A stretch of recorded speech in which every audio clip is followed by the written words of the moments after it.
Chapter 297. This blue-skinned female alien, who claimed to have an incomparable understanding of fear, respected Sinisto very much. Her eyes exuded worship and adoration, almost unconcealed, as if Sinisto was a god.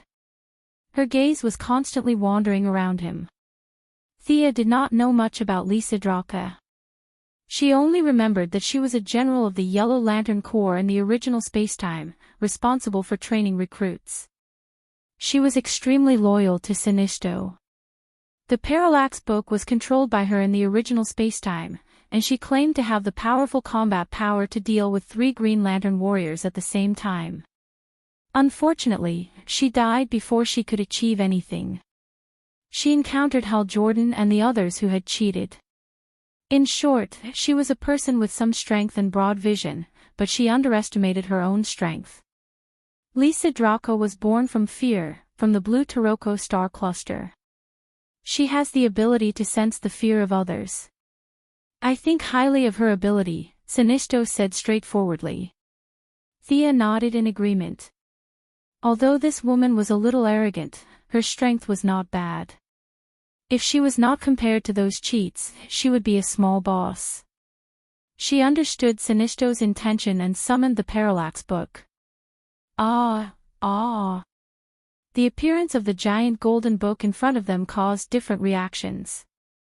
Thea and Sinisto could each control fear, so the power of the giant book had no effect on them. Diana was slightly uncomfortable, but she quickly resisted it. The mental state of the dead was different from that of ordinary people. He had a piece of Thea's mental fragment, so he was immune to the power of the Parallax Book. Lisa Draka's claim to have an incomparable understanding of fear was not an exaggeration. Her face was extremely ugly, and she bit her lip hard, but she held on and did not embarrass her boss Sinisto. Hal Jordan, who came as a spectator, was in big trouble. Countless scenes of fear echoed in his mind. Just the scene of his father's plane accident when he was young appeared more than 10 times. The intense fear was eroding his central nervous system. If he could not hold on, he would turn into a fool in front of everyone. Thea was shocked. They were from the same hometown on Earth, so she could not just watch him die without knowing why. If the members of the Ring of Lights could only watch, they would be pulled away if they could hold on. In the past, her spells would be at a loss in such a situation. But now that she had mastered the emotion of fear, she cast an improved version of the anti-fear spell on him. Hal Jordan finally regained consciousness. He gasped for air and lay on the ground, unable to get up. She deliberately observed Lisa Draka's expression. This woman, who used to be the boss of the world and Sinisto's number 2, didn't dare to ignore Thea, who held the Parallax Book. She lowered her head slightly to show her respect. Not bad. I agree to let her join the Yellow Lantern Corps. This was a tacit understanding between her and Sinisto. Both of them were very cautious when recruiting new members. Without Sinisto, there would be no new Yellow Lantern Ring, and without Thea, there would be no official member. However, both of them had plans for the future of the Yellow Lantern Corps. This conclusion could be drawn from the fact that they recruited new members almost simultaneously. Is there a new function in your book? Sinisto extracted the yellow energy. This energy was much larger than when they first met. The fear of the Parallax Demon was absorbed into this energy. Ah, yes. Any intelligent creature that touches or looks at the Parallax Book will be intimidated by fear. Even if they manage to overcome the fear, their speed will be greatly reduced. Conquering fear will increase one's speed, and being affected by fear will slow one down. Thea explained the ability of the Parallax Book to Sinisto. This guy was the first person to recognize the Yellow Lantern Ring, so the book had no effect on him at all. This book had a lot of restrictions, but if used cleverly, it could result in great results. Thea initially thought of the few weak-willed speedsters. They ran all over the mountains like wild donkeys every day, so this book was the most suitable to deal with them. After understanding the effects of the Parallax Book, Sinisto lowered his head to create the lantern ring and said, "Why don't you let your new subordinate fight with mine?" This guy was indeed very competitive. He never forgot to compete. Thea did not mind. She also wanted to see how strong the dead man was. She immediately nodded. "Sure, as you wish." When Lisa Dracker heard that she was going to fight, she was not afraid at all. She stood alone in the middle of the field and waited for nearly half a minute. She was completely dumbfounded. Didn't he say he wanted to fight? Where is he? Who wants to fight with me? Is he here? In fact, the dead man had already entered the field. He just did not make the first move because he saw that she was not moving. Sinisto's speed of creating the lantern ring slowed down significantly. He was also concentrating on sensing the dead man's location. He also felt that this kind of invisible enemy was too troublesome. Even if they had earth-shattering power, it was useless if they could not hit the opponent. In the face of an unknown enemy, an invisible enemy, no matter who it was, they would feel fear. Sinisto could not help but glance at Thea. The guy she had chosen really fit the Yellow Lantern Ring's motto. Only the dead man could instill fear in the enemy. "I'm fighting an invisible person." Lisa Dracker saw her boss Sinisto's serious face and knew that he was not joking. The enemy had already entered the field. It was just that she could not see him. However, no matter how she sensed, she did not feel anything unusual around her. She looked left and right to guard against the enemy's attack. Her expression was no longer as calm as before. Although she had not put on the Yellow Lantern Ring, she had caught Sinisto's eye not because she was brave but because she had some skills. Lisa Dracker's expression became extremely ferocious. The veins on her forehead bulged, and her eyes rolled back. She panted heavily and looked around. Suddenly, she rapped her fist with mental strength and punched to the side. Under Thea and Diana's gaze, the dead man was sent flying more than 2 meters away by her punch. He rubbed his chin and floated in the air, seemingly in disbelief. Sinisto's expression was very smug. Thea also asked, "What's your subordinate's ability?" "I feel that her eyes are very strange." Thea relied on her eyes to make a living, so she was very sensitive to such abilities. Lisa Dracker has some ability to foresee the future. Unfortunately, it's limited. She can only foresee things related to herself in a small area for a short period of time. Since Sinisto had asked her to use it, he did not intend to hide it. To a certain extent, Thea's relationship with him was closer than his relationship with the Green Lantern Corps. There was no need to hide such obvious abilities. Thea nodded. She scoffed at Sinisto's ability to foresee the future. Lisa Dracker's ability was at most a prediction, but it was far from being able to foresee the future. Chapter 298. Not only was there a difference in their abilities, but even such a low-level prediction was a huge burden on a mortal's body.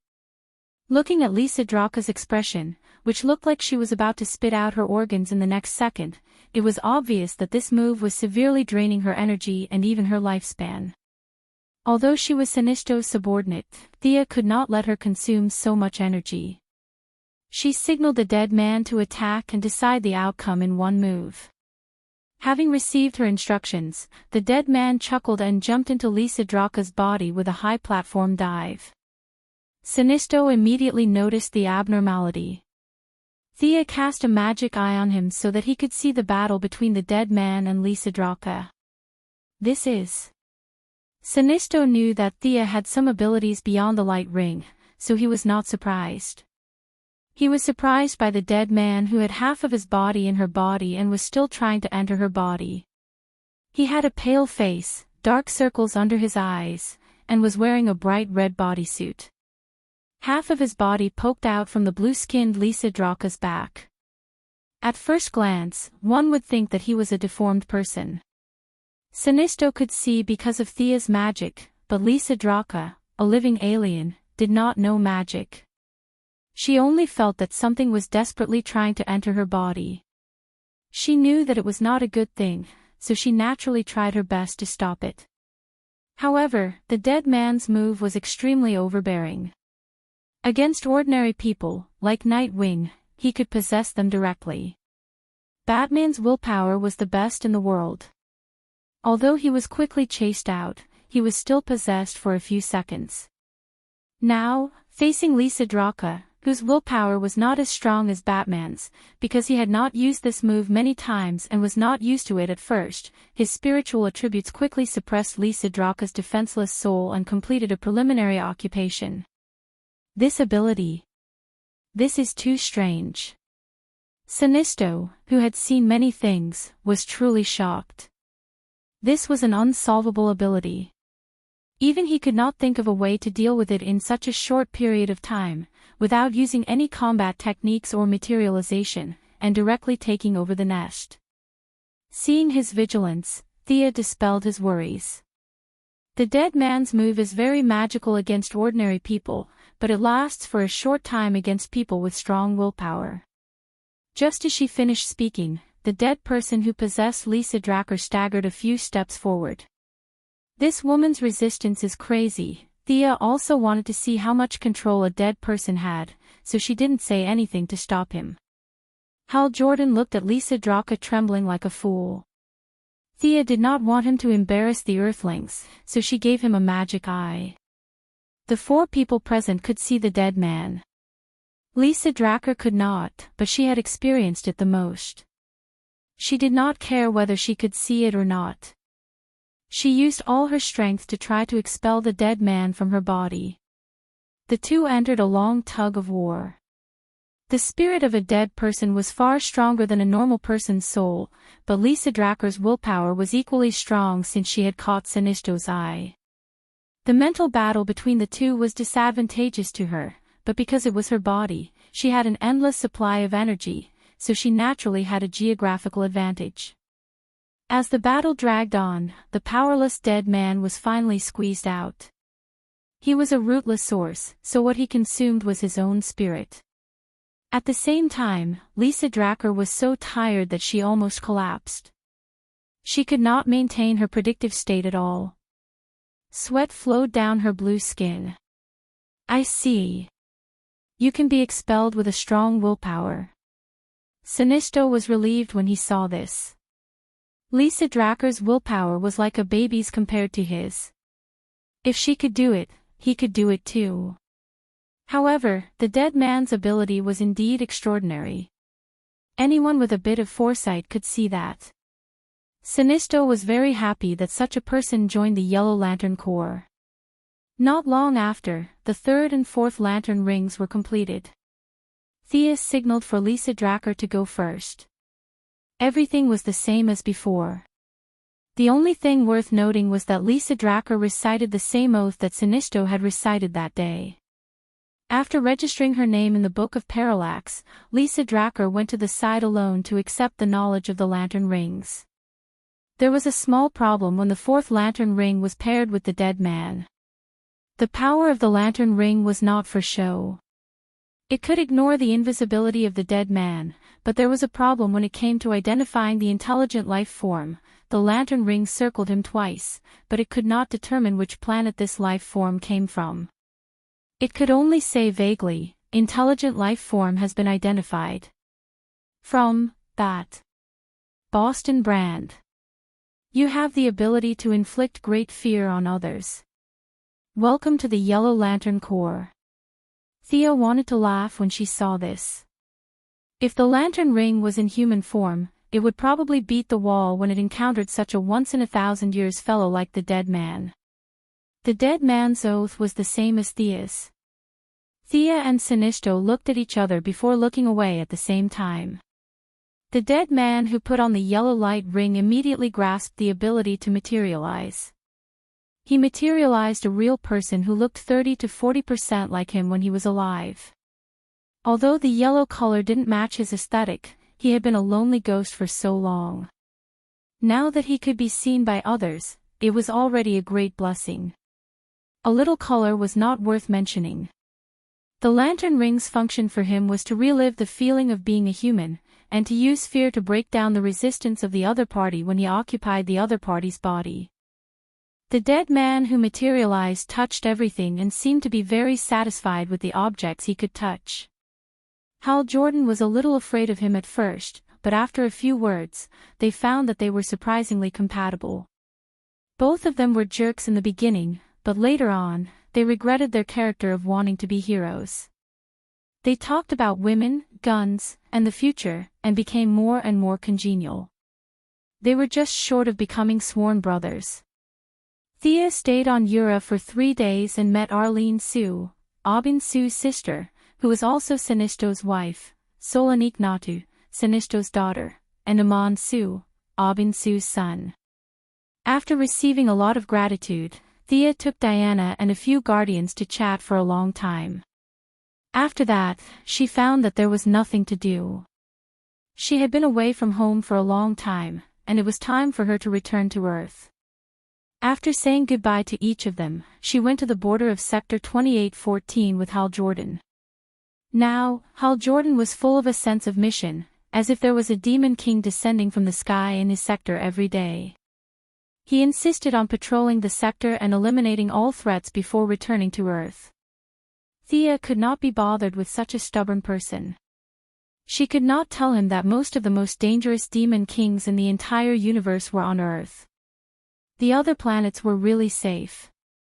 As long as he took good care of Earth, the entire universe would be saved. Thea did not need any dead men for the time being. Seeing that the two of them hit it off, she let him and Hal Jordan eliminate the evil in the nearby star sector first. After all, the lantern ring had the ability to communicate regardless of distance, so anything could be contacted. Holding Diana's hand, they landed in Europe. The two of them once again walked the same path as before.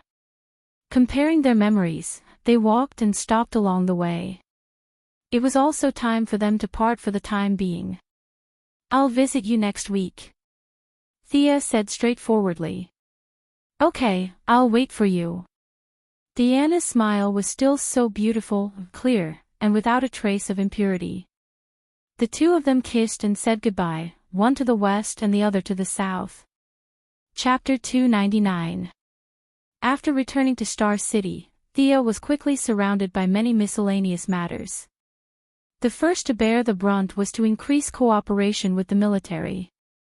Both parties tested each other and got what they needed. The military believed that they could rely on Thea, a second-generation official on the same side as them, to clamp down on more and more unidentified superheroes. Thea also needed their tacit approval to continue making friends with the upper class and weave a huge network of connections. Both parties hit it off immediately. Quinn Corporation received a huge order from the military, which indirectly raised Quinn Corporation's not-so-good reputation. It also effortlessly received the task of rebuilding Seaside City. On the other hand, Thea also accepted the title of the military's special affairs consultant and promised to help the military solve some problems within a limited range. Although Diana had been found and the two of them met on weekends from time to spar, the construction of the temple did not stop. After all, it was the mission of the goddess of the night. Whether it was for the sake of reputation or practicality, it had to continue.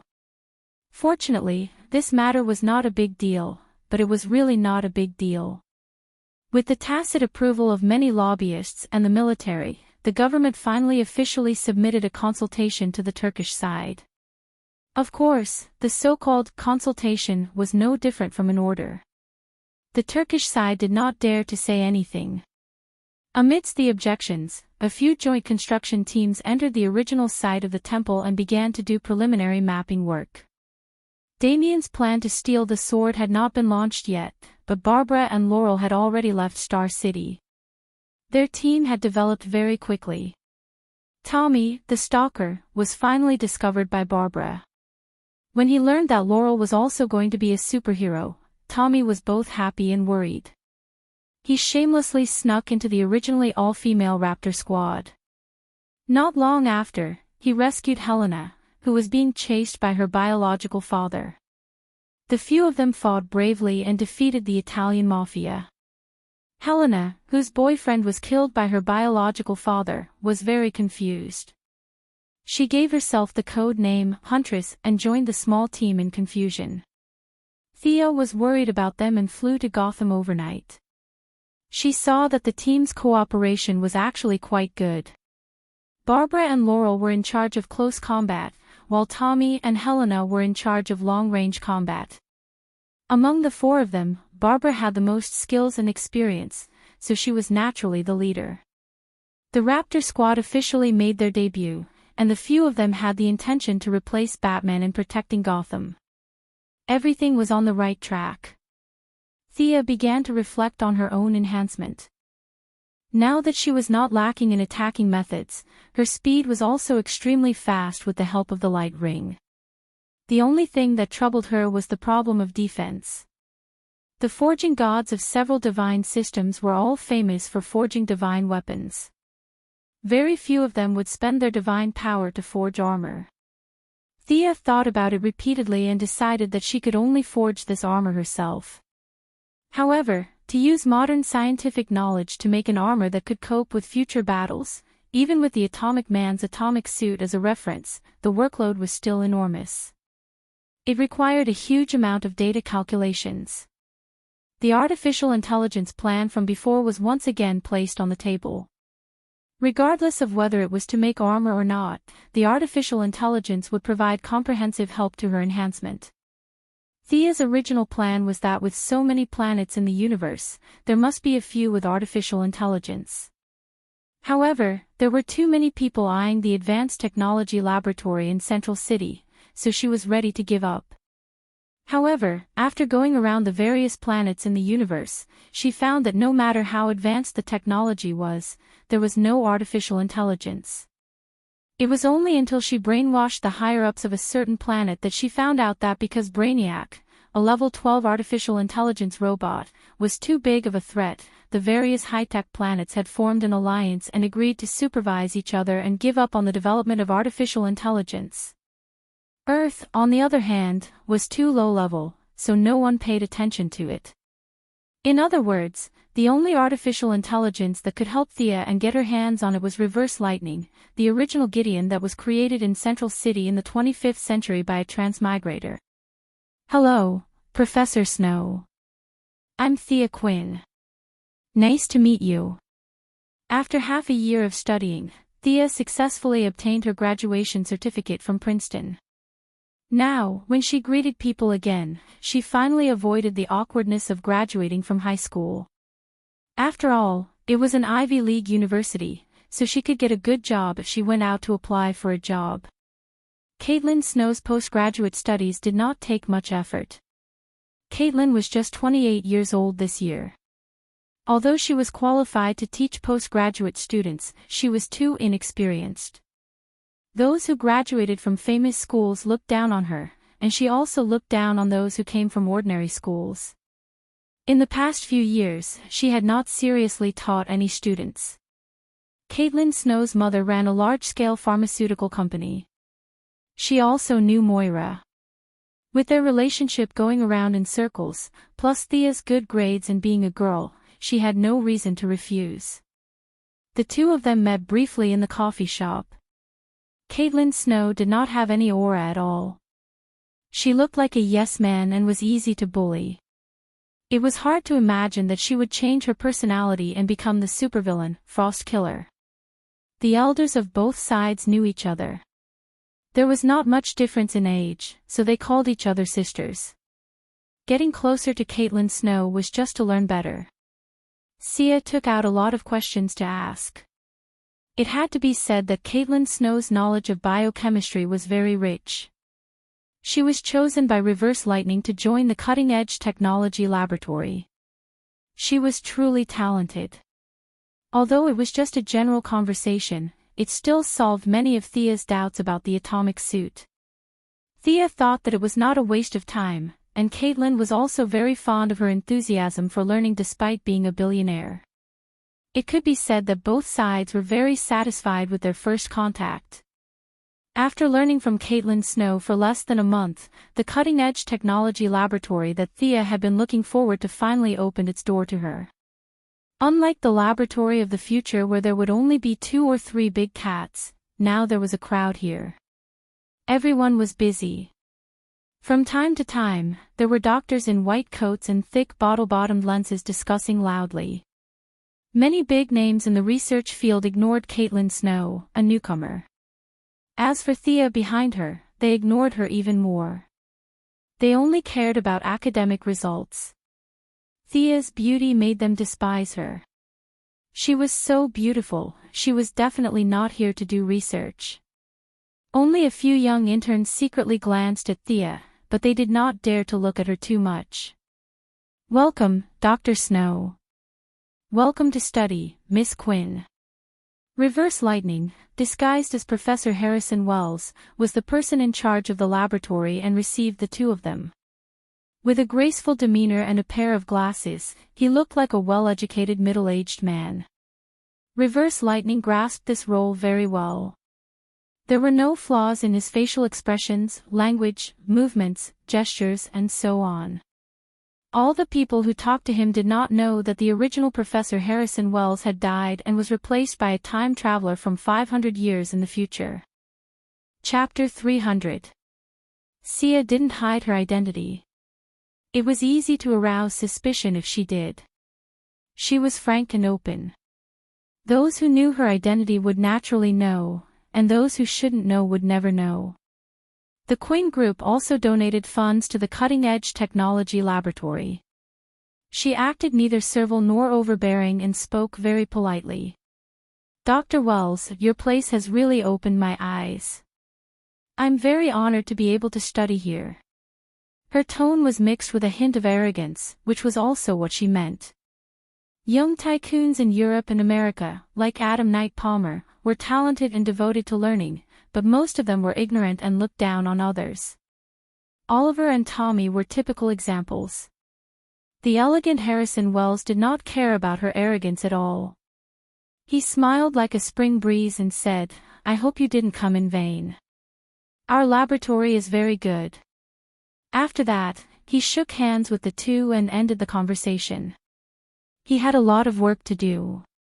To some extent, Thea's real identity played a role in him being able to take time out to meet the two. After the person in charge of the laboratory met the two in person, they still had to work. Even if the president's daughter came, they could not afford to be idle. Caitlin Snow was assigned to the biology team. The team leader was an old virgin of African descent. When she saw their appearance, she snorted. Thea was dressed normally today, but it was hard for her appearance not to attract attention. Caitlin was a little dogmatic and strictly followed the workplace rules. When she arrived at the laboratory, she was still wearing a tight skirt and thin high heels. Plus, she looked very easy to bully.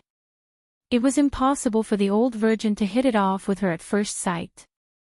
"From today onwards, you'll be in charge of this place." The old virgin, who looked like Pigsy's second aunt, led the two to the northwest corner of the laboratory.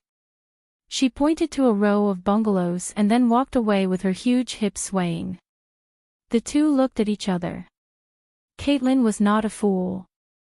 If she did not feel anything when being targeted, there must be something wrong. However, she really did not know how she offended the old virgin. For a moment, she was a little confused and bit her lip. Thea did not care. In this society, people judged people by their appearance. Superficial people were everywhere. She could not be angry. "Let's go in and take a look." Thea was not afraid at all. Even if it was an alien teleportation portal, she could still fly back. She pulled Caitlin along and walked in. Those who did not know would think that she was a teacher and Caitlin was a student. As soon as they entered the room, the pungent smell almost made the two of them fall over. "Damn it!" Thea gritted her teeth and looked at the hundreds of cages in the room and the orangutans in the cages. The aura of anger and fear leaked out a little. The originally noisy gorillas miraculously quieted down, and a few of them even made the sound of teeth chattering. Let this old lady raise gorillas. Thea tried her best to calm her emotions.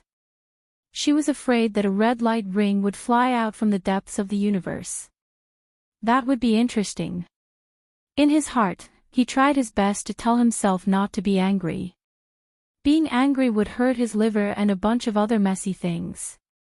The last person who angered her to this extent was Senator Hammond from Seaside City. However, he was still a person in power. This old African virgin was nothing. Their original plan was to get the AI and run away. However, the first step had gone wrong. Their appearance had attracted hostility, and they were sent to a place that was so far away from the laboratory. Although this experience helped Caitlin gain a lot of sympathy from the male researchers, it did not help Thea at all. Seeing Caitlin's blank expression, Thea was used to giving orders. She did not wait for Caitlin to come back to her senses and shouted, "Is anyone here? Who's in charge here?" It was impossible for the two women to take care of hundreds of gorillas. There must be a professional keeper here. The two women's main job was to do biochemistry research, which was Caitlin's specialty. 1 in the east, 2 in the west. Soon, 7 people stood in front of Thea.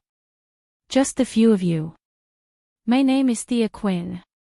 This is Dr. Caitlin Snow, who has just taken over this place.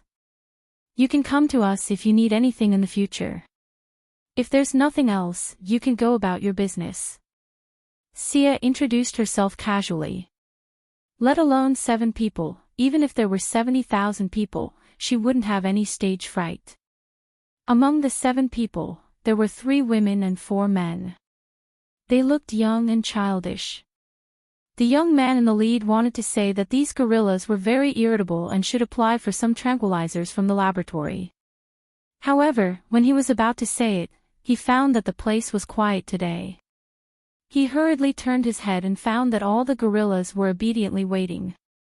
Some of them were even lying face down on the ground. What the hell was this? It was so quiet. Did they need to apply for tranquilizers? He looked back at Thea, who was as beautiful as a peach. In order not to be treated as a fool, he swallowed his words. He put on what he thought was his most charming smile and introduced the current situation of the management here to the 2 women. Thea had heard of it. She had always been thinking about the AI. It was none of her business whether these gorillas died or not. If she was annoyed, she would even lock reverse lightning up with the gorillas. Caitlin listened attentively. She asked questions from time to time and made special notes. The 2 women followed the young man inside. Thea took a banana from the table and threw it into the cage when she saw a gorilla that she liked. Although she had not specifically practiced arts, the basic skills were there for all to see. The banana drew a beautiful arc as it passed through the gaps of the iron cage. The young man watched as a banana hit the gorilla's head with a bang. In the past, the gorillas would have been furious, but today, they were all well behaved. Some of them even looked at Sia with a fawning expression after being hit. F***CK. The young man felt that this scene was a little different from his past experience of rearing gorillas. Were these gorillas all wretched? He had treated them so well that they would bare their fangs at him for no reason. Now, Theo was casually throwing bananas at the young gorillas, but none of them dared to fight back. The young man felt that he had found the trick to rearing gorillas. Thea did not know that her casual action had set a bad precedent for the young man who was determined to be the best breeder in the world. She casually walked past a row of young gorillas. With her powerful visual memory, she remembered the names of the gorillas even though she was not paying attention. Henry. Gertrude. Cohen. She took 2 steps forward and suddenly realized what she was looking at. She stopped in her tracks and walked back to the nameplate marked with Gertrude. She looked at the skinny and lishless gorilla inside. Gertrude. Thea could not believe it. Gertrude was the nemesis of the Flash, a highly intelligent gorilla with telepathy and mind control. This guy's future achievements would surpass 90% of the Earth's villains. But was this really the gorilla she knew? Chapter 301. In the future, Jared was 5 meters tall and weighed several tons. It was impossible to say that he was weak. Thea only remembered that Jared gained the ability to control minds after he was secretly experimented on by the military and Reverse Lightning. Even Reverse Lightning used him as a trump card. Jared was cruel to all of his enemies. He was only slightly nicer to Caitlin.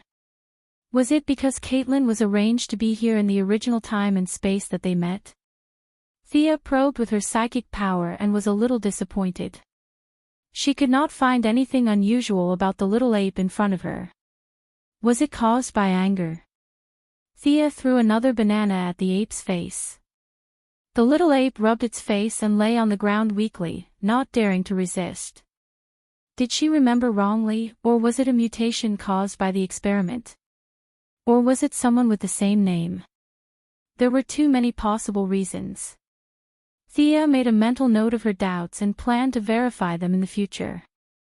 When it was almost time to get off work, more than 10 researchers, both male and female, asked the 2 girls to have a meal. Thea was not interested at first, but Caitlin did not want to refuse such a welcome dinner. She almost begged Thea to go with Caitlin. Along the way, several male researchers with excessive hormone secretion tried to show off their talents, trying to attract their attention. Thea looked at a Latino man who did not speak much. His name was Cisco Ramon, a superhero codenamed Shockwave in the later stage. His ability was to open a passage between different dimensions and attack enemies with powerful vibration waves in battle. Of course, he did not have any superpowers now, just like Caitlin Snow. However, his value, even in the later stage, was not reflected in his fighting ability, but in his mind and wisdom. Many of the technological weapons he invented were not inferior to Batman's. Even the original version of Captain Frigid's freeze gun that Thea obtained from the future was his work. Thea picked out a few questions about the freeze gun and chatted with him, but soon Thea could not continue. Cisco Ramon was staring at her face and did not listen to her at all. "Ah. You're talking about the pressure reducer, right? This. I think we can do it this way." Someone beside him nudged him, and only then did Cisco Ramon snap out of his daze. It had to be said that this person was really smart.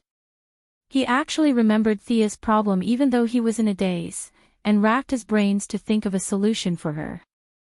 This frost gun was designed by him in the future. Naturally, it was very compatible with the knowledge he had learned. Captain Lang Han's IQ and EQ were very high, but he only graduated from high school. There were very few places that could be modified.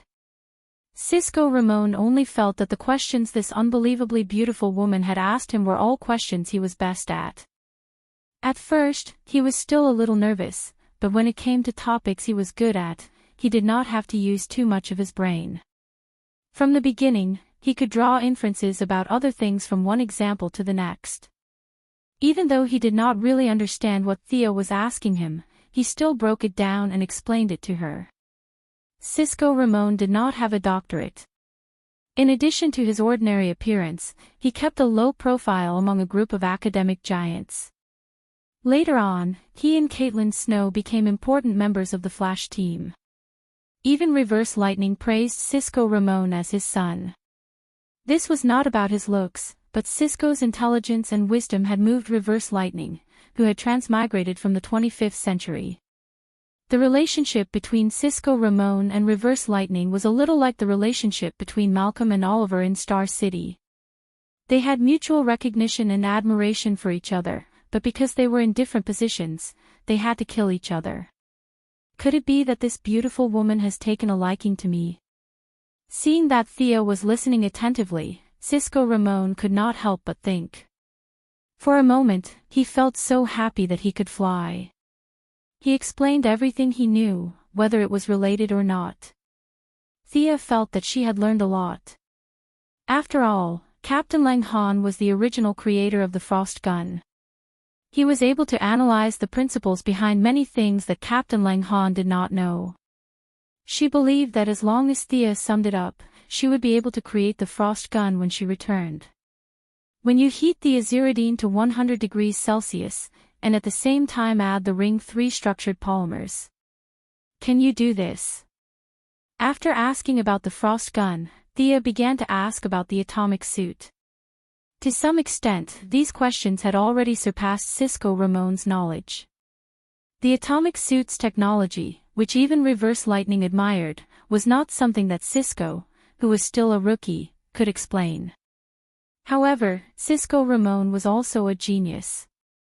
He was able to use his existing knowledge to explain many of the atomic suit's technical principles. Although it was not the correct direction, it was still an eye-opener for Thea. As Thea continued to throw out profound questions, Cisco Ramon's wild imagination was suppressed by the spirit of science. He regained the seriousness of a scientist and began to discuss with Thea in detail. At first, the people in the advanced research lab were just there to watch the show. However, as the content of the discussion became deeper and deeper, the few people who thought that they were scientists also joined in. This made Ronnie Raymond, who had been preparing for dinner all afternoon, feel a little depressed. Shouldn't they be talking about fashionable men and women? You guys are here to cause trouble by discussing all kinds of chemical reactions in the bar. More importantly, he had seen Thea's picture before. When he saw the people around Thea fawning over her, he could not help but sneer. These idiots don't know anything. The chairman of the Quinn Corporation is worth billions. Why would she be interested in ordinary people like you? Ronnie Raymond's family background could barely be considered top-notch. He had access to a lot of rumors, both true and false. The most popular rumor in the small circle was that this Thea had bewitched Bruce Wayne of the Wayne Corporation. The two of them were working together to build some kind of temple. Many people overinterpreted the rumor and thought that the temple was fake.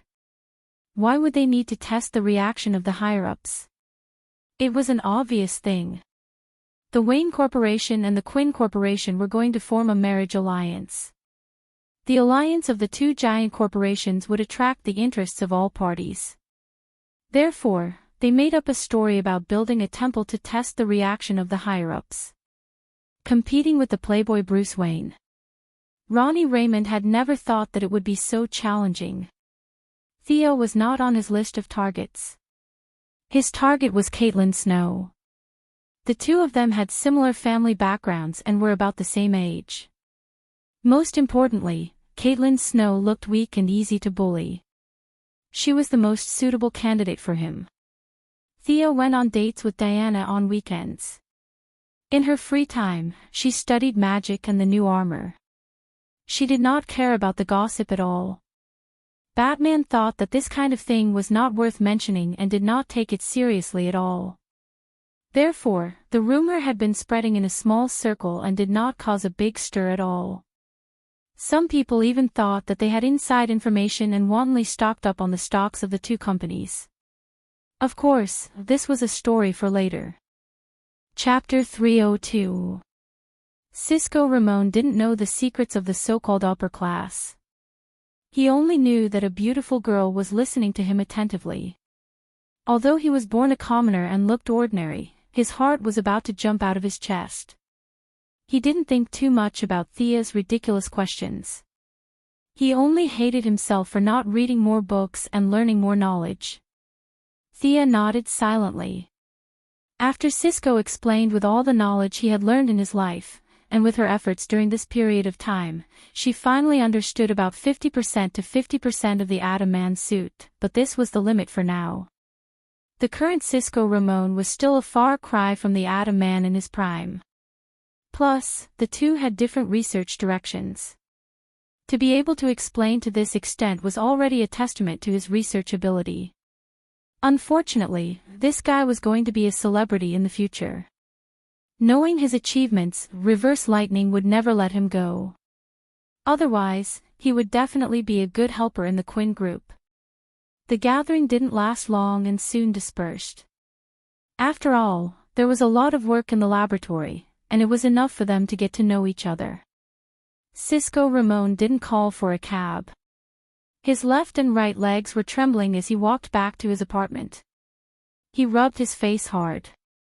He couldn't remember what he had said the entire night. All he remembered was that he had discussed applied science with a beautiful woman for half a day. Hating his lack of knowledge, he took out 2 books and prepared to read more. Unfortunately, after 10 minutes of reading, he didn't understand a single word.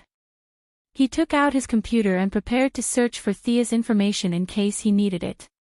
He could become good friends with Felicity in the future, and his computer skills were also good, but the information he found still made his heart sink. His mother was the mayor, and he was the chairman of a listed company. He could find a recent photo of Thea and the new mayor of Seaside City at a press conference at the site of the city reconstruction. In the photo, Thea was dressed more maturely than she was tonight, but there was no mistaking her appearance. It was the same person. Sigh. Cisco Ramon threw himself on the sofa. No matter how talented he was, he knew that the gap between the two was boundless. They were not people from the same world at all. His budding good feelings were splashed with sulfuric acid by the cruel reality. This was the true portrayal of his heart. Although he knew it was impossible, he still secretly observed Thea for 2 days. One weekend, he accidentally saw Thea kissing a classic beauty with long legs. Only then did he completely give up on this muddle-headed relationship. That woman was also breathtakingly beautiful. Psycher couldn't tell which of the 2 women was prettier, but he knew that he had no chance. Cisco Ramon walked back to the laboratory alone, still feeling gloomy about the scene he had seen. Damn it, 2 such beautiful women together. What a waste of resources. Since such a beautiful and rich woman was working hard to study, then a poor person like him who could not be seen in a crowd could not slack off. Psycher Ramon turned his grief into strength as he put away his frivolous personality and began a new round of learning. Thea didn't know that her unintentional actions had caused some misunderstandings.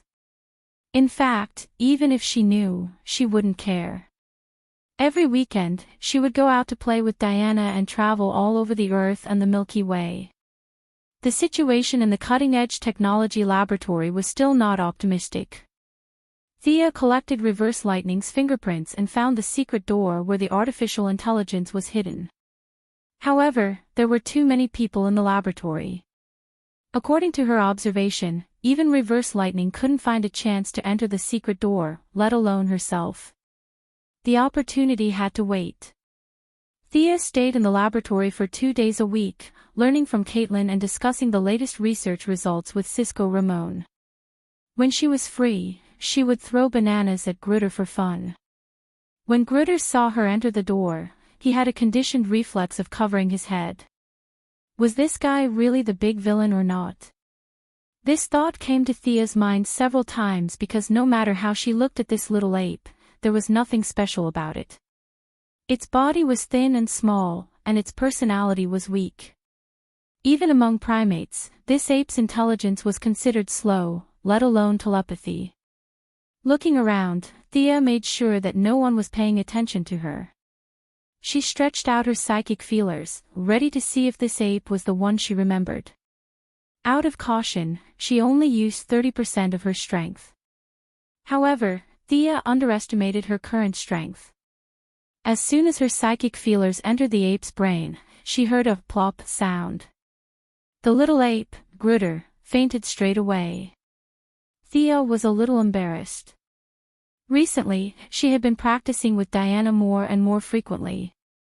Although her psychic feelers only increased a little each time, with the help of the divine power, her psychic feelers were far stronger than usual. Seeing Grutter fainted so quickly, Thea knew that she had used too much strength. When she muttered in her heart that she should have used 10% of her strength, Grutter woke up again in a daze. Although the little ape's eyes were still blank, Thea's psychic feelers found that there was something different about it. This ape was stimulated by her to the point that it had a little bit of intelligence. It was not a psychic attack, and it did not even have basic logical thinking. However, this ape had surpassed its peers in terms of intelligence. What the hell is going on? Thea couldn't believe her memory. She was the one who saved the dead man. Could it be that Gritter's telepathic ability was also accidentally created by her? She thought of the sentence that Gritter always said, "Gritter doesn't like bananas." If this had nothing to do with Thea throwing bananas at him every day, Thea would not believe it. Cause, result, past, and future. All kinds of thoughts kept colliding, and for a moment, it was a little creepy. Did she get the memories and change their fates, or did she change their fates in the first place? Thea did not know. She could only continue to pay attention to the follow-up development. Although it was a little hard to believe, Thea still found that Gritter was becoming more and more different from his peers. The confusion in his eyes was gradually dissipating, and his body was getting stronger. When the keepers fed him, he could use some simple pleasing expressions and body movements to get more food. All signs indicated that this ape was on the path of rapid evolution. Thea observed for 2 more days and decided not to wait any longer. She was 70% sure that this ape was Gritter, the one who had beaten the Flash. Those who are not of my kind must have a different heart. This was the true portrayal of Gritter's life. He had always thought that he was better than human beings, and his life's goal was to destroy human beings more efficiently. Gritter was completely different from the dead. Although the dead were jerks, they were essentially good people. Chapter 303. If Thea was a true hero from Earth, he would have killed her without hesitation. Unfortunately, she was not. If she was not an Earthling, then what about all the aliens in the universe? Although Grodd was a freak in the eyes of the people on Earth, there were countless creatures that were even weirder than him in the universe. They couldn't just kill all of them in the name of justice. Thea wanted to imprint her own mark on Gertrude's mind before he grew up. The mark would grow stronger as Gertrude grew, but at the same time, it would also give him power. This power was none other than the hinting technique that Thea used to deal with the leaders of the Owl Court in Gotham.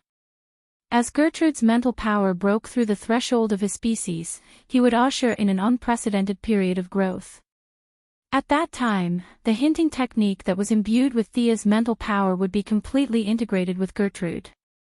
If nothing went wrong, it would become a powerful skill that would become famous in the future: mind control. It's hard to imagine. I really created this guy, Thea muttered to herself. Everything was so strange. It was her secret intervention that created the gorilla that would shake the entire central city in the future. Gertrude was not a mutation caused by the military's experiments.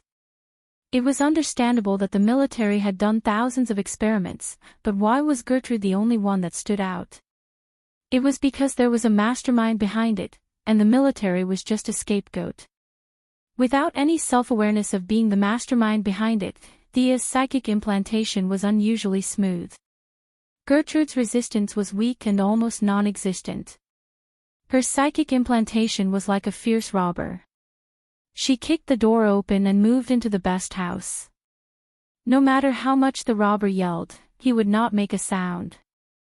Thea did not stay in Central City for long. She hurried back to Star City because Malcolm had returned from his trip around the world. Malcolm, who had been working hard, did not look as gloomy as before. His originally white skin had a tendency to develop in the direction of tanning. I've gained a lot. I've found an important clue about the Merlin family. This was the first sentence that Malcolm said when they met. Now, that necklace was nothing to Thea. She had already completed her foundation. The first half of the necklace was a wind elemental acceleration spell, while the second half was a water elemental healing spell. With Thea's current attainments in magic, she could easily cast it. However, seeing how serious Malcolm was about this matter, she did not say much. You seem to have a lot of connections with the military now, Malcolm asked worriedly. Cooperation with the military is inescapable for the development of the Quinn Group. On the other hand, it can also deepen my mother's foundation in the political world. They complement each other. Thea answered with certainty. The United States was a global hegemon, and its military was far more powerful than what the media had reported. Although she knew that there would be a lot of trouble, this was the price to pay for climbing to the top. Malcolm stared into her eyes for a long time before nodding. "All right, I trust your judgment." He then took out a stack of documents and handed them to Thea. "What is this?" Thea flipped through the documents. "The shares of the Merlin Group." "You want it?" "Yes, your achievements far exceed mine. The Merlin Group is just a past for me. It's also a burden for Tommy. Although I don't know what your plan is, it'll increase your weight in the military." Malcolm's face was solemn when he said this, but his words were full of love. Even though Thea did not show her feelings easily, her eyes were still a little red. She did not know whether she should accept this gift or not. "Take it. I'll stay in England for the next few years and continue to investigate. Tommy. I think he's doing well in Gotham. I still have a lot of property that he inherited. It should be enough for his daily expenses. My daughter, you are my pride. You are a gift from the gods. There's not much I can do for you, but you must accept it. Don't expose our relationship. You know how much Tommy loves his mother. If he knows the truth, our relationship as father and son will be over. You must keep it a secret." Thea's nose twitched. The father-son relationship was just an excuse. Malcolm was afraid that her identity as an illegitimate daughter would be a stain on his reputation. He used a casual tone to cover up their relationship. "Daddy." Thea could no longer control her emotions. Even though she felt sorry for old Robert, she was still touched by Malcolm's fatherly love. All right. You're so busy. Take the documents away. We'll hold a press conference in a few days." Malcolm shoved the documents into her hands and pushed her out of the room. Thea smiled. The old man was not good at expressing his feelings. His eyes were red around the rims, even though he was speaking harshly. Thea went through the documents when she returned to her residence. They were notarized documents for the gift of shares. She just had to sign it and it would take effect immediately. Thea kept the documents after reading them. She was not in a hurry. She took out the few drops of God's blood that she had collected after the battle with Horus. There were 6 drops in total. 4 of them were ordinary drops and the other 2 had higher energy content. 1 drop of the ordinary God's blood was used to save the Atom hero. Thea absorbed another drop on Paradise Island. She also absorbed a drop of the higher energy content later. There are only 3 drops left. How do I split them? Thea rubbed her chin and pondered. She had originally planned to give 1 to each of her parents and the rest to herself. However, the god's blood was no longer of much help to her body. Even if she sparred with Diana a few more times, the effects would be better than the god's blood. She decided to leave 1 drop for Tommy. Although he did not know about their relationship, he had given up the Merlin Group. No matter how she looked at it, she should compensate him. However, the drop of high-energy god's blood gave Thea a hard time. The energy was too high for ordinary people to absorb. No matter who she gave it to, they would die. Thea could only continue to flip through the magic books and consult Psyker in Central City. Finally, she came up with a way to combine magic and technology. Whether it was Malcolm or Moira, their bodies had already entered a period of decline. Even absorbing ordinary god's blood was a very troublesome matter. Psyker did not know what she was going to do, but he still came up with a good idea. A drop of God's blood would be divided into 12 portions and injected intravenously every month. After a year, 70 to 80% of the God's blood could be absorbed. As for the drop of God's blood with higher energy content, Thea divided it into 24 portions. She gave half to Tommy and the other half to Oliver. 2 young people who practice martial arts would not explode if they absorbed a drop of high-energy God's blood together. What's this? Malcolm was curious about why Thea had not announced the news. Anyway, he had finished the handover with several CEOs and subordinates. At this time, he was packing up and preparing to leave for England to continue to pursue clues about the descendants of the Merlin family. Thea came to him and asked him to dismiss the servants. She handed him a silver-white suitcase. Chapter 304. Although he didn't see where Thea took the suitcase from, he still opened it and stared at the syringe in a daze. Spiral structure, blue liquid, and a silver-white suitcase. Are you sure this isn't the T-virus from Resident Evil? What's this? Malcolm wanted to know the answer even though he had a few guesses. It's the blood of a fallen god. I divided the original drop into 12 portions. You can absorb 1 portion every month. It will strengthen your body and prolong your life. Don't you need it yourself? Of course, Thea couldn't tell her father that she had sex with a long-legged beauty every week. The cumulative effect of 2 or 3 sessions was no worse than directly absorbing the blood. She didn't answer directly. 1 for you, 1 for Mother, and 1 for Tommy. I'm not sure if he'll get superpowers, but his body will definitely recover to its peak. Malcolm rolled his eyes and patted Thea's shoulder. You're so considerate. He put away the suitcase. I'm leaving.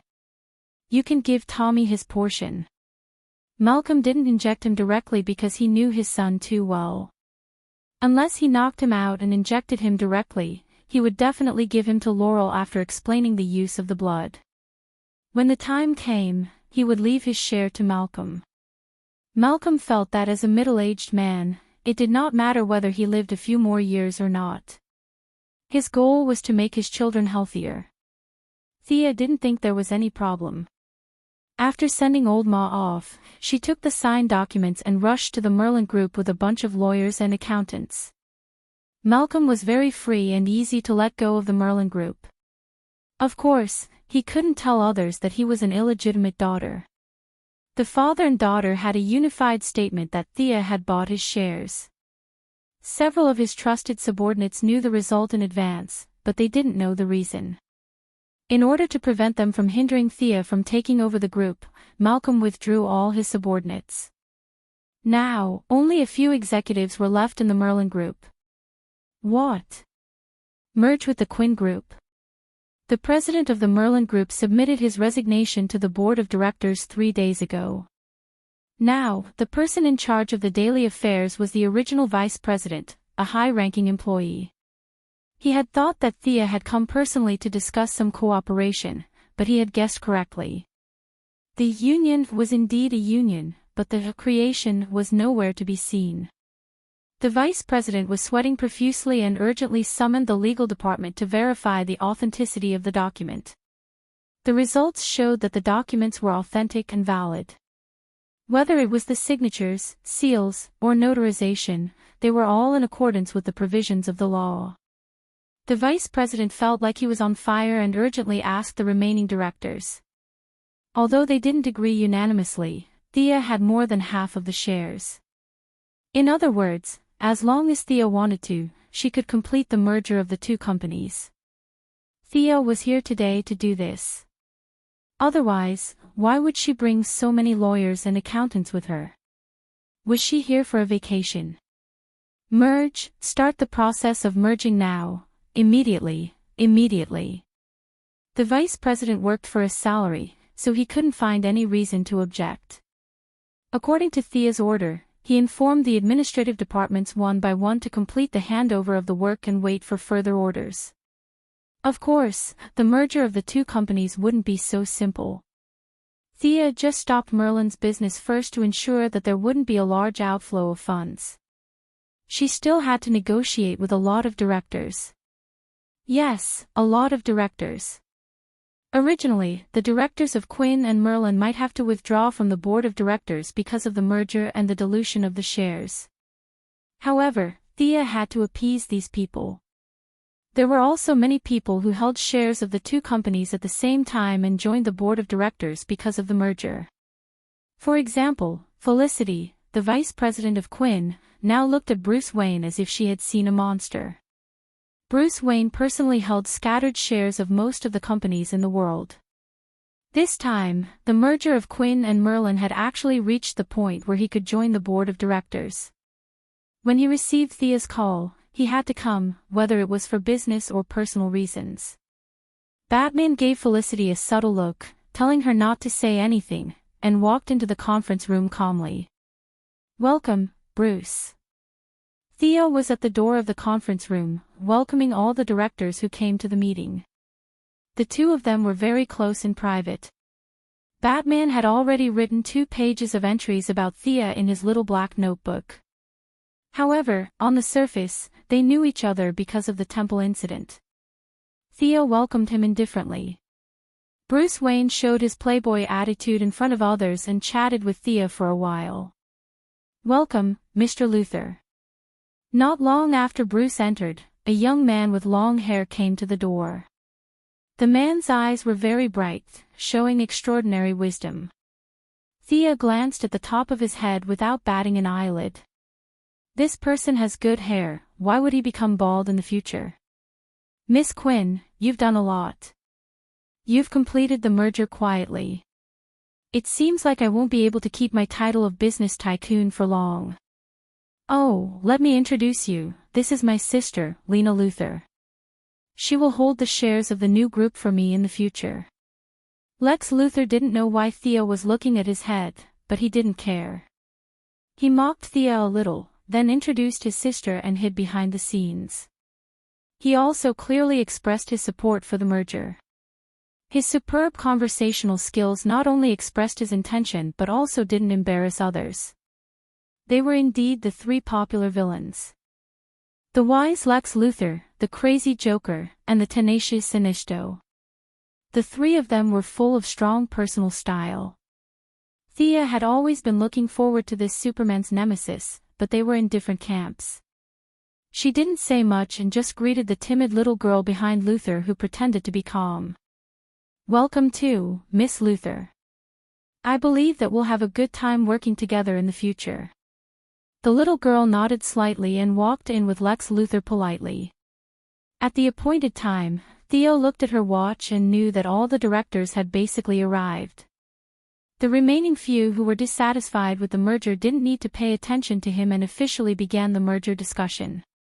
After the merger of the 2 groups, Thea personally held 31% of the shares of the new group, and no one else held more than 10%. The directors of the Quinn group had been brainwashed and replaced by her in the past 2 years, and they were very obedient. Several of the Merlin group's shareholders had received Malcolm's signal and didn't dare to disobey. The remaining shareholders who were controlled by the government and the military expressed their support.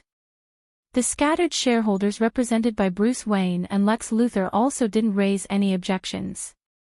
A giant multinational business group with a market value equal to that of the Wayne Group and the Luthor Group was born in this conference room.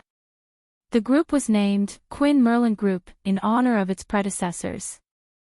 In the next few days, Thea was very busy. The same departments were merged, and different departments were expanded or abolished according to the situation. All kinds of directors were busy expressing their loyalty and talking about their ideals. They blocked Thea for 3 days, making Diana think that she was besieged and almost pulled out her sword to save her. Chapter 305. How annoying. Thea sent away another middle-aged man with an extraordinary aura. She threw away her pen and stood by the window, looking into the distance. The middle-aged man who spoke to her before was just a small shareholder. Logically speaking, Thea would not have the right to meet him personally. However, although this person's status was low, he had many people behind him. Yes, his words and actions represented the United States government and those who controlled the country's lifeline behind the scenes. It was not some ridiculous matter of annexation of industries or opposition to the merger, but a problem that neither Thea nor Malcolm had realized. The merger of Quinn and Merlin had resulted in the new group's business covering military research and development, new energy mining, urban construction, shipping, and many other fields. The group had nearly 100,000 employees. Perhaps this was not enough to attract the government's attention. What was worse was that Moira was the mayor of Star City and Thea was wantonly merging the groups under her rule. After the merger, the new group would be the largest in Star City. With Moira's help and the collusion between the government and the businessmen, were the mother and daughter planning to change the name of Star City to Queen City? In the free and democratic United States of America, there must be no news that could be attacked by an indescribable country. The middle-aged man who had just walked out of Thea's office was only there to test the waters. He had been talking for a long time just to send a message. Could the group's headquarters be moved appropriately? As for where to, the higher-ups felt that the two international metropolises in United States of America were more suitable for the new group's positioning. Thea politely sent the middle-aged man away. She was now a big shot who could shake the ground with a stomp of her feet. It was impossible for her to agree to a small fries request immediately. There were a lot of problems involved. Looking through the floor-to-ceiling window at the construction workers in the distance, Thea let out a sigh of relief. Damn it, what kind of international metropolis is this? Isn't it just Gotham and the metropolis? These two places. From a business perspective, the metropolis was definitely beneficial for the group's development, but Thea really did not want to go. How free was she to go to the metropolis and Gotham to make money? However, it was indeed inappropriate not to move. At least it would affect Moira's career. This was something Thea did not want to see. Which was more important, the value of her mother's life or the safety of the group's employees? Thea didn't even think about it and automatically chose the former. From her point of view, Metropolis and Gotham were definitely in danger, but with her current strength, the danger was not great. The speed of the yellow light ring was the fastest among all the lights. If even Thea could not escape, then there were not many who could. He told his assistant to check if the corporation had any land in the metropolis or Gotham. The new headquarters had to be built tall and big. Once the news spread, the government would know what he meant. They would also take care of him within the rules. Fortunately, the relocation of the headquarters could be delayed for a long time. In the short term, Star City was still Thea's headquarters. However, there was only one headquarters. Should he choose Metropolis or Gotham? Although Gotham was very familiar, Thea did not like the weather there. Although they did not stop the rain, the clouds accumulated too quickly. If they relaxed for a few days, the sky would be filled with dark clouds again. Although Thea could absorb sunlight and moonlight, she could not absorb sunlight that was blocked. If she stayed in Gotham for a long time, her speed of strengthening would be much slower. On the other hand, the Court of Owls was involved in all aspects of Gotham. Logically speaking, if she brought a large corporation there, it would definitely cause conflict. If the conflict was small, it would be easy to expose the fact that she secretly controlled the court. If the conflict was big, it would be too troublesome to fight with her own people. After considering all the factors, Thea gave up on Gotham and prepared to move to Metropolis. The government was very happy to hear that she was going to move to Metropolis. They did not know about Thea's concerns. From their point of view, they also hoped that Thea would go to Metropolis. Gotham was chaotic and disorderly. Wayne Enterprises was controlled layer by layer. The government was not afraid of Bruce Wayne doing anything big. On the contrary, the extremely egotistical Lex Luthor was a headache for them. The Luthor Corporation was impenetrable under his management. Lex's parents had deep connections in Shangjing, so they could not touch him.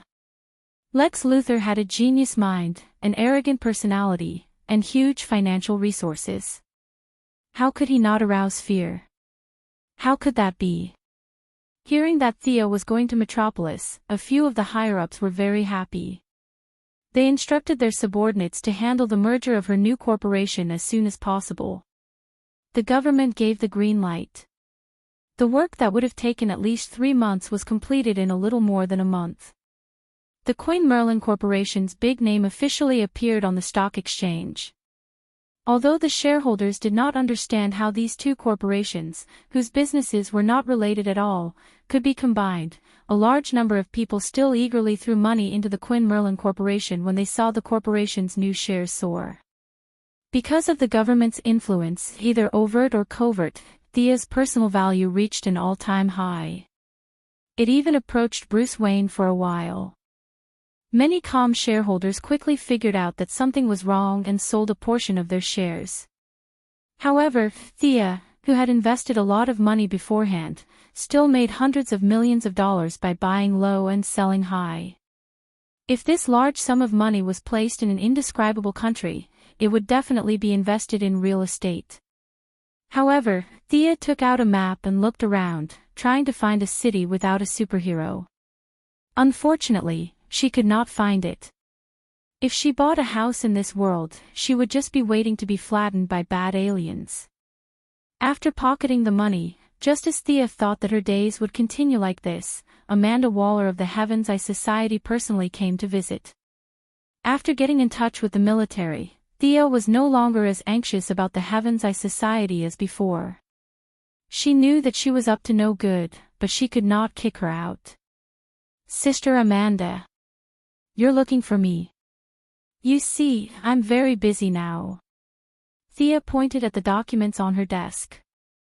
The new corporation had more than 10 presidents and vice presidents, but in the early stages of the merger, there were many things that she needed to make decisions on. These people could not help her. She did not even have time to go on a date with Diana last week. Instead, she called Diana to her office and closed the door to read the documents for the whole day. "There is something that I need your help with." Amanda lowered her attitude. She was no longer the kind of person who would come and go as she pleased. Thea was not someone who did not know what was good for her. Since she had received respect, she put down her pen and waited for her to continue. "I have a doctor named Joan Munn in archaeology. She's very capable. A month ago, she accidentally fell into an ancient cave while she was on an expedition in Peru. After we rescued her, several medical experts couldn't do anything about her condition. Her consciousness seems to be a little confused. I heard that you have some healing abilities. Can you help me take a look?" Chapter 306. Thea thought for a while. She had never heard of this name before. It was most likely a mental patient, so she did not pay much attention to it. She nodded and told them to contact her whenever they had time. 3 nights later, Thea arrived at the meeting place on time. Laura Michaels was the one who greeted her. Thea thought that Amanda had gone to Hong Kong to train Olivier again. "I haven't thanked you for saving me last time." The mature girl, Laura, greeted her with a smile. The 2 agents who had entered the base with them in Seaside City had died on the spot. The only reason Laura was still alive was because Sia had helped her out for the sake of an acquaintance. Thea immediately said that it was not worth mentioning. After all, it was a piece of cake for her. If she was stronger, the other 2 agents would not have left her in the lurch. The 2 walked into the hospital that belonged to the Heavens Eye Society. Patients of all shapes and sizes walked past them from time to time. Some thought that they could fly, some thought that they were rocks and wanted to bang their heads against the wall. It was as if they had returned to Arkham. After passing through a few checkpoints and entering the underground facility, Thea saw the patient who needed her treatment. You think this person is mentally ill?" The woman in front of her was petite. Her skin was pale, and her blood was bluish-purple. The woman was tied to the bed with a rope. Her body was twisted from time to time.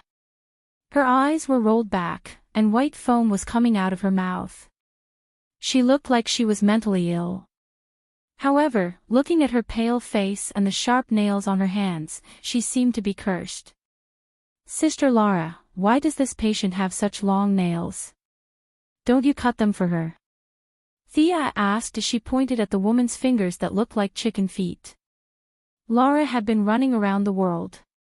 It was her first time seeing this patient. She felt embarrassed and immediately asked the person in charge. The Heavens I Society paid them so much, but this patient's nails were almost longer than her fingers. Was this how they lived? I'm innocent. Miss Laura, we hold her down and cut her nails every day, but she grows really fast. We can't do anything about it. If you don't believe us, we have video evidence. The person in charge was a fat woman who weighed more than 100 pounds. When she heard Lara's question, she kept saying that she was innocent. She swore to the heavens that she did not do anything wrong. It was the patient who grew fast. How can it grow so long if you cut it every day? Thea didn't say anything. Laura stared at the fat woman with an unfriendly expression. This woman seemed to have eaten a lot, and her face was oily. Where did the money come from? It must have been secretly embezzled. The fat woman's expression was very vivid, as if she had been greatly wronged.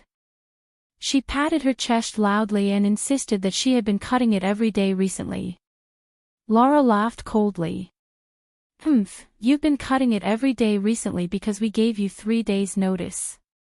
In order not to make a fool of herself in front of Thea, an outsider, Lila suppressed the anger in her heart and prepared to teach her a lesson later. Thea didn't care how much money they were greedy for. She just wanted to finish the mission as soon as possible. Do you have the patient's brain scan report? The fat woman stammered and couldn't say anything. Lila was completely furious. Are you kidding me? It's such a reasonable request, and you can't even afford to take a look at the film. Did you not take a picture at all? You reported that this woman was crazy, but you didn't treat her at all. Let me explain.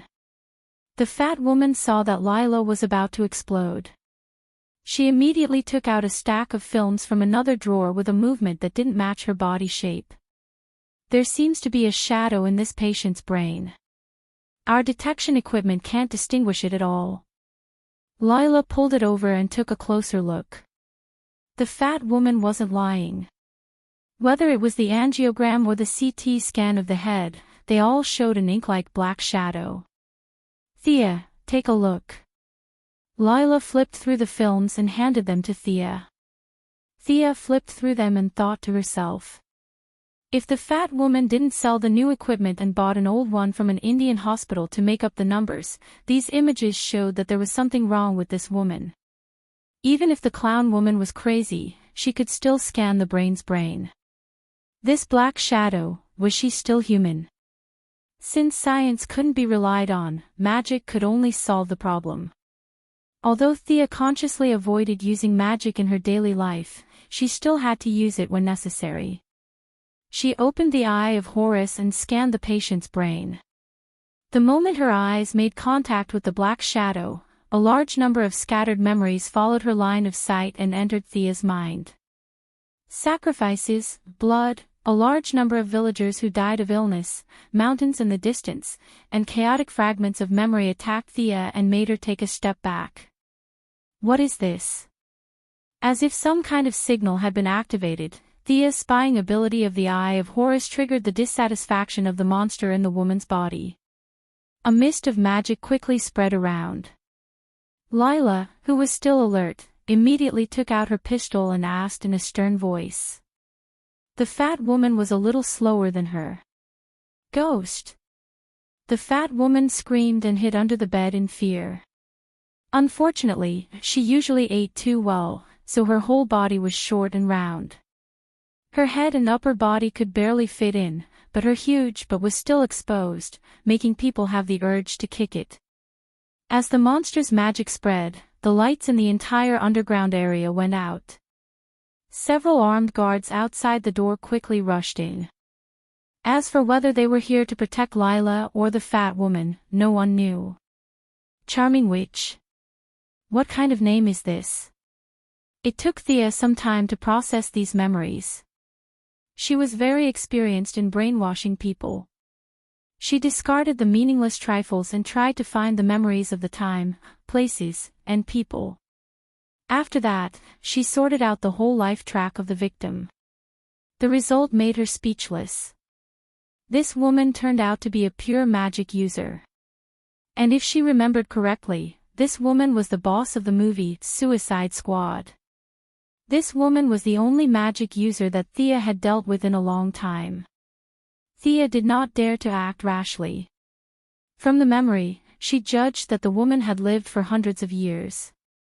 In theory, she had a lot more magic power than herself, but she did not seem to be very good at it. At this time, the charming witch was wearing a crescent moon headdress. Her whole body was as black as ink, and her messy hair was scattered over her shoulders. She curled up in the corner of the room and looked at Thea with dull eyes. She knew that she had suffered. Joan Munn had interrupted her sleep. Joan Munn was just an ordinary person, and she did not have any magic power at all. Both of them were in pain when she possessed her. Now that she was stimulated by Thea's Eye of Horus, she was not prepared at all and appeared in front of others. The plan had not yet begun, but it seemed that there was a possibility that it would go wrong. Thea was afraid of her strong magic power, and the charming witch's body was stiff, so her magic power was not working well. The two of them were in a stalemate, and neither of them dared to make the first move. Chapter 307. What is this? Lara's hands trembled uncontrollably as she held the gun. Although the room was dimly lit, she could still see the charm witch's green eyes. This is the monster that possessed your female doctor. Perhaps she was once a human. If I'm not mistaken, she should have used West African voodoo techniques to make herself neither human nor ghost. For centuries, she has been calling herself the Enchanted Witch. There were too many people in the room, so it was not convenient for Thea to transform her light ring. She took out her divine longbow and knocked a lightning arrow to guard against any possible attacks. Lara gestured to the few guards behind her, asking them to leave first. The house was too small, and the group of people who rushed in seemed to be very loyal, but they were all fat and strong, blocking the door tightly. Lara did not need their loyalty now, she just wanted to get out quickly. She whispered to Thea, "Can you deal with this black thing?" "More or less. You should leave first." Thea observed for a while and found the problem with Lara's body. She was definitely stronger than Thea in terms of magic power, but her body was stiff, and she did not know how much power she could use. If Lara was invincible, why would she be so cautious in the corner? Lara did not need her to tell her. She wanted to go out long ago. However, she could not go out with a few idiots blocking the door. She gestured for a long time before she remembered that it was pitch black, and these people could not see at all. She was also afraid that she would expose her position and attract the attention of the thing. She was very annoyed. Lara did not go out, but raised her gun to guard. Thea was fully focused on the charm witch and did not know the truth behind it. She was quite touched. This big sister looked cold, but she was actually very warm inside. "Can you understand me?" Thea could not stay in this stalemate, so she had to break the silence. Unfortunately, she tried several languages, but the other party was indifferent. She just curled up in the corner and looked at them silently. "You don't have a vocal organ. You still don't understand. Can you go back to that body and communicate with us?" Thea suggested as she pointed at Jean Munn, who was no longer struggling on the bed. However, the man continued to ignore her. As Thea spoke more and more, the man glared at Thea fiercely like a wolf. They were both magic users, so it wasn't hard to guess what the other party was thinking. "What, you've taken a fancy to my body?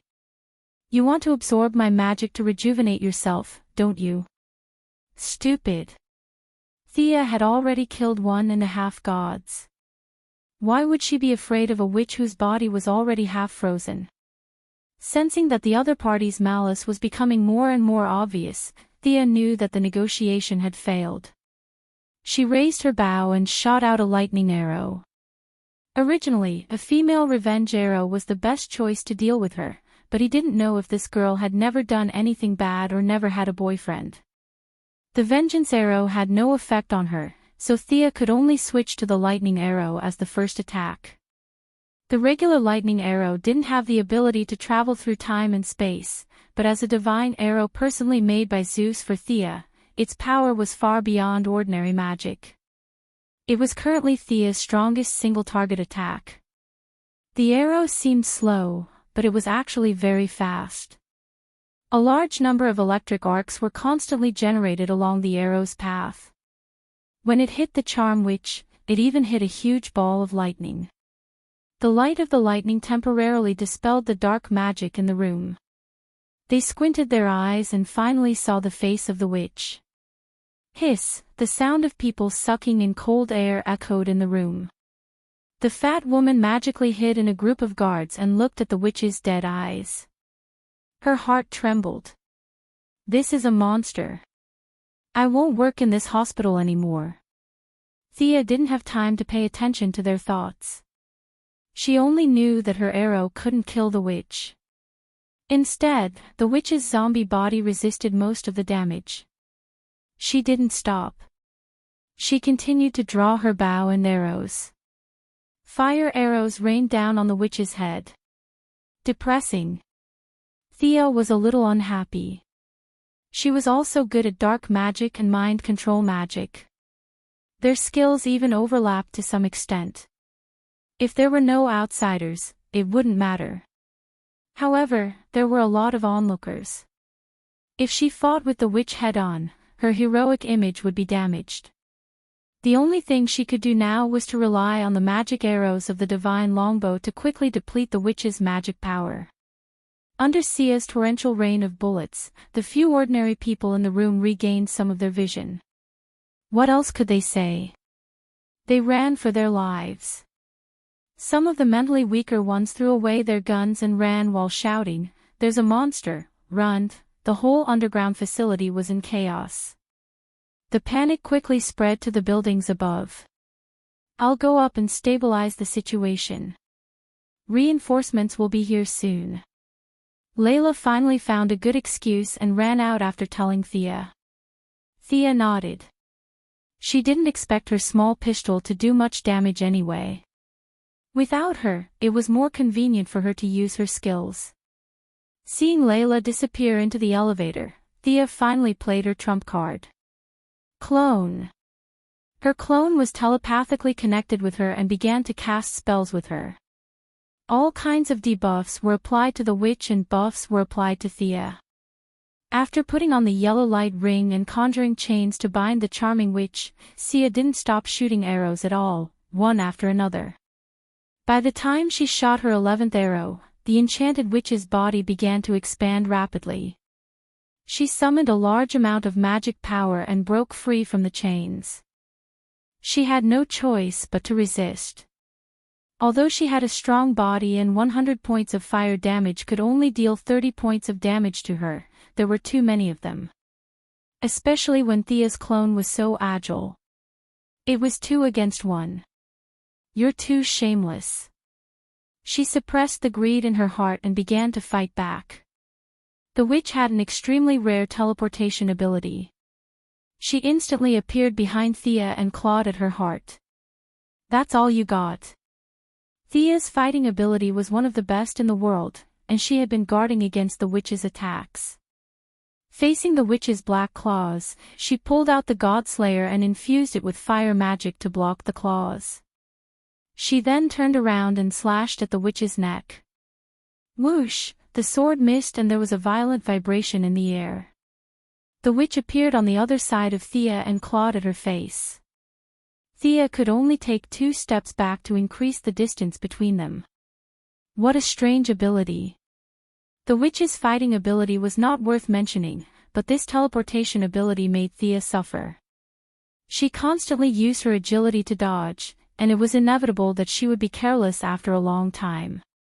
When the witch teleported for the 4th time, Thea finally discovered the principle of this ability. She could appear in any corner where her magic was. In other words, as long as the magic in the air was dispelled, her teleportation ability would naturally be broken. Chapter 308. The traditional way was to use a large amount of light magic to neutralize it, or use fire magic to burn it. Of course, it was also possible to change the battlefield and fight somewhere else. Thea could do all these methods, but she was purely helping out today. There were still a lot of things to deal with in the group, and she really did not want to waste time fighting a war of attrition. The doppelganger waved her hand and forced the charm witch to retreat with 3 light beams. She took out a dark, sci-fi weapon from the space ring. This was a combination of the technology of Captain Frigid and Mr. Freeze. It was the latest development of the freeze gun. If Cisco Ramon's design 3 years later was 1.0 and Captain Frigid's modification was 2.0, then the gun in Thea's hand was 3.0. Cisco Ramon had made a great contribution to the design of this gun. Conservatively speaking, this gun was at least 30 years ahead of its time. Bang! Bang! Under the confused gaze of the charming witch, Sia kept pulling the trigger. The cold air that was close to absolute zero froze everything, regardless of whether it was mana or zombies. The charm witch tried to break free from the ice several times, but unfortunately, her body didn't have that much strength. Her magic power also leaned towards the dark attribute and was more proficient in corrosion and infiltration. Thawing out of this big ice block was really not an option. In addition, her mind was a little slow, so Thea did not want to talk nonsense with her. She sprayed 3 layers of ice on the inside and the outside. She put away the doppelganger and the light ring and observed the results of her battle. The effect was really good. This was the power of a technological weapon. Captain Frigid, an ordinary person, had repeatedly tricked the Flash. Although his high IQ was inseparable, this gun also played a part. Phew! Sia exhaled a breath of cold air. This room was almost freezing her, making her feel very uncomfortable. She ran out of the room in a few steps and bumped into Lila, who was about to help her. "Where's the enemy?" Lila stretched her neck and looked behind her. Her first thought was that Thea was defeated and was running away. Should he run with her, or should he run separately? She did not feel cold during the battle, but after the battle, it was really cold. It was reasonable that Captain Frigid wore a down jacket all year round. Thea was only wearing a short-sleeved shirt. In such a cold basement, she felt uncomfortable all over. Do you still remember Killer Crocodile from that day? It's similar to that one. I've frozen it. At this time, Lara also felt a bone-piercing chill. Thinking back to the time when they first met, she nodded as if she understood. She was no longer the person who took the lead. She waved her hand and gestured to the people behind her, "You guys go and take a look. The temperature inside is very low. Don't touch it with your skin." Thea felt extremely cold in such a short time. She told Gu Yen to stay away from her and ran to the elevator alone. Halfway through the run, Thea suddenly realized something. Where was the female doctor who was thought to be mentally ill? He seemed to still be tied to the hospital bed. Did he catch a cold too? They didn't know each other, so she could only blame herself for being unlucky. Hopefully, the heavens would help her. After drinking 2 cups of hot coffee in the facility on the ground, she finally felt less cold. The design of Cisco Ramon's gun was very good, but it had high requirements for the user. Thea shivered even with her strong physique. It was hard to imagine how much pain Captain Frigid, an ordinary person, had to endure. This person's original intention was to toy with the Flash. After enduring so much, his genetic chain was damaged. She had to admit that he was a strong person. Just as she was wondering whether she should fly back or let them send her back, Laura, who was out of breath from running, pulled her back. "What's that thing you've frozen? Help me explain it in detail. Otherwise, I won't be able to explain it to Amanda." "Oh. Okay. I saw a part of that person's memory. She was born in a small village in West Africa about 600 years ago. She received the secret inheritance of voodoo, which was very popular at that time. The locals called her the Enchanted Witch. After that, there was a large gap in her memory. When she regained consciousness, she was already on the other side of the Atlantic Ocean in Peru. It's unknown if the early colonists transported her. The last memory she had was that careless doctor of yours who destroyed her place of hibernation. That's about the situation. Thea looked at Lara's dizzy eyes. She was also quite depressed. She thought that it was just a small favor, but who knew that it would cause so much trouble? In the original plot, Amanda could think of using the heart to control the Enchanted Witch, but now, the female doctor's host had frozen to death. Thea was afraid of trouble, so she didn't ask. She didn't know and didn't care whether the plot would follow the same direction as the plot. She reached out to greet Lara, leaving her to ponder on how to write the report. Thea didn't wait for them to pick her up and directly flew back to Star City. She thought that Amanda would come the next day, but the dark-skinned woman didn't come. Instead, a little kid came. Damian Wayne, who looked childish but had a serious expression, handed Thea a long bag. "The sword you wanted." Thea opened the bag. The hilt and scabbard were 1.5 meters long and 25 centimeters wide. The whole thing was very heavy. The scabbard was engraved with magic patterns, which was a language that Thea couldn't understand. Thea didn't reach out to touch the hilt. She needed to observe it carefully. The hilt was golden, and the head of the sword was a ferocious demon's head. The arms of the demon formed the crisscrossing patterns on the hilt, and then the demon's hands interlocked to form the handguard. Thea used several methods to detect the sword, but she didn't find any traps on the sword.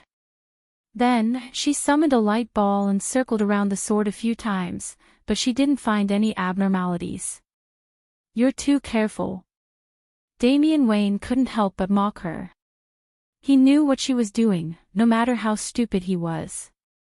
Thea didn't want to talk nonsense with the little kid. Under his horrified gaze, she created a clone and instructed her to get the sword. Clang! With a crisp sound, the whole sword was pulled out. The clone and the real body exchanged information. After confirming that it was safe, Thea took the sword and looked at it carefully. What a good sword!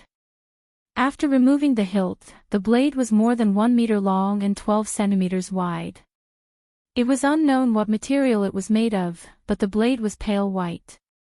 Anyone with a normal mind would associate it with the color of bones at first glance. They could vaguely hear the wails of the dead on the sword. In the middle of the blade, there was a dark red blood groove that couldn't be seen by ordinary people, but Thea could see it with the eye of Horus.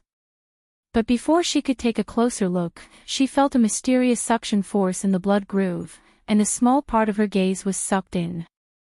Thea quickly turned her head. She waved it a few times. "It seems a little light."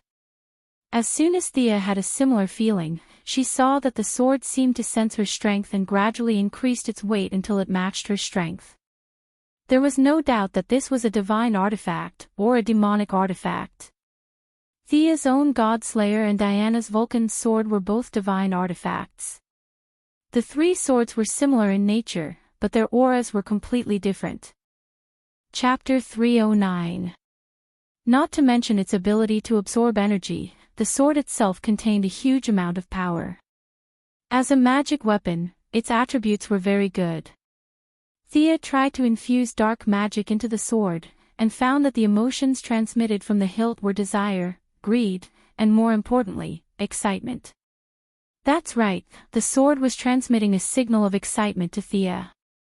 God knew how many years it had waited, and finally, it was nourished by magic again. The blade was faintly vibrating. Thea swung the sword and withdrew the magic, and directly sheathed the sword. The sword was a little too pleased with itself. It had actually tempted Thea to go on a so-called killing spree. It would be a joke if Thea, who brainwashed others every day, was brainwashed and controlled by a sword. Thea did not directly put the sword into the ring. Instead, she looked at Damien and said, "I'm very satisfied. You can learn magic from me." Damien's little face was tense, and he was obviously relieved. As for the time and place, it was the small forest where Malcolm taught Thea. It was quiet and remote, and no one would disturb them. The original owner of the land was Old Ma, and now it was under Tommy's name. Anyway, he was still in Gotham with Laurel, so there was usually no one there. She told Damien to find a place to rest and wait for her in the forest at night. Thea continued to busy herself with the various matters of the company. It was not until sunset that she slowly walked towards the forest that had given her hope. It was the cycle of nature, and now it was her turn to give others hope. Thea recalled as she walked, but suddenly she stopped and looked not far behind her. An extremely tall and thin old man walked out from the shadows and was looking at her not far away. He was wearing a black robe with a high collar. His face was cold, and his eyes were filled with wisdom and vicissitudes. Ninja Master. Thea was a little surprised. This old man actually came out on his own. Needless to say, he must have followed Damien all the way here. Thea did not know if Damien had been honest with him, or if there was something else going on. You know me. Child, can you really teach Damien those mystical knowledge? Ninja Master stared at Thea with his hands behind his back. I'm a man of my word, but his completion of the mission seems to be a little different from what I expected. Thea could tolerate failure, but she did not like betrayal. Failure was a matter of ability, while betrayal was a matter of morality. Ninja Master didn't answer her question directly. He lowered his head and organized his words. Without my acquiescence, it's impossible for him and Talia to get the magic sword from me. Thea was dubious about this. Since it had already happened, she could say whatever he wanted. Are you going to take back your sword? This time, Ninja Master answered without hesitation, I want to see if you are qualified to hold that sword. Thea smiled. If it was 3 years ago, a Ninja Master would be the highest peak she could see. But now, he was just an old man with great martial arts skills. How do you want to see it? I want to experience your magic through martial arts. Ninja Master said as he pulled out a sword from his waist. Thea glanced at it and saw that it was just an ordinary steel sword. As you wish. Thea could feel that Ninja Master didn't have any intention to kill her. This old man was very open, or rather, he didn't need to hide his actions with lies anymore. Thea didn't use the Ring of Light or the Divine Bow. She raised her hand and threw an oil spell at his feet. Ninja Master's expression was calm. A sleeve arrow with an iron chain popped out from his left wrist and stuck on a tree trunk by the roadside. Ninja Master jumped up, stomped on the tree trunk with his feet, and took a small turn to attack Thea. TSK, Batman was indeed from the same lineage as him. Thea's hands drew a beautiful curve, drawing 2 inscriptions in the air. She opened her 5 fingers, and a small ball of white material flew out and expanded with the wind. By the time the white material reached Ninja Master, it had already turned into a large net, covering the sky and the earth. Amazing! Ninja Master could only use the same trick again. He dodged the net again and threw a dart in the air. Thea didn't move. She pointed at the center of the dart with her left hand and changed the direction of the dart with her finger. She picked up the dart with her right hand, infused it with her fire magic, and threw it in the opposite direction. Here you go. The Alliance's hidden weapon technique. Ninja Master looked at the red ball and didn't dare to take it directly. He quickly ran to the side and dodged. Boom! The fire magic made close contact with the tree and caused an explosion on the spot like a grenade. Ninja Master saw that Thea didn't move at all and was casting spells with all her strength. He knew that he underestimated this woman. He took out something from the cloth bag at his waist and threw it to the ground. Theo looked at him surrounded by smoke and was a little speechless. This old man was an enhanced version of Batman without high-tech weapons. Originally, he could only slightly change the magic circuit of a half-cast spell and turn it into another spell. Old man, you have to be careful. Watch out for my shadow leopard. She summoned a creature from the shadow realm. The leopard's green eyes looked back and forth in the smoke. Soon, it turned into a gust of wind and silently ran into the smoke. But in less than 10 seconds, the shadow leopard was directly hit. Although its body was light in the air, the fierce light in its eyes dissipated a lot. Young woman, you underestimated me. Just as Thea was thinking about what spell to use, Ninja Master came out from behind her diagonally. The two were less than 5 meters apart. Thea drew the Godslayer and blocked the opponent's slash. At the same time, she threw a punch. You underestimated me too. Ninja Master finally found this golden opportunity. How could he be willing to open up the distance between them again? The blade changed from a vertical slash to a horizontal one. At the same time, his left hand and Thea's fist collided. With a muffled bang, the two of them took half a step back at the same time. They were a little surprised. Although Thea was far inferior to Diana, the transformation of the divine power was all around. She used almost 70% of her strength in this punch, but she did not expect that the opponent's physical fitness was not bad. The punch was actually a draw. Demonized body. The only thing comparable to the transformation of the divine power was to demonize oneself. Considering Ninja Master's life experience, this was the most reasonable explanation. Thea did not use her full strength. In fact, Ninja Master was cautious all year round and also did not use his full strength. Seeing that his punch, which was far superior to ordinary people, did not take Thea down, his attitude became more serious. At this time, the Shadow Leopard rejoined the battle, 2 against 1 with Thea to deal with Ninja Master. Rope technique. Thea waved her sword in her right hand to resist the opponent's attacks. Her left hand completed a spell. As if it had a life of its own, the magic rope wrapped around Ninja Master's feet. At the same time, the Shadow Leopard attacked the middle. Thea's long sword swept towards his head. The Ninja Master's martial arts skills were really impressive. He flicked the magic rope with his sword, jumped up with his legs, and kicked the Shadow Leopard away. He didn't care about closing the distance anymore. He grabbed Sia's wrist that was holding the sword and threw her out. Chapter 310. However, what made the Ninja Master speechless was that although Thea was thrown out by him, she could still fly without the help of the light ring. Thea made a 360-degree turn in the air, and the long sword in her hand slashed diagonally at his wrist. Clang! The Ninja Master blocked the sword with a steel wrist guard, and at the same time, the mechanism on the wrist guard was activated. His 2 fine teeth bit the edge of the sword, and his right hand clenched into a fist and punched Thea's face. Thea suddenly turned in the air again, and her left foot met the Ninja Master's fist.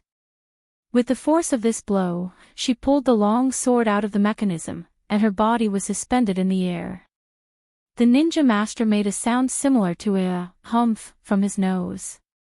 His opponent's actions did not conform to the rules of physics, which made him unable to use many of his exquisite moves. Especially when he was in the air, how could he fight? But he had nothing to complain about. Before, he had vowed that he would use martial arts to learn magic. Now he had seen magic, but the process was a bit sullen. Thea paused for a few seconds in the air, and found that the Ninja Master did not make any further moves. The Ninja Master was almost half demonized, but he did not seem to be able to fly. Was he hiding his strength, or did the demon only strengthen his body and did not give him any strength at all? If there was no accident, it should be the latter. If he dared to make a deal with the demon, he should have the awareness now. Thea respected him, but she did not sympathize with him. In the past 800 years, many families had been destroyed because of his existence. His soul was more or less contaminated with the demon's nature. Thea just wanted to use this old man to test her new move. With a smile on her face, she raised her hand and cast the dark magic she was most familiar with. A large cloud of black fog covered an area of 100 meters. Want a sneak attack? I have trained thousands of assassins. Young man, you are using the wrong method. The ninja master did not panic. He was not boasting. He must have figured out how to sneak attack and how to prevent sneak attack. Of course, Thea would not be so naive as to think that the enemy would be caught off guard. She had been referring to the charm witch's teleportation over the past few days, and combined it with her own magical theories. She had come up with a new trick. In this black fog, Thea could teleport herself to any place with magic at any time, using magic to teleport and martial arts to attack the enemy. This was also the first time she tried to combine martial arts and magic. The charming witch herself had no fighting experience. She only knew how to grab, knock, and scratch. Thea's level of martial arts and her vision for finding the enemy's flaws were much higher than hers. With the combination of the two, the ninja master, who was skilled in martial arts, was quickly beaten to a pulp. Is this also magic? Amazing! The ninja master was a little flustered at first, but he soon calmed down and methodically dealt with Thea's attack. His reaction was extremely fast. Thea continuously changed her position, alternating between real and fake movements, but she didn't cause any damage to him. But the ninja master's experience was really rich, and he quickly found a way to break the situation. The old man was born with amazing intuition, and he was familiar with the flaws of his own moves. He repeatedly guessed the position where Thea would appear. As soon as Thea teleported, she would meet his long sword. After a few rounds, she could only continue to teleport. It's amazing that a pure martial artist can practice to this extent. Thea had teleported more than 10 times, but she still couldn't defeat the ninja master. She had to say that she was impressed. Your martial arts are also good, but you practice the martial arts of the Assassin League, right? The ninja master just casually asked. He had taught too many disciples, and after 800 years, who knew how many there were? So he just said it, and didn't expect to get a formal answer. Of course, Thea wouldn't be so honest about the origin of her martial arts. The two sides exchanged a few more moves. Thea felt that her moves still needed to be improved. In theory, there was no big problem, but in practice, there were still some areas that were not easy to use. She didn't know if that guy had thawed. Next time, she should see if the charm witches had any tricks when teleporting. Withdrawing the black fog, the surroundings were lit up by the moonlight again. I want to see your martial arts. Thea landed on the ground, holding the sword with both hands.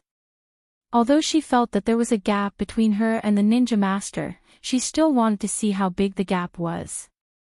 The ninja master was a little surprised. Give up your magic and compete with me in martial arts. You have courage. Except for Bruce, you are the best young person I have seen in the past 100 years. I accept your challenge. The ninja master held the sword in his right hand, pointing the tip to the ground, waiting for Thea to make the first move.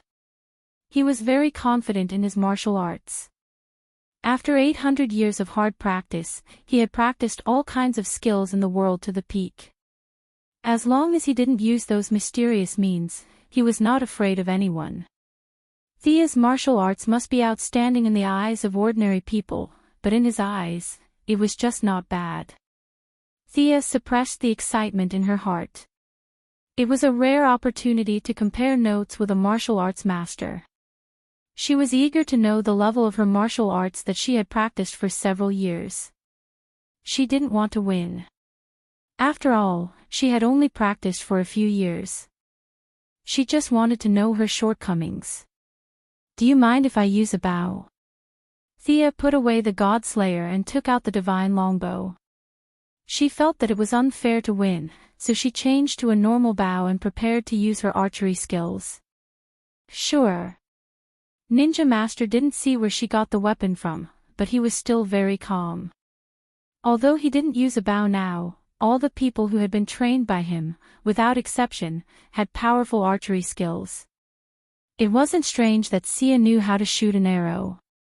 It was normal. The divine power of the goddess of the hunt had greatly enhanced her archery skills. Now, even if she didn't use a divine longbow, her normal arrows could still cause great damage. Bang bang bang. 3 arrows were shot in an instant, and the 3 arrows almost locked the ninja master in any way. Since the ninja master could predict where she would teleport, Thea could also predict where he would most likely dodge. In a battle, it was not only a competition of experience, but also a competition of wits.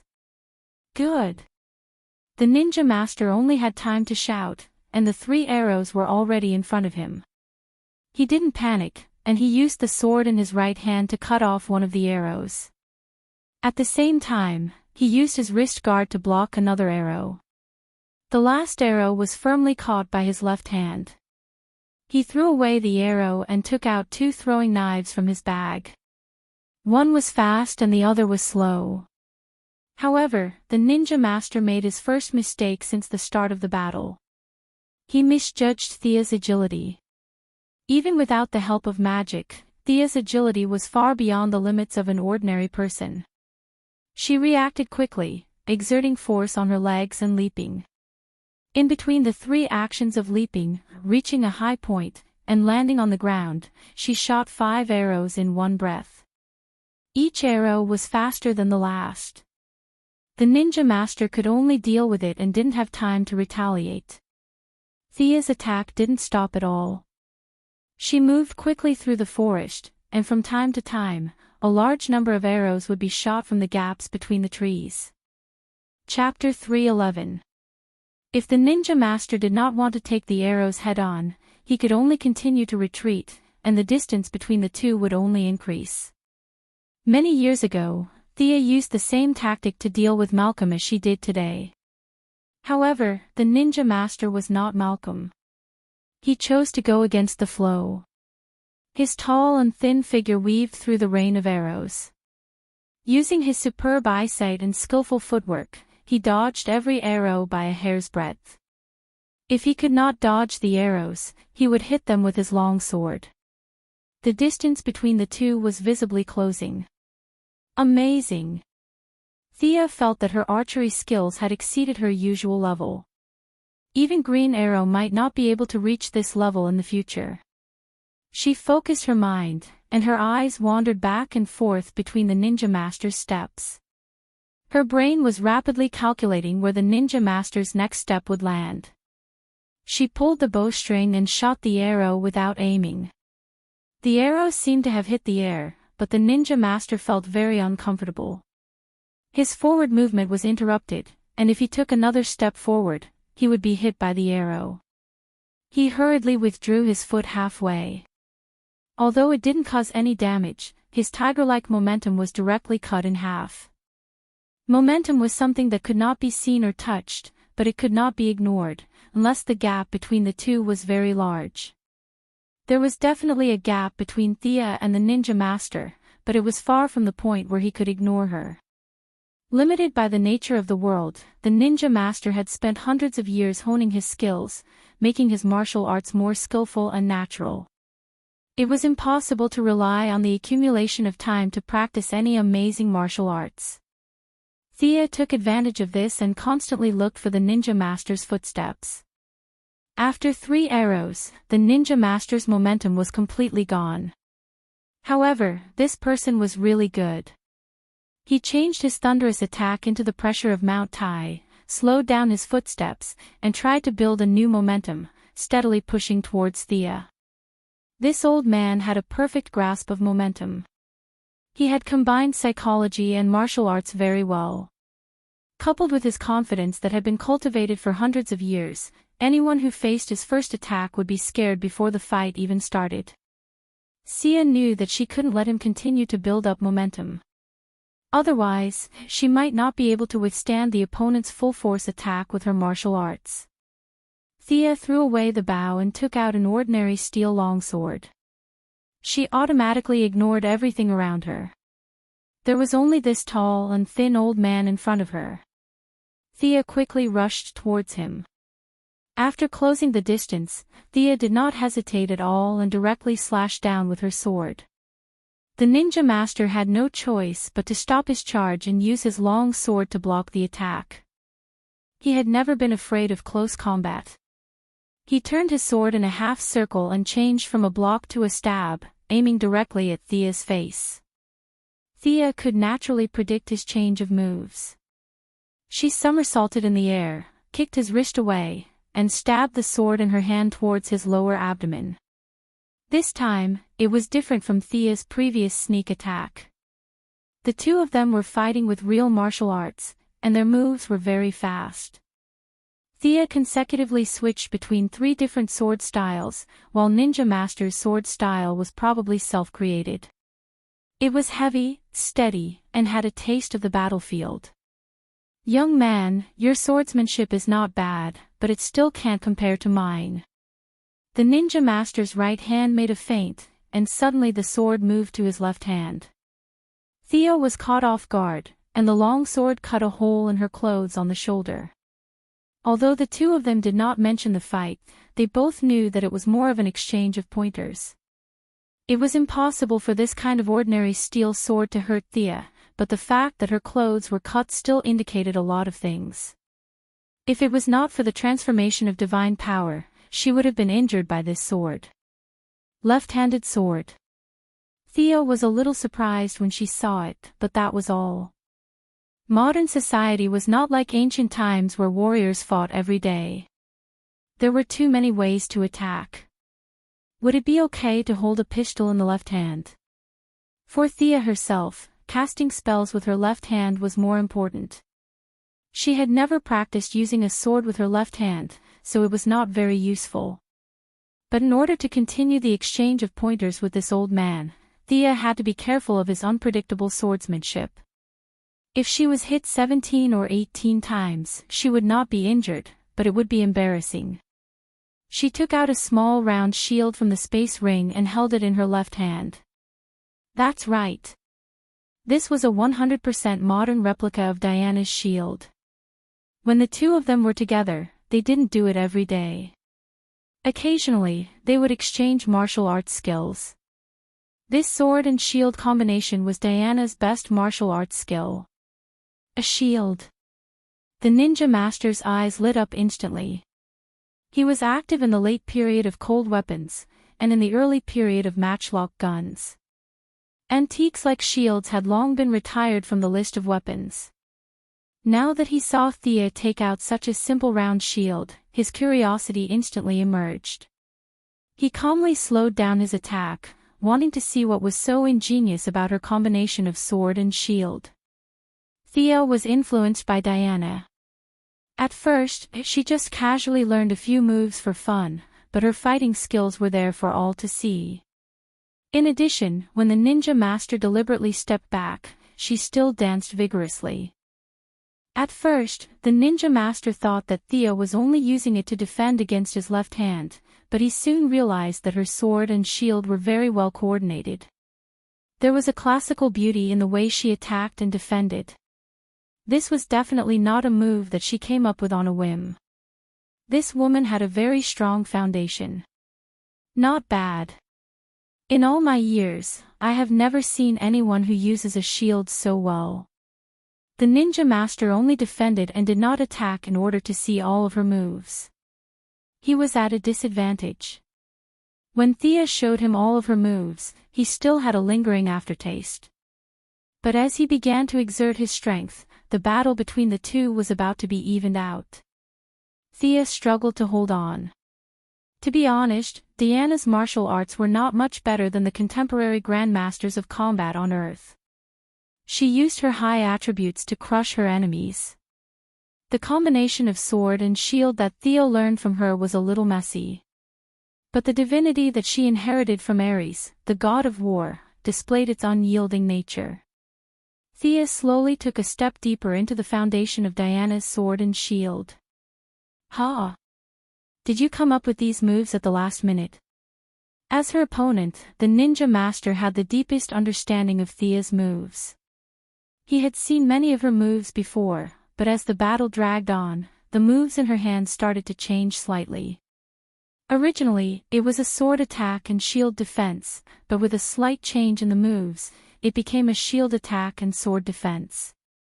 When the ninja master changed his moves, she changed her moves accordingly. This made the ninja master feel a little uncomfortable. A mystic sorcerer was able to fight him, a martial artist who had practiced martial arts for hundreds of years, to this extent.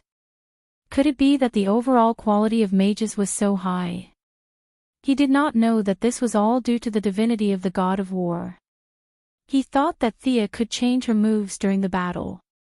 This was a little unacceptable to him, especially when he thought about how Thea gave up her strong points and used her weak points to fight with him for so long.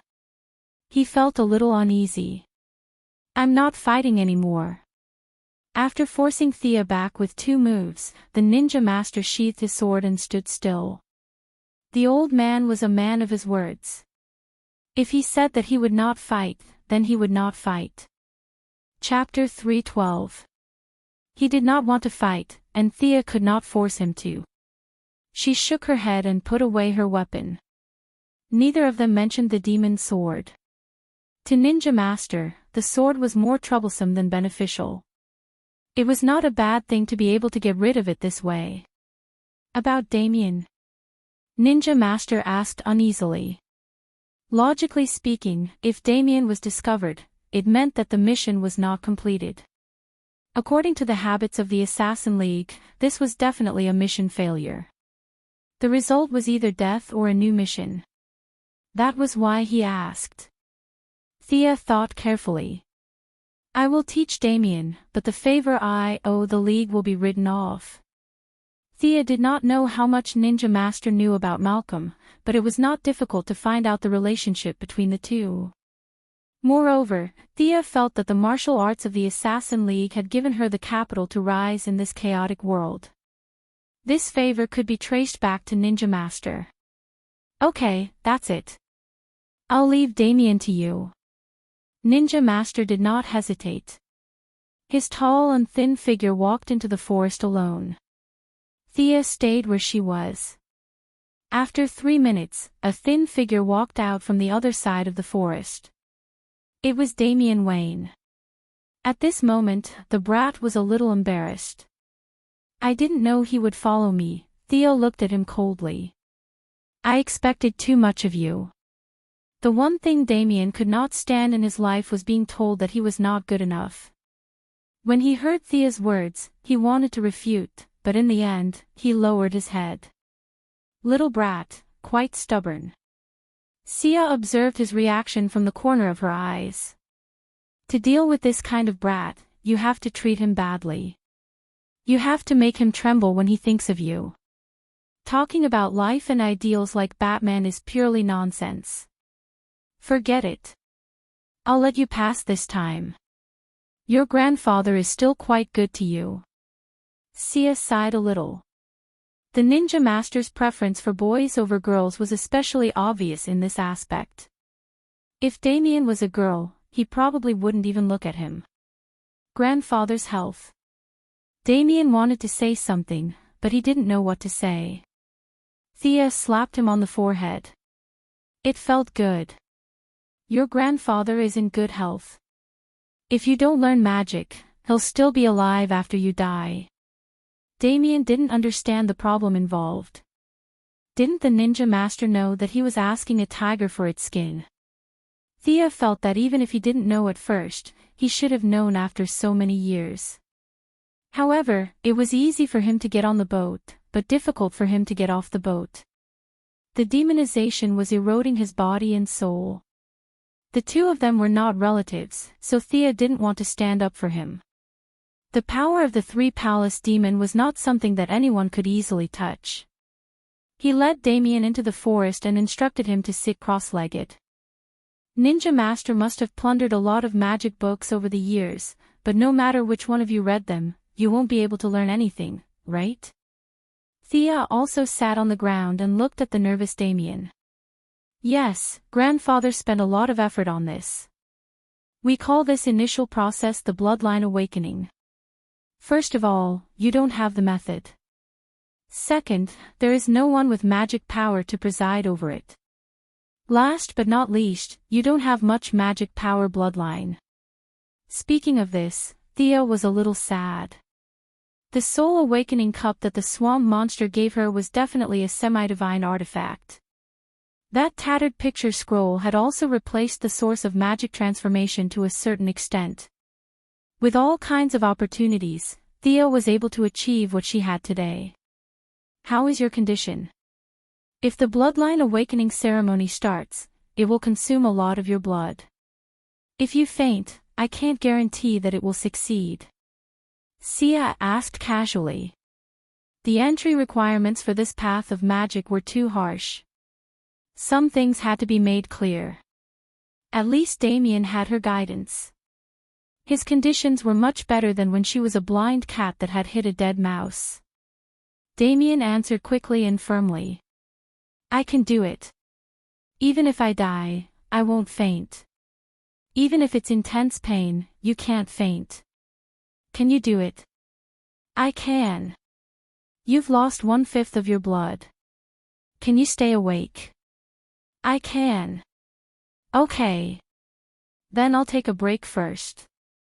Fighting with your grandfather for half a day was exhausting. Thea jumped onto a nearby tree after saying that. Pfft. Damien was still boiling with excitement. He suddenly felt a little dizzy after being hit by her. In his panic, he wanted to say something, but he almost bit his tongue.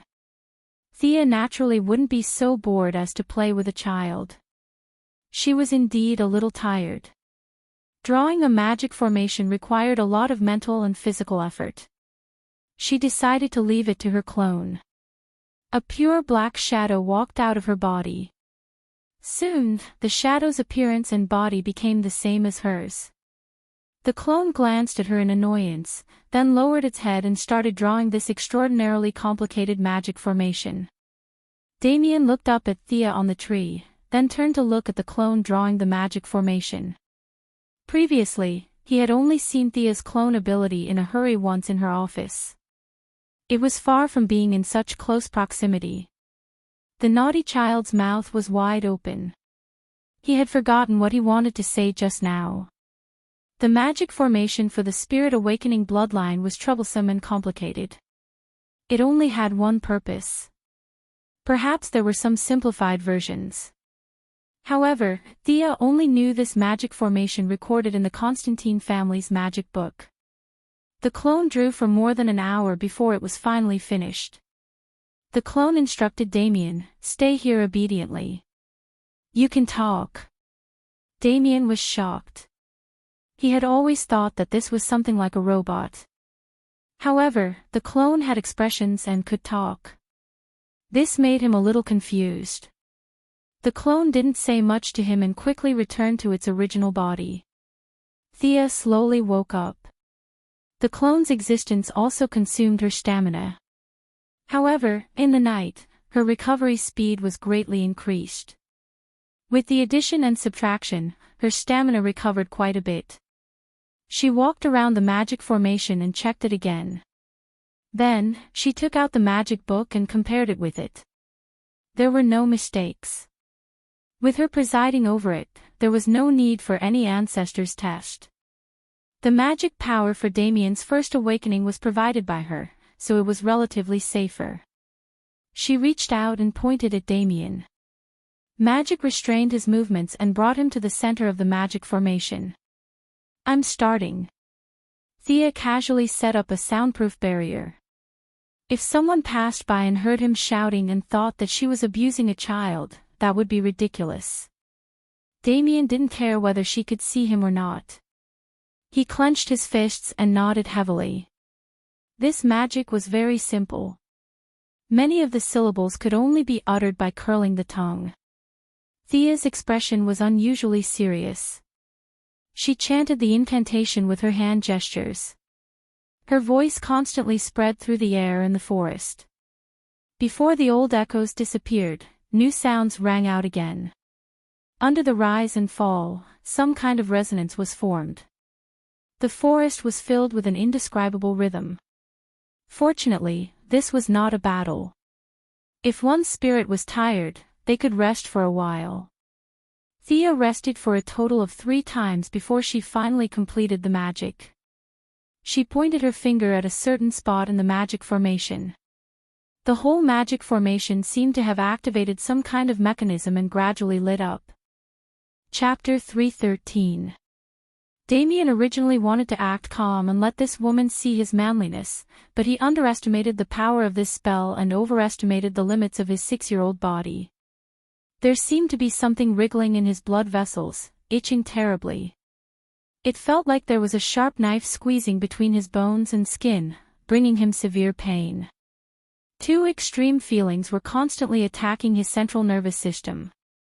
He only held on for less than a minute before he saw double, and there was a roar in his ears. He had received some basic training in the Assassin League, so he knew that there was nothing in front of him, and there was no loud noise in his ears. This was all because his brain could not process too much information in a short period of time, causing visual and auditory difficulties. He closed his eyes and tried to block out the noise around him, recalling the method taught by the ninja master, and tried to concentrate on what was in front of him. "Call me if you can't hold on." Damien closed his eyes and vaguely heard Thea's voice. Afraid that he was hallucinating, he opened one eye and saw that Thea was quickly flipping through a thick book with a black cover. As if feeling his gaze, Thea waved her hand. "This girl. Has she never done this before? The so-called bloodline activation, she has never tried it on anyone, right? Is she using me as a test subject?" Damien looked at Thea's serious expression and could not help but have a similar guess. Of course, it was Thea's first time casting this spell. After all, it was hard to find a person with a bloodline in modern society. Damien's talent could be said to be barely enough. If someone helped him, he would be able to enter the door. If no one helped him, he would be old enough to be a warrior. His talent was not as good, and the effect of the magic circle drawn by Thea was too strong. The combination of the two made Damien, who had a strong will, unable to hold on for more than a minute. Seeing that Damien was still clenching his teeth, Thea was afraid that something would happen to him, so she followed the method in the book and weakened the magic output of the magic circle. Phew! Damien let out a long breath. The numbness and itchiness disappeared, leaving only a piercing pain. It was much easier to bear with it alone. His eyebrows were still furrowed, but his clenched teeth had loosened. At this moment, Thea's lazy voice reached his ears again. "Do you feel better now? The magic output of the magic circuit has been reduced by half, but the ritual time has been doubled. It will last for about 3 hours. 3 hours. Damien, who was trying his best to endure the pain with his eyes closed, nearly jumped up. If it was 10 minutes or 15 minutes, he could still endure it, but 3 hours. The thought of giving up had just surfaced in his mind when he dispelled it. He, Damien Wayne, would never admit defeat, nor could he admit defeat. If others could do it, he would do it too. A great opportunity was right in front of him. Thinking back to the hundreds of years of anticipation of a ninja master, wasn't it just 3 hours? Bear with it. Time passed slowly. Damien did not know how much time had passed, but he suddenly realized that he was not in so much pain anymore. Was his body numb? He used his heart to feel for a while. This was one of the factors, but more importantly, his physical fitness had become stronger. Stronger. No one knew how much Damien longed for this word in his heart. His father was not by his side when he was young. The only people who accompanied him were his mother, who was full of resentment, and the old man, who was known by everyone as the leader of the demons. Damien had set a goal for himself since he could remember. He wanted to be strong, to have power, and not let others interfere with his destiny. Although the change was slow, he could feel from his heart that was beating more and more vigorously, and his bones that were getting tougher and tougher. His physical fitness was rising rapidly. In the past, he would have to put in 10 times or even 100 times more effort in exchange for this little bit of improvement. Today, he could gain strength just by sitting here. This was the mysterious magic. He could not help but steal a glance at Thea again. Our young lady did not have the patience to watch him grit his teeth. At this time, she was resting her chin with her hand and resting with her eyes closed. Damien swallowed the words that were about to come out of his mouth. This girl probably did not care about his gratitude, but she could fight with his grandfather for so long with only martial arts. He could not tell that she was quite powerful. Thea was not asleep. She had been secretly observing Damien in the magic circle. After all, he was Batman's son. The purpose of pretending to be asleep was that she was afraid of trouble. What was the use of receiving the gratitude of a 6-year-old child? The pain finally ended, and what followed was numbness and itchiness. Damien, whose physical fitness had improved a lot, had already expected this. He did not panic and endured it. It was as if there were thousands of insects crawling in his blood vessels. That kind of soreness was not something that ordinary people could endure. Damien hoped that the pain just now could come back to replace the numbness and itchiness. Unfortunately, he also knew that this was a necessary process. In order to become stronger, he had to continue to endure it. After some time, he finally heard Thea say, "Rest for a while and prepare for the next stage." Her voice was like the sound of nature. Damien's body was as if he had been fished out of water. His short black hair was stuck to his forehead, and a trace of stubbornness could be seen in his blue eyes. However, his hands could not help but tremble. Thea used Magician's hand to pull him out of the magic circle. The body strengthening stage is over. The next stage is the official bloodline condensation. You will suffer a lot of blood loss. In order to prevent you from becoming a cripple in the future, go to the side and move around. Adjust your body's condition. Damien panted heavily, trying to calm his breathing. Not long after, he felt that his body was different from before. First of all, the most obvious difference was that he had grown taller. Secondly, his vision was farther, and his hearing was sharper. He did a few punches and kicks. The most obvious feeling was that his strength and speed had increased by a lot. The 3 hours of suffering were not in vain. After moving around for a while, he gradually grasped the new strength and did a few somersaults. He was agile and his movements were light. Although he could do it before, it was not as easy as now. You've recovered enough. Let's continue. After getting his consent, Thea put him back into the magic circle again and began the second stage, which was also the most critical stage of bloodline purification. The magic circle was light black before, but now it was light red. At first, Damien did not feel anything different, but soon a wave of weakness came over him. As someone who understood the structure of the human body, he knew that this was Sia's so-called bloodline purification period. A large amount of blood was artificially consumed, and the magic circle could help him extract the most essential part of the blood. This was the beginning of the path of mystery. Unlike the previous stage, where he had to grit his teeth and endure, Damien now had to deal with endless weakness. His face was getting paler and paler, and his blood was flowing out rapidly. He had to try his best to stay awake and not pass out because of excessive blood loss. Chapter 3:14. What can I do to help? Seeing Damien's pale little face, Batman, who didn't want to show his face, came out from behind the tree. Impossible. This is the most critical step for him. The bloodline can't be faked. If you give him a blood transfusion now, it will definitely alleviate his symptoms, but I can't guarantee what will happen after the bloodline is purified. Thea had felt him spying on her when she first fought with the ninja master. These 3 generations were quite interesting. On the surface, they seemed indifferent to each other, but in fact, only they knew the bond between them. Batman wasn't in the mood to chat with her. He waited anxiously. Don't worry, this magic circle is very safe. Damien is still young. In theory, the younger the bloodline is purified, the higher his future achievements will be. I'm also watching over him. To be honest, this kid's luck is much better than mine. I didn't have anyone to watch over him back then. He had to rely on himself for everything. Your son is already very lucky, Thea said, half comforting and half reminding. Sure enough, Batman's face looked a lot better when he heard that Damien's future achievements would be higher.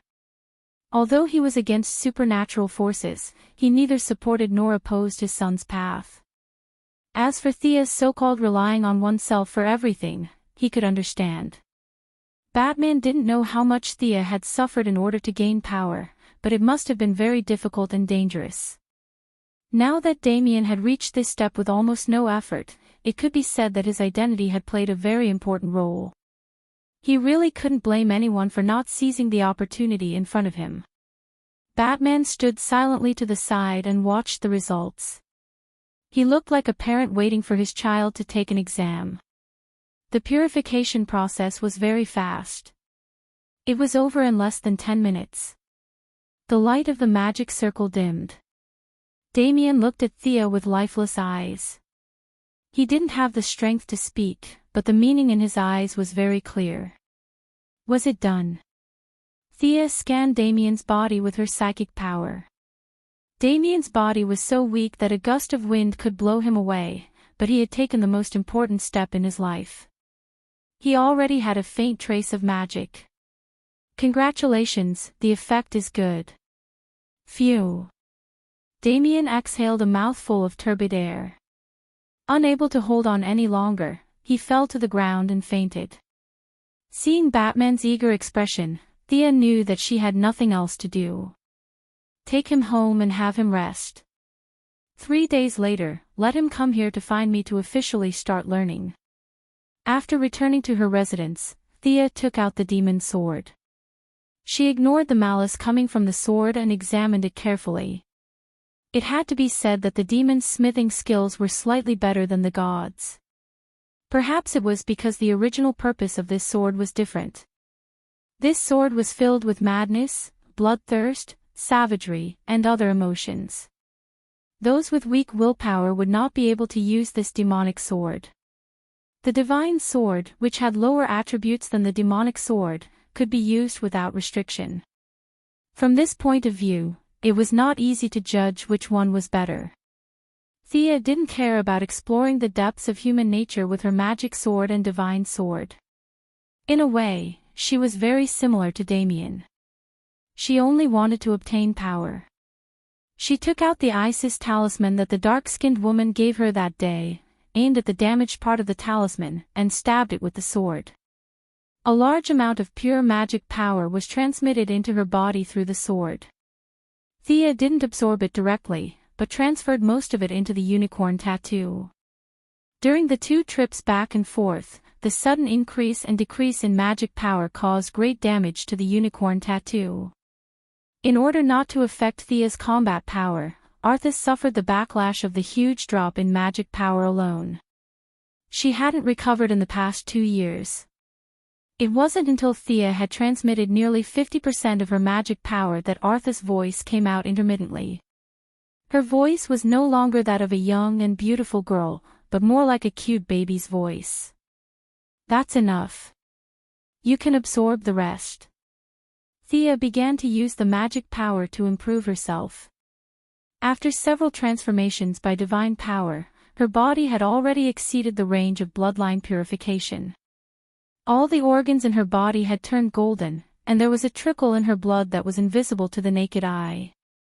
It was as if there was a light blue circulatory system in addition to the blood circulation.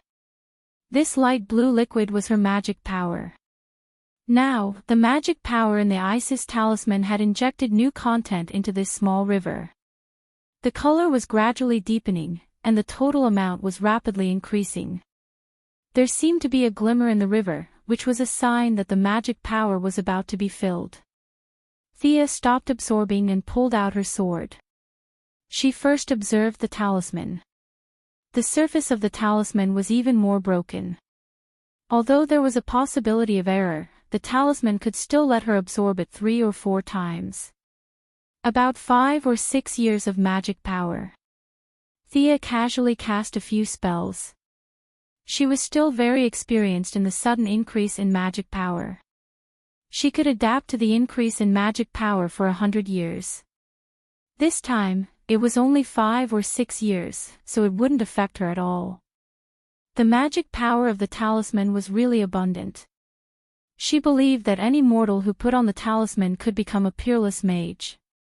But whether this person would still be the same person after that, only God knew. For the first time, most of the magic power was transferred to an unknown corner by the magic sword. Thea thought that most of it was absorbed by the demons.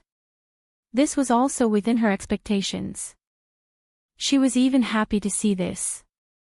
If that crazy woman Isis wanted to find trouble, she would first find the demons in the 3 palaces. Thinking about that scene, it was really beautiful. In the remaining small part, Thea gave a part to the unicorn, and the rest belonged to her. Even such a small part was equivalent to her 5 or 6 years of accumulation. She had to admit that the total amount of magic power in the talisman was really powerful. Thea nervously summoned the unicorn. The response was very fast, and the unicorn that she hadn't seen for a long time finally came to her side again. The tall horse of the past was gone, and the wings on its ribs were also gone. But it was not as big as the palm of her hand when she first summoned it. Now the unicorn was about the size of a 2-year-old colt if its horn was ignored. It was cuter when it was young. Thea laughed and played with the unicorn for a while. Then she sent it back to the space to rest. Next time, there was no need to fill its deficit. All the magic power was used to improve Thea's body. Even the unicorn could grow into an adult, and Thea could use the combination skill again. The strength of the ring was too idealistic. To be honest, Thea didn't like it. When it thought that it was strong, it was really strong. When its confidence was damaged, it would immediately wither. This was a bit unreliable for Thea, who seriously lacked a sense of security. What she needed was a practical and reliable power that could be controlled by herself. 3 days later, Thea waited for the unicorn to completely recover before she began the second absorption. The total amount of magic power she could store per unit of time also increased. This time, she had absorbed about 10 years' worth of magic power. The color of the magic power had transitioned from light blue to light blue. All in all, Thea now had almost 30 years' worth of total mana. Even in the glorious era of magic, this level of mana would be considered average. At the very least, it would be reasonable for her to be called a certain mage, and no one would criticize her for it. Chapter 3:15. That evening, Thea arrived at the grove on time. Sure enough, Damien had been eagerly waiting for her for a long time. Today, I'll officially start teaching you. Thea paused. She had been busy for several days and really didn't think about what to teach Damien. She had never been a teacher, so she didn't even think about how to teach him. Is there anything in particular that you want to learn? Thea pondered. She would first ask clearly and teach him what he was most interested in. When you were fighting with grandfather that day, you moved left and right in a cloud of black fog. I really want to learn that move. Damien seemed to have thought about this problem and said hurriedly. This brat has good taste. Is he also planning to walk the path of magic and martial arts? Thea secretly thought, but this spell was indeed very suitable for him. It didn't have high magic requirements, but it had a much higher requirement for speed and reflexes. At least until Thea figured out the principle of Charm Witch's teleportation, she could only rely on her own high reflexes to make up for the lack of magic operation skills. Of course, I'll teach you the magic part. As for the martial arts part, Thea meant that he had a lot of martial arts masters in his family, so he didn't need her to teach him, right? Damien had dealt with her a few times and understood the general mentality of this woman. She was afraid of trouble, but there were many people who could teach him martial arts, so there was really no need to bother Thea. He immediately nodded and approved the teaching plan. Thea was very happy. This saved a lot of trouble. I said before that your attributes are dark and earth. Most of them are dark, and the earth is very little. You don't think that the light attribute is righteous and the dark attribute is evil, right? Damien shook his head very seriously. No. None of his 3 generations had anything to do with light. It would be strange if he awakened a light attribute. The dark attribute is strong in concealment and penetration. It's not as aggressive as the 4 major attributes of earth, fire, water, and wind. But in modern society, before your magic accumulation reaches a certain level, technological weapons are better than elemental magic. Damien nodded as if he understood. Thea continued. You're really lucky. Your attributes are very suitable for the current social environment. Stealth and unpredictable. That's your fighting style from now on. Hearing this, Damien was even happier. He had never intended to be a knight. Being able to secretly kill his opponent with a sword was in line with his character and family tradition. Thea taught him how to release his own magic. Damien's dark element was slightly different from Thea's. Damien's element was more aggressive, while Thea's was more flexible. There was no need to talk about which was better or worse. As long as it was used well, it could deal double the damage to the enemy. After a week of continuous teaching, Damien's basic magic power was not as good as Thea's. After all, he was still young. After puberty, the magic power in his body would usher in a period of eruption.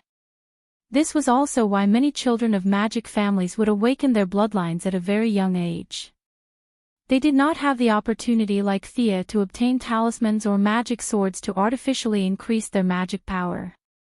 What they did was to awaken their bloodlines at a young age and wait for the explosion of magic power during puberty. Although there was a certain risk, compared to the growth of magic power in adulthood, this risk was bearable. By now, Damien could already cast dark magic. Of course, in terms of the range and the density of the smoke, it was far from Thea's.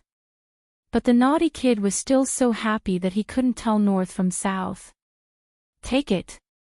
Thea said as she threw him a pitch-black longsword.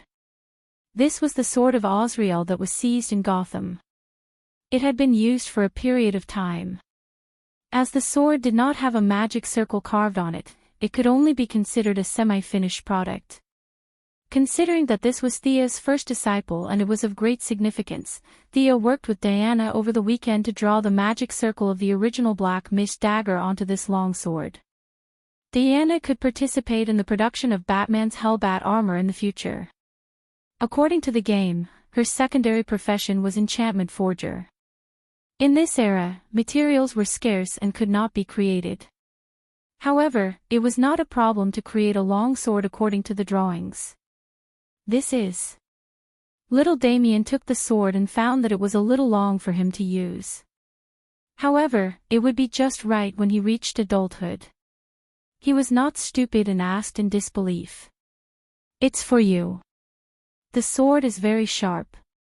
Don't cut yourself when you swing it. A dark spell circle is carved on the sword. You need to use your own magic power to guide it.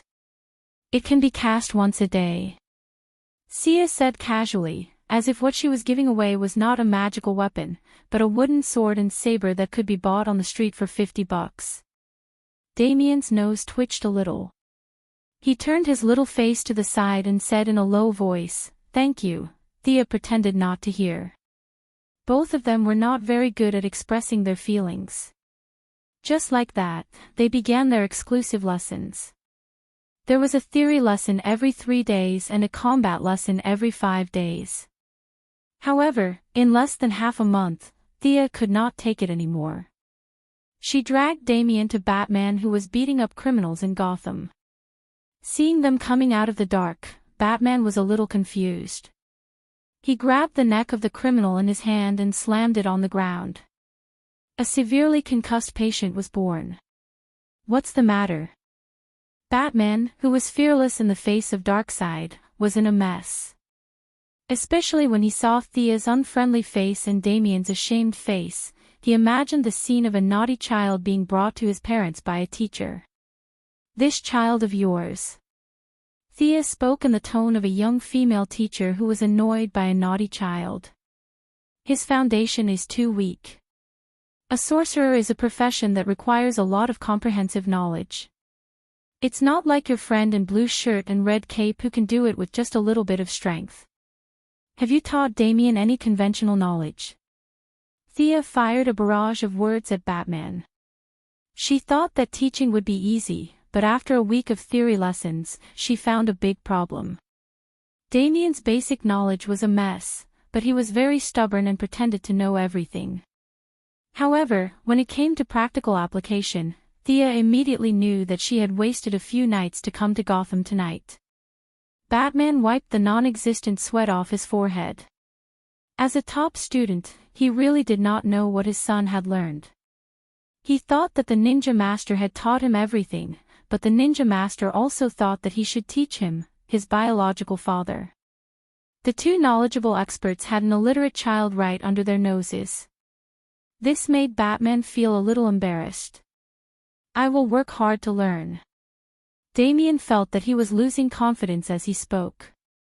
He secretly glanced at Thea and Batman before lowering his head. "This book. Let him know all the words." "Bruce, I'm not asking for much, right?" Thea handed a thin book to Batman. Chapter 316. Batman did not even look at what was in his hand. When he heard that it was just basic literacy, he did not have the courage to refute. He was extremely ashamed and quickly nodded. No problem, leave it to me. I don't expect Damien to have high overall qualities, but he still needs to master basic mathematics, common sense science, and Latin. My standards have been lowered again and again. I really don't want to make things difficult for you." Thea was still talking non-stop when Batman quickly interrupted her. "Don't worry, I'll work hard to teach him these few days. I'll definitely teach him. I promise." Only when Thea flew away did Batman breathe a sigh of relief. He took off his hood and his face was as black as the bottom of a pot. After hesitating for 3 seconds, he decided to let the criminals of Gotham have a few more days of fun. He needed to go back and get a feel for his son's knowledge structure. After casually testing a few questions, he realized that it was no wonder Thea was angry. This child's foundation was not bad, he had no foundation at all. This was too much. Although Damien was not even 7 years old, Batman had already self-taught a lot of knowledge at this age. Damien looked very serious and smart, but he was actually completely illiterate. The knowledgeable Batman could not stand it. He ordered his butler, Fu, to prepare supper. He would not sleep tonight. He had to let this child master the basics first. Thea's request to master the basics of reading and writing, as well as knowing addition, subtraction, multiplication, and division. How could the son of the great Bruce Wayne know addition and subtraction within 10? He could not afford to embarrass himself. He rummaged through the cabinets and found a textbook that was similar to a junior high school level. He instructed Damien that he had to understand it tonight or he could not sleep. Damien also inherited his desire to excel. Without hesitation, he picked up the book and started reading. Thea threw the task of eliminating illiteracy to Batman and returned to Star City alone. After a few days of continuous absorption, the talisman of Isis finally shattered and turned into ashes. However, its destruction was still valuable. Thea had absorbed more than 30 years' worth of pure magic from the talisman. Combined with her original magic, it was less than 50 years' worth of magic. There was still a gap between him and Horus back then, but he more or less had the ability to protect himself. During the weekend, he had another big battle with Diana. Although he was still no match for Diana in terms of overall strength, it was no longer that strenuous. The matter of Central City's cutting-edge laboratory was still in the planning stage. In the original storyline, after Jared awakened, he caused a ruckus in the laboratory and attracted Reverse Lightning's attention. In order to hide Jared's existence, Reverse Lightning parted ways with the military. This event was what Thea was currently looking forward to. She would lure Reverse Lightning away and divert the attention of the laboratory so that she could enter the secret room and obtain the source code of the artificial intelligence. While everything was proceeding in an orderly manner, Sia saw off a so-called famous architect in the reception room. Holding the drawing that the expert had left for her, she rubbed her temples. The land in the metropolis had already been bought. In terms of the design plan, several of his subordinates had unanimously recommended this new designer. It was said that this person had designed many landmark buildings.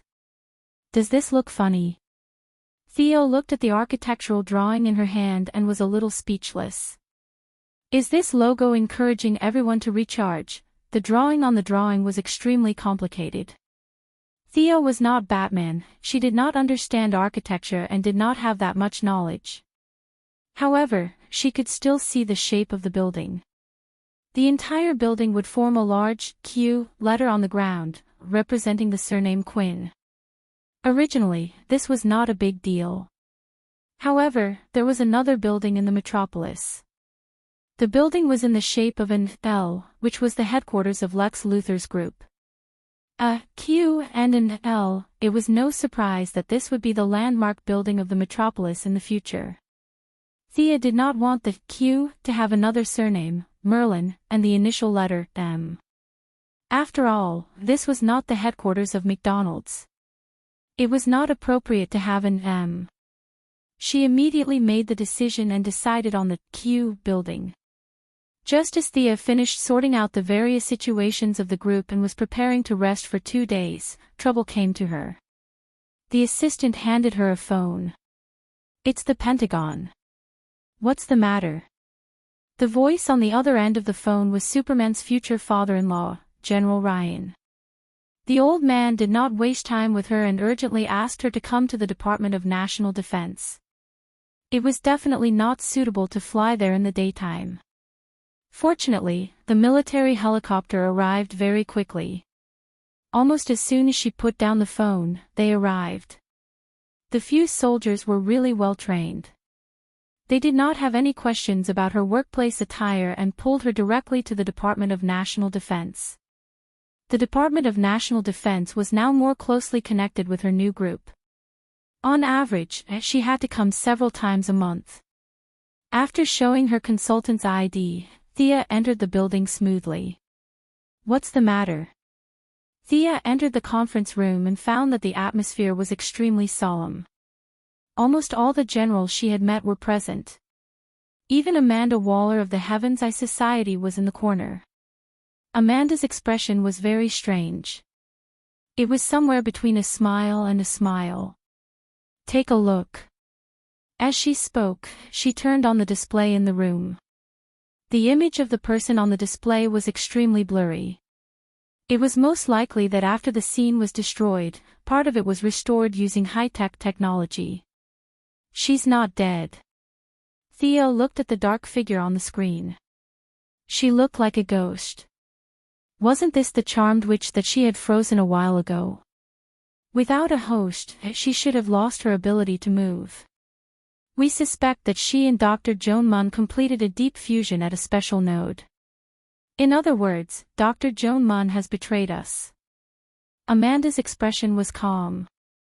It was as if she was not talking about her subordinates, but an unrelated passerby.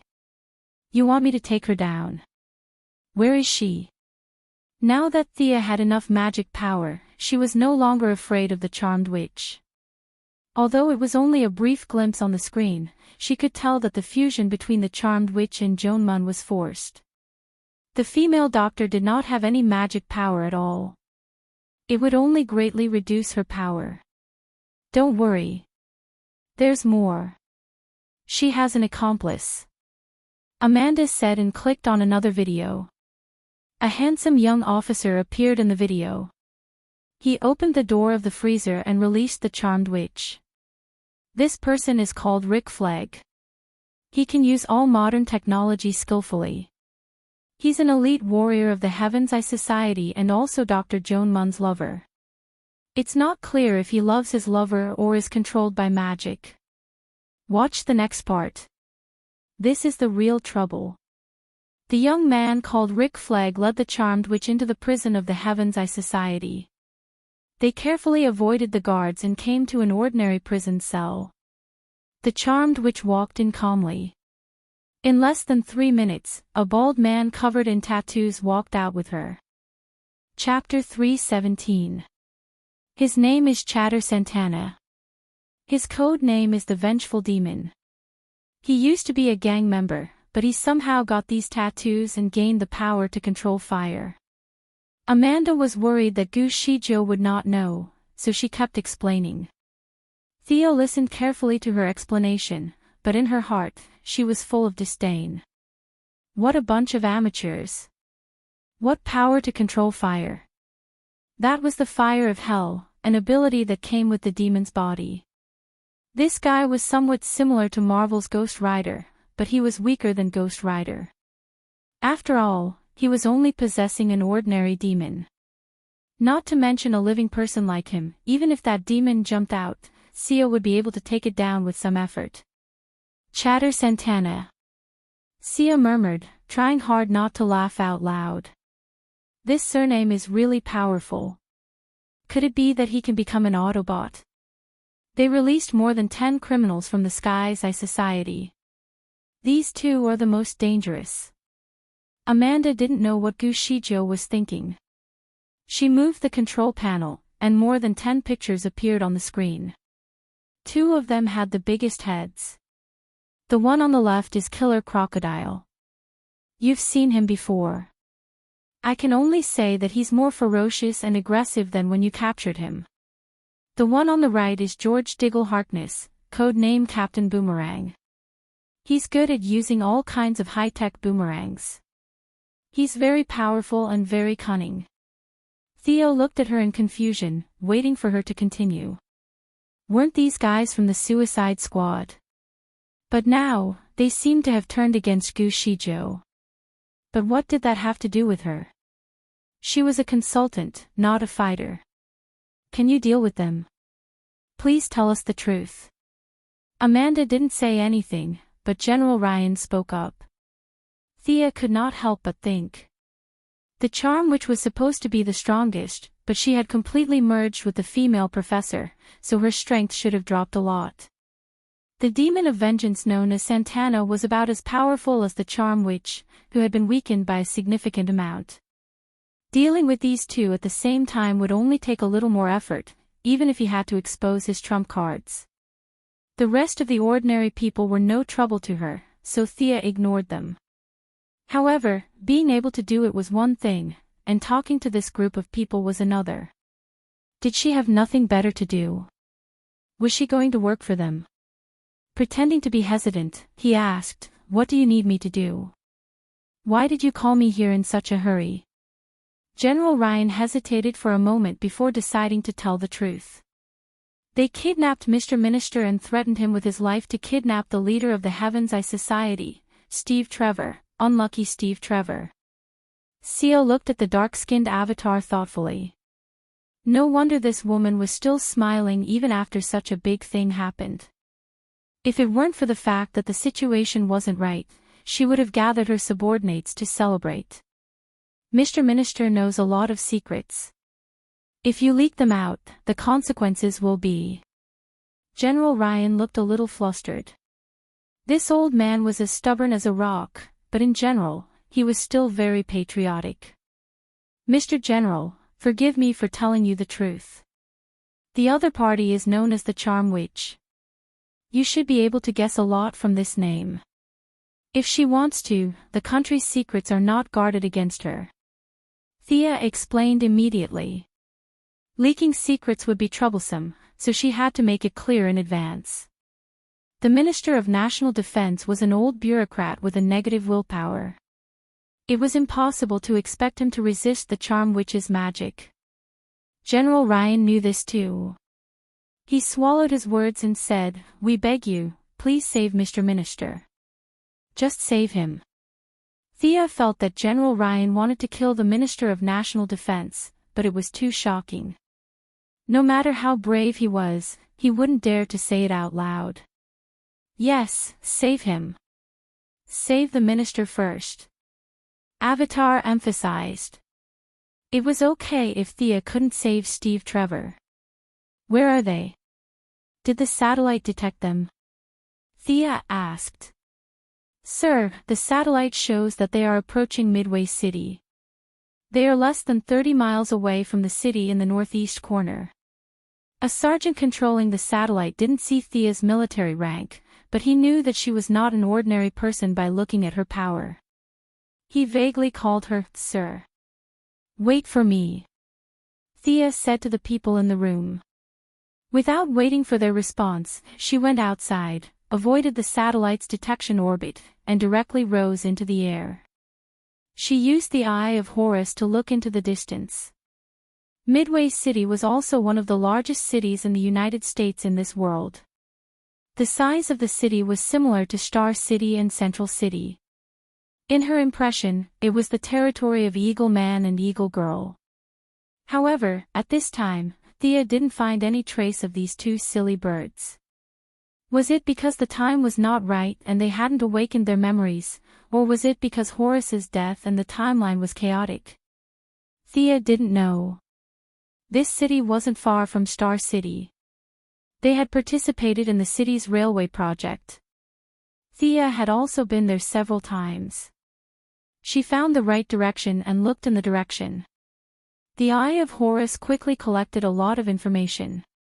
Thea filtered it one by one and found the Charm Witches group 3 minutes later. There were quite a lot of them, but not only were there more than 10 criminals, Thea also saw many fully armed soldiers with guns. If she was not wrong, they were Rick Flagg's subordinates. In modern society, loyalty was too low.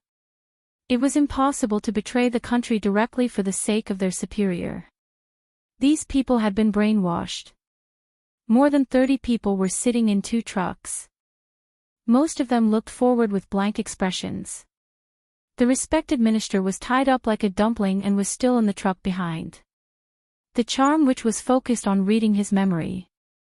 As if she sensed Thea's spying, she stopped what she was doing and looked around nervously, but found nothing.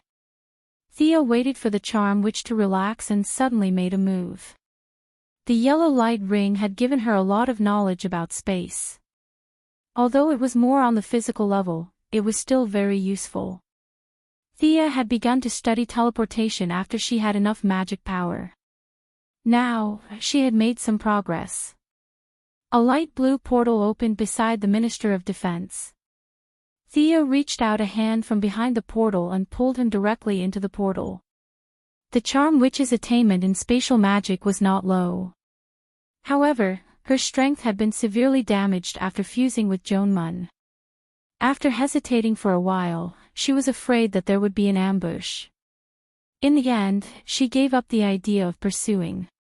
"Our minister has been rescued by me." Everyone in the meeting room was dumbfounded when they saw that she had dragged an old white man back in less than 3 minutes. Fortunately, there was no shortage of flatterers in this world.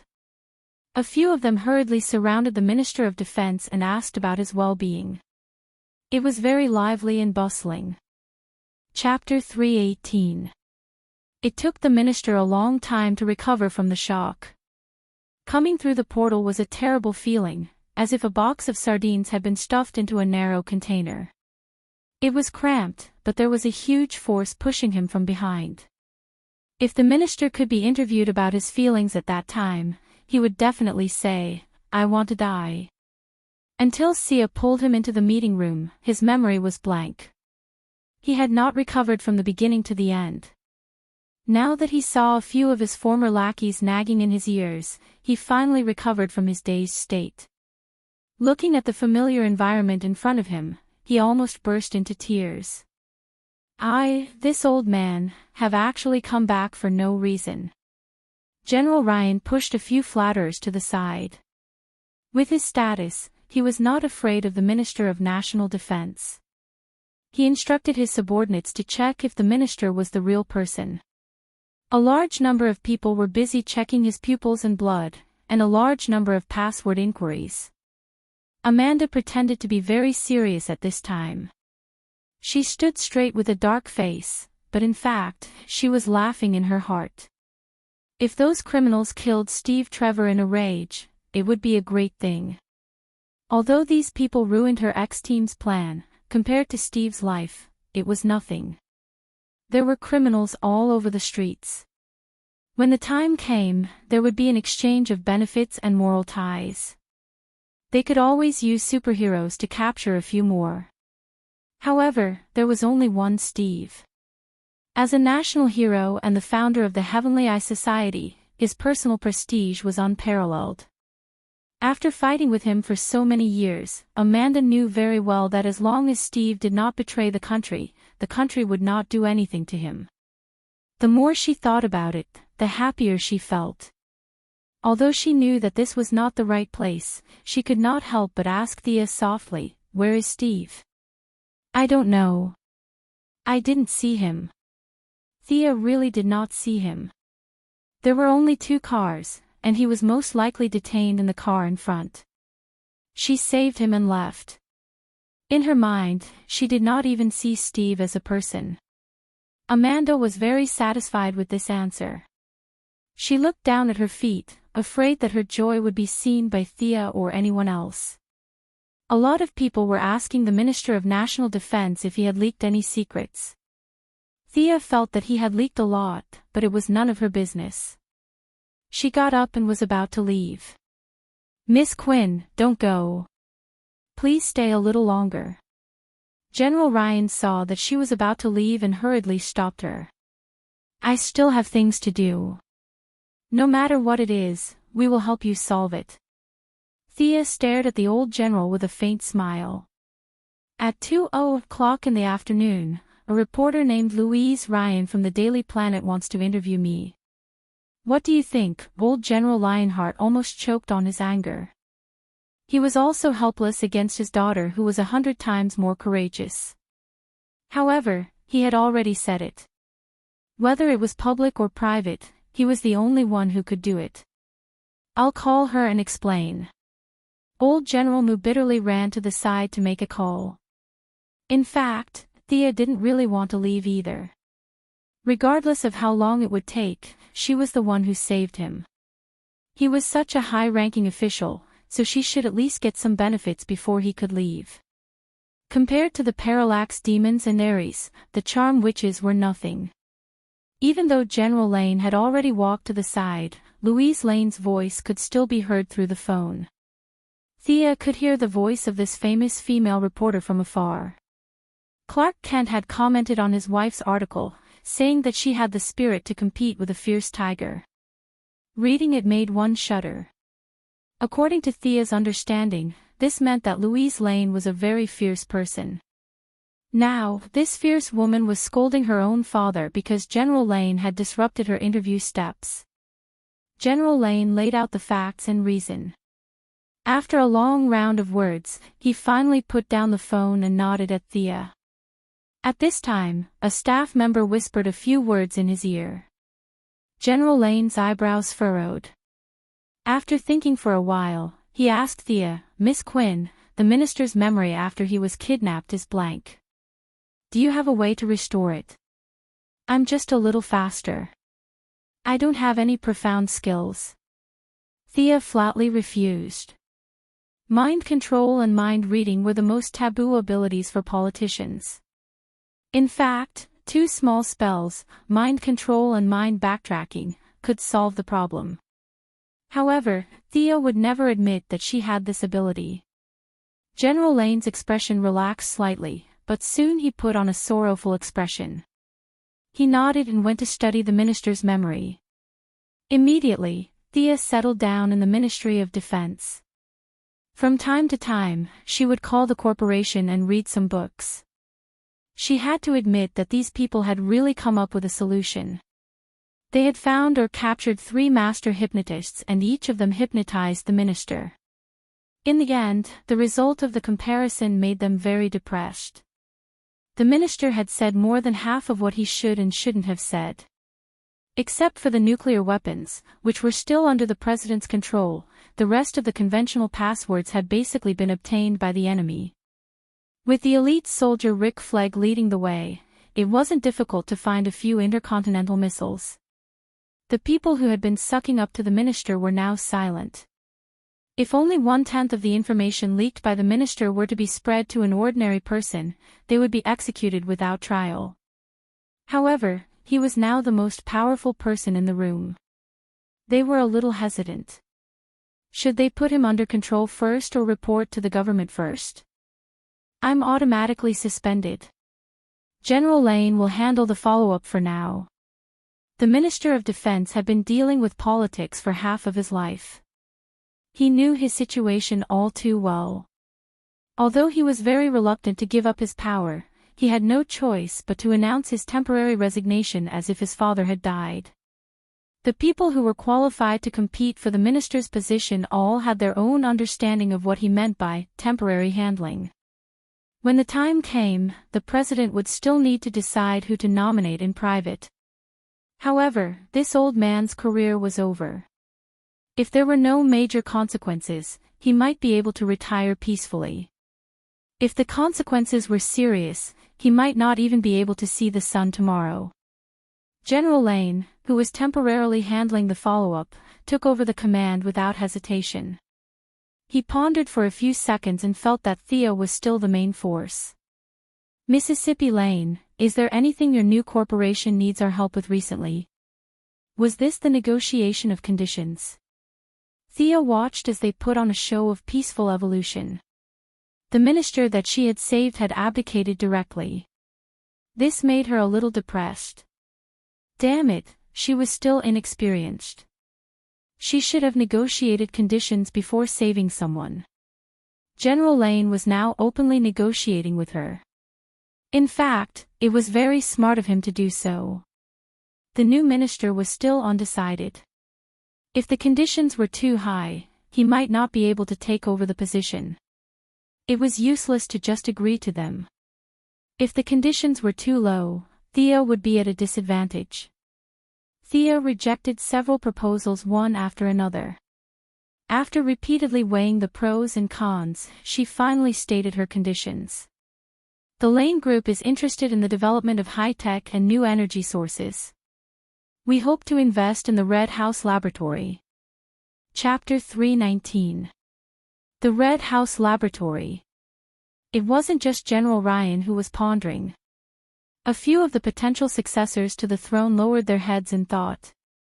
The Red House Laboratory had collected all the extraterrestrial technology that the United States had found from all over the world. Every year, Dr. Sereth Stone would provide them with some results in the field of civilian technology. However, the advanced weapons that they strongly requested had always been delayed. Both the Pentagon and the White House were dissatisfied with this. This time, clearing the Red House Laboratory out of Washington was not without warning. Thea had previously investigated the recent situation of the laboratory when it moved to Detroit. It was definitely not good. There was a huge shortage of funds, personnel, and space. Dr. Sereth Stone had been soliciting donations everywhere, but the results were minimal. The doctor had repeatedly hit a wall. He thought that it was a financial problem, but it was actually a very obvious political problem. Thea hoped to use this incident to plant a nail in the laboratory. Thea was also very particular with her choice of words. She said that the laboratory would not be in the lead, which was acceptable to the military. Leon and a few of the most experienced and promising people exchanged glances. This condition was neither too big nor too small, but it was just within the range of what they could accept. The few of them gradually nodded. No matter who the future minister was, this was a collective opinion. The Department of National Defense can accept the Quinn Corporation's intentions. We will definitely defeat all enemies together. General Ryan made the decision on the spot. They agreed to this matter, but the premise was that Thea had to work with them to defeat the enemy. Thea naturally did not object. She put away her notebook and took off her lens. "What do you want me to do?" General Ryan also did not know what to do now. In less than a minute after taking over the position, temporarily, he already felt a mountain of pressure on his face. For a moment, he could not think clearly. He could only say vaguely, "We have to stop them, starting a war." Thea nodded. She knew that he did not have any ideas at all, but she did not say anything. Anyway, she would wait. She was not the one who was anxious. General Ryan was very satisfied with her attitude. He happened to see the black woman, Amanda, and immediately had an idea. "Commander Amanda, regarding the rescue of Steve, we still need the help of the Sky's Eye Society. Does the Sky's Eye Society have any good ideas? We can talk about it." Amanda, who usually traveled all over the world and flew around the world 3 times a day, did not go anywhere today. She had been sitting on the bench in the Department of Defense, waiting for the men's inquiries. She could not wait for Steve to die right now. Rescue? You're kidding. But she couldn't tell the truth. Besides, she didn't have a solution. Even if she had a solution, she wouldn't say it. Every minute that passed increased the chances of Steve dying. The black-hearted woman pretended to be very helpless and shook her head. Her voice even sounded a little choked. "My thoughts are scattered. I can't do anything." General Lionheart himself was in a mess, so he didn't care about her little thoughts. He nodded and went to discuss with his subordinates. "Where's Batman?" "Usually, he's always there," Sia whispered to Amanda when she saw that no one was around. "I don't know. His phone line has been cut off. We haven't seen him in Gotham for the past 3 days, and we haven't been able to contact him either." Amanda was also a little puzzled at the mention of this. A few of the undercover agents in the Gotham Mafia family had said that no one had seen Batman before. There was something fishy about this whole thing. Theo laughed secretly. Most likely, Batty was in seclusion to teach Damien about culture and knowledge. For the sake of his son's bright future, he had even stopped fighting crime. It was not easy being a parent, she didn't lament for long. General Lionheart came back. "Organize an elite team to attack the enemy and eliminate them all." "Can you do it?" Thea thought about it. She shouldn't be too involved in this matter. Who would take responsibility if Steve died? Who would take responsibility if the secret was leaked? She would only be a helper. She definitely wouldn't be leading the team. "I'm only in charge of the 2 supernatural guys. The rest of the ordinary people and the follow-up will be yours." Lionheart agreed without hesitation. This was similar to their plan. He looked at Amanda again. "The Sky's Eye Society also needs to help. How many candidates are left in your previous Plan X?" "I've agreed to all the plans. Send all of them to plant bombs." This time, it was not a discussion but an order. As a subordinate of the Department of Defense, Amanda had to agree. Her answer was simple. "Understood, General."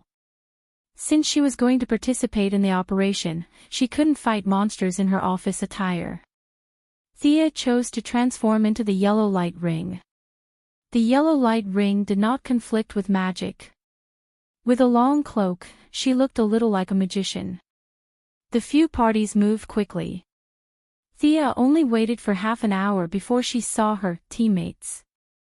She had to admit that the world was really small.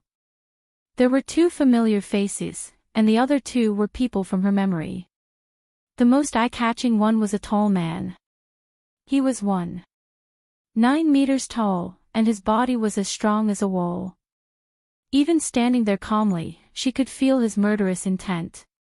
This man was Slade Wilson, codenamed Death Knell, whom Thea had fought on Purgatory Island. He was her brother Oliver's friend and mentor. Seeing him in the Department of Defense with his eyes intact, Thea knew that without Shadow in the middle, his friendship with Oliver had not been broken. The other familiar face looked terrible. It was the clown girl who was captured by Thea in Gotham.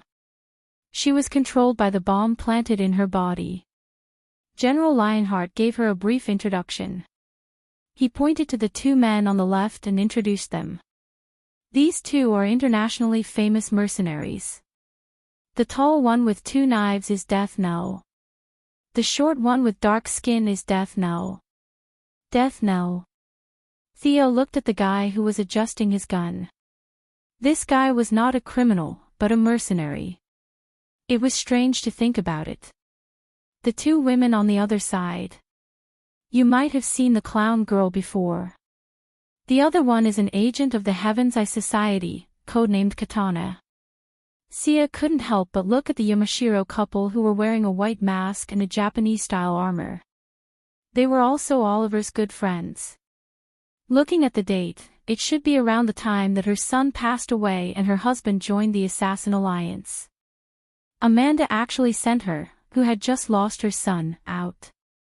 How cold-blooded. Shouldn't she at least let her rest for a few days? Child, what do you have to make us wait for you? The first to speak was Death Knell, Slade Wilson.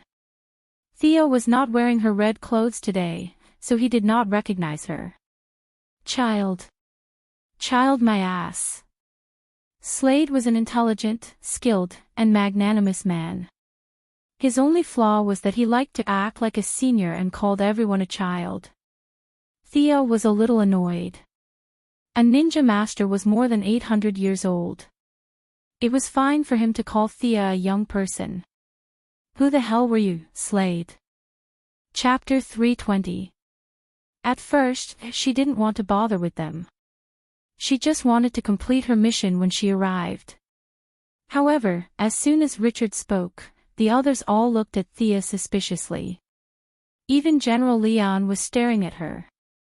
Thea knew she had to show them what she was capable of. Since you want to see, I'll let you see to your heart's content. She took out the parallax book from the void. The golden book immediately attracted everyone's attention. What is this?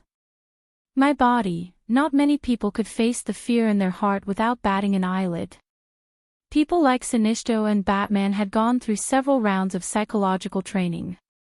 They knew what they were afraid of, and they had to go through a lot of mental processes to overcome their fear. It wasn't that Thea was looking down on these people, but they were still far from that level. Lisa Draka, the controller of the original Parallax book, had a very flamboyant saying which was quoted by Sia here. She put away the Parallax book and said loudly, "My understanding of fear is second to none."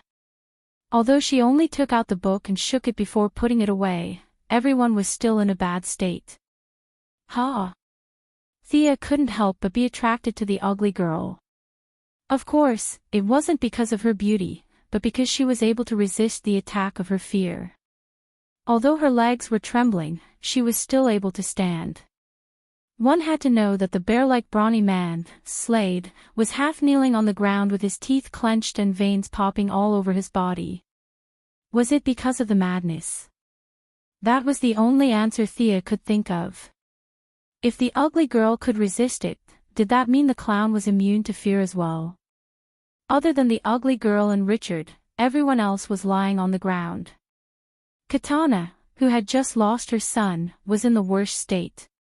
Her mask had fallen off, and her pretty face was covered in tears and snot.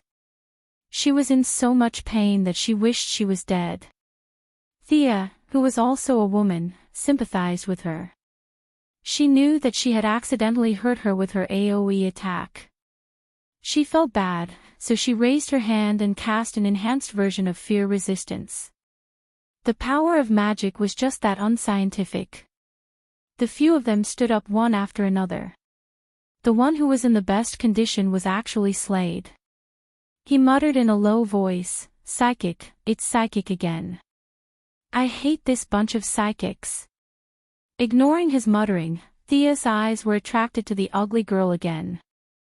Her fear resistance didn't work on the girl. She was still the same as before. Is she that powerful? Her magic resistance is so high. She doesn't take debuffs or buffs. The world of mental patience is indeed full of unknowns.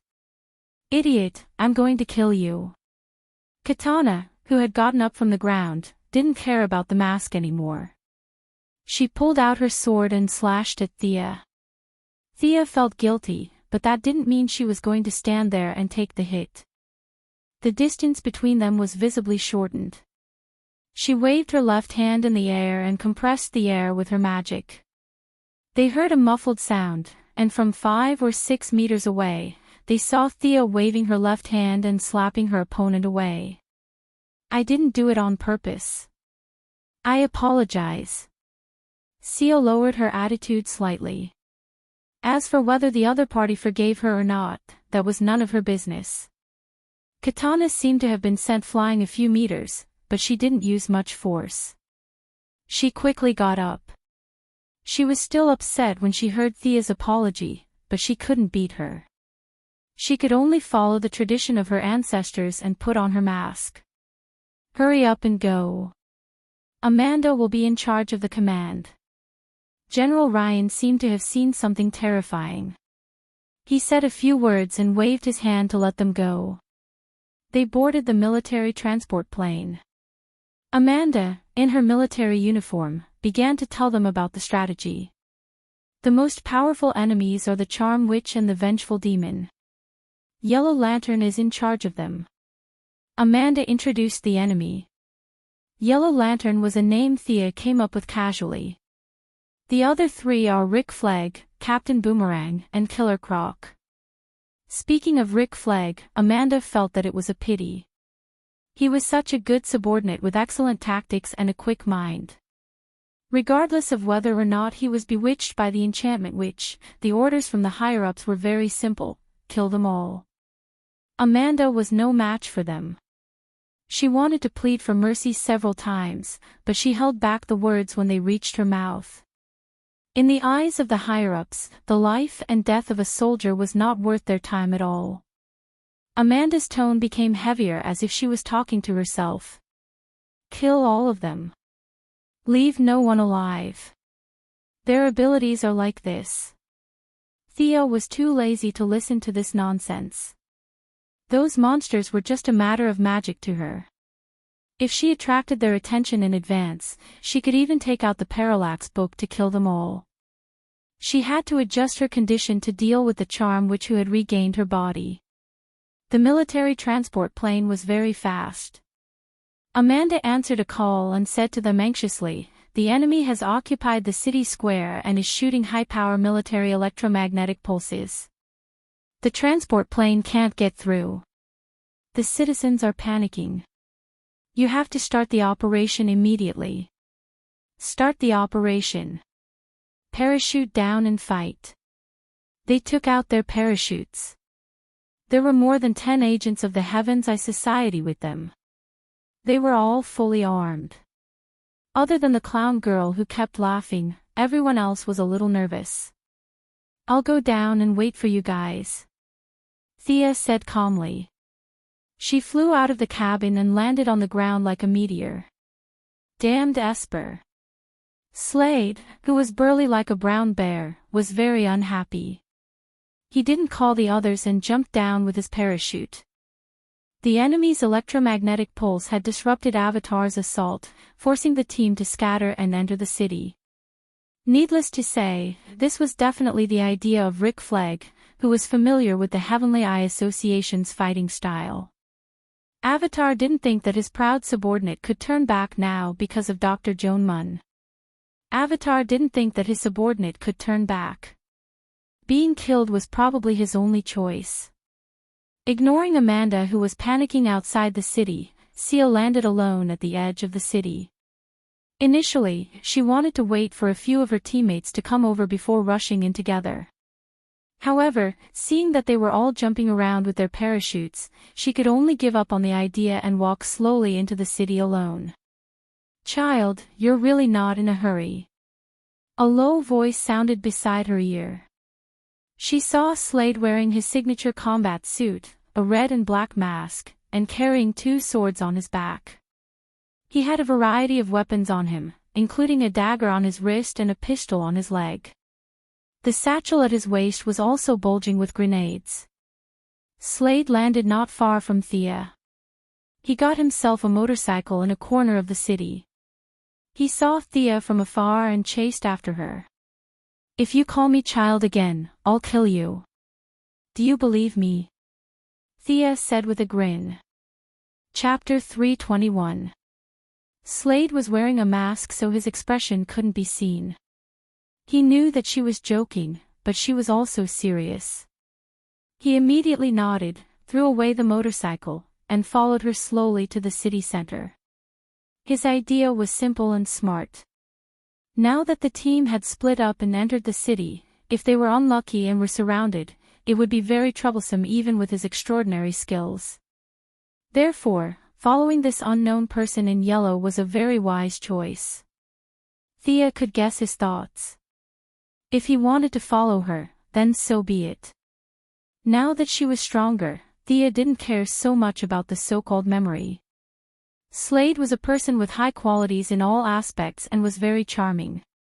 If she could recruit him, he would be a very strong helper. Bang! Bang! The sound of handguns and rifles rang out at the same time.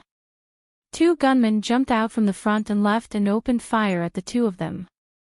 Just as Slade was about to dodge, he saw Thea casually conjure two yellow shields, which easily blocked the bullets.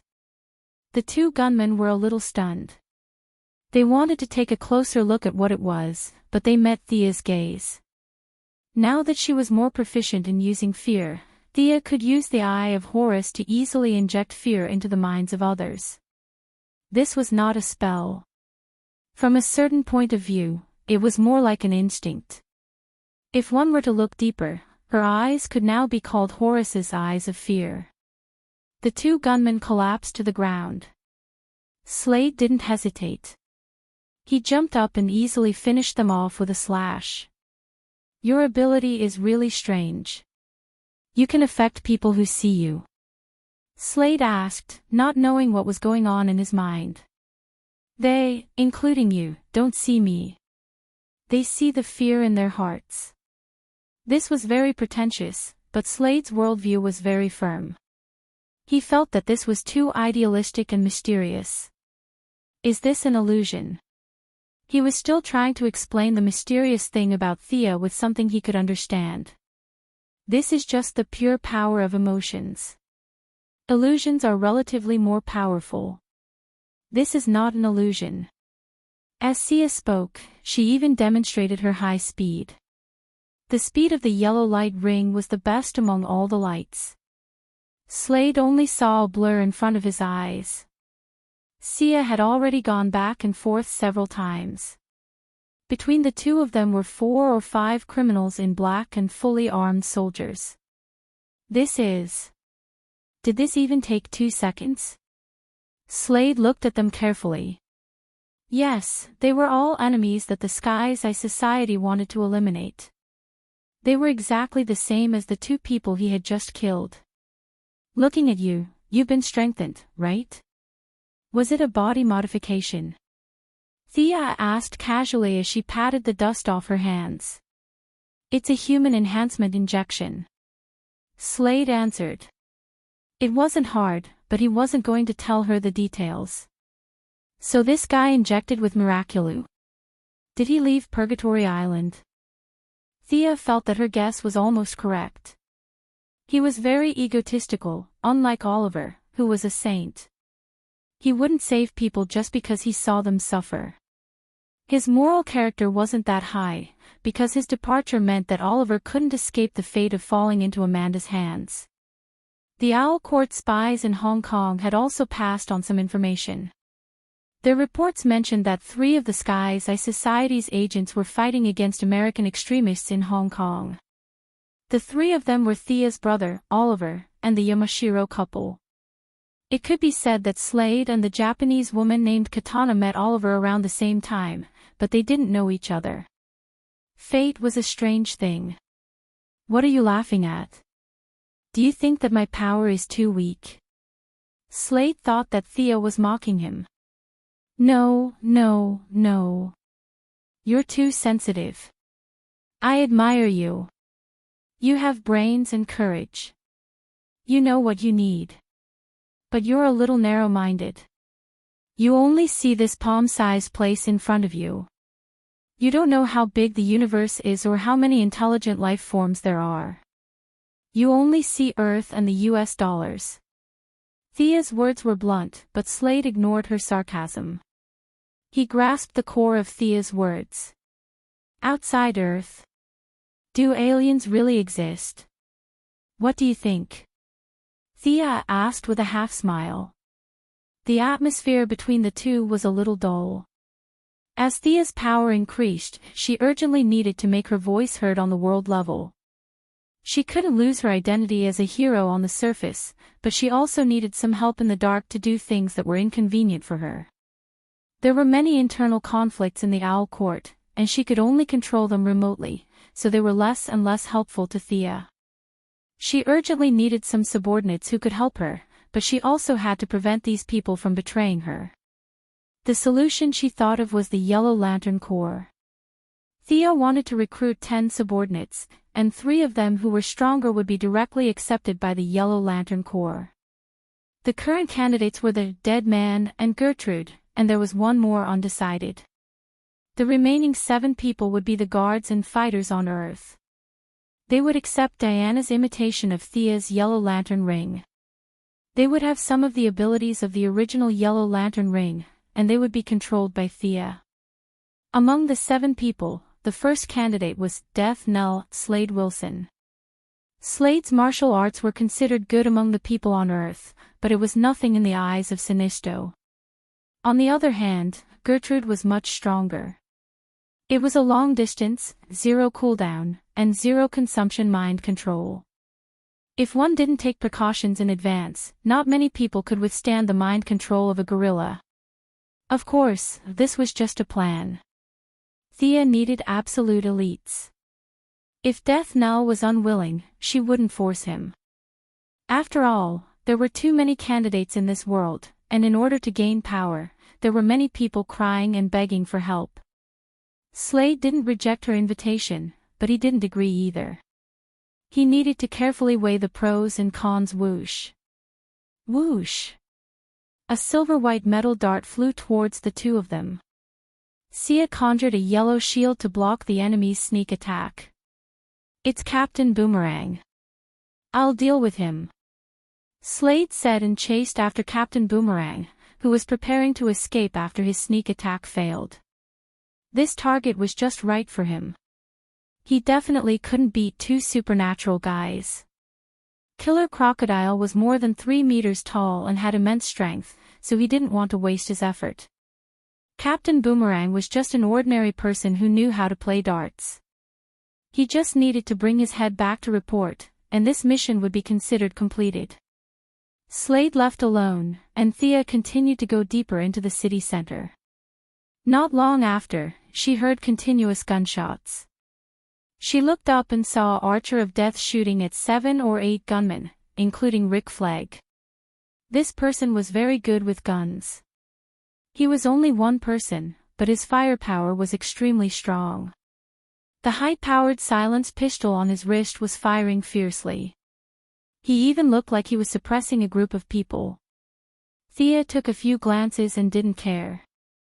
Chapter 322. The other battlefield was a battle between 2 ladies and a brainwashed killer crocodile. The ugly girl was very unlucky as she parachuted into the river in the city. Before she could understand what was going on, she was suddenly attacked by the killer crocodile. However, the ugly girl's skills were not bad. With some enhancements, she stuffed the killer crocodile's mouth with her bat and pulled the trigger with her pistol. The killer crocodile was much taller than when Thea first saw him. His atavism was even more obvious. It was impossible to tell that this guy used to be human. After being shot several times, he went crazy.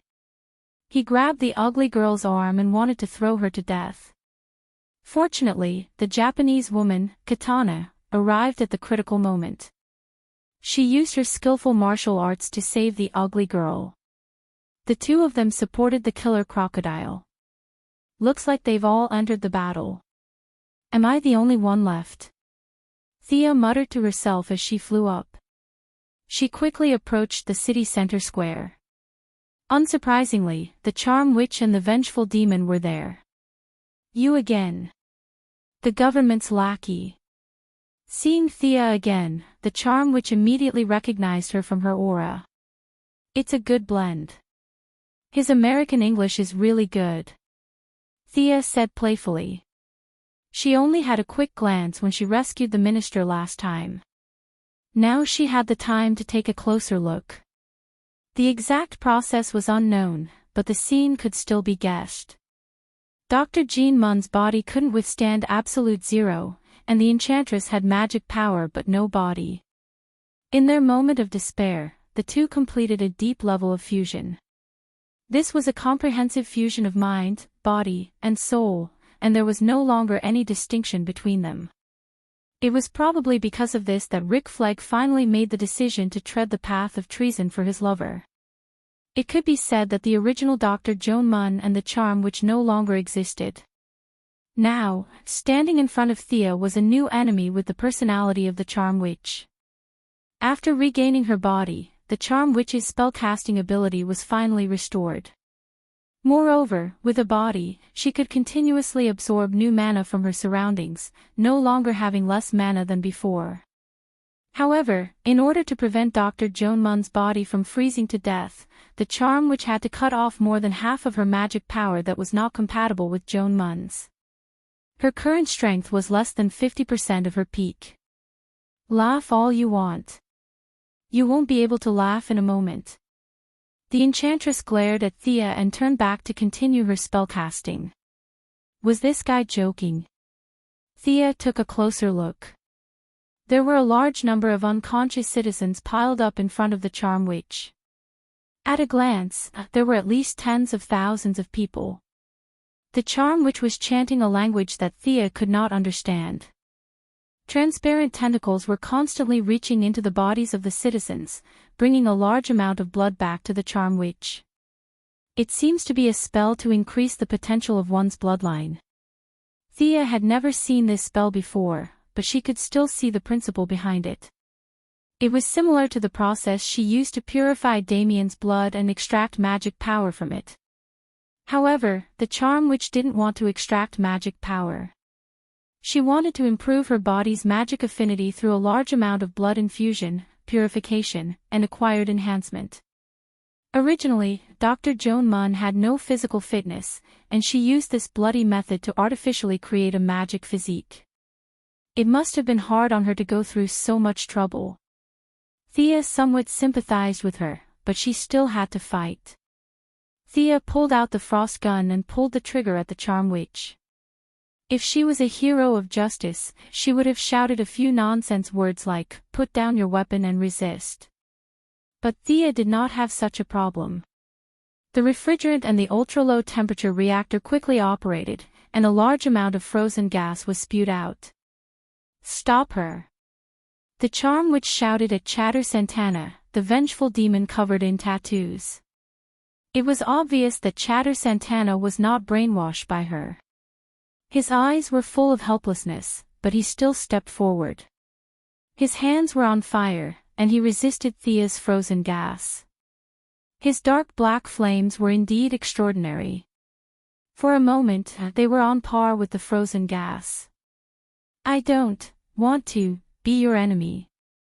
I just want to see my family again.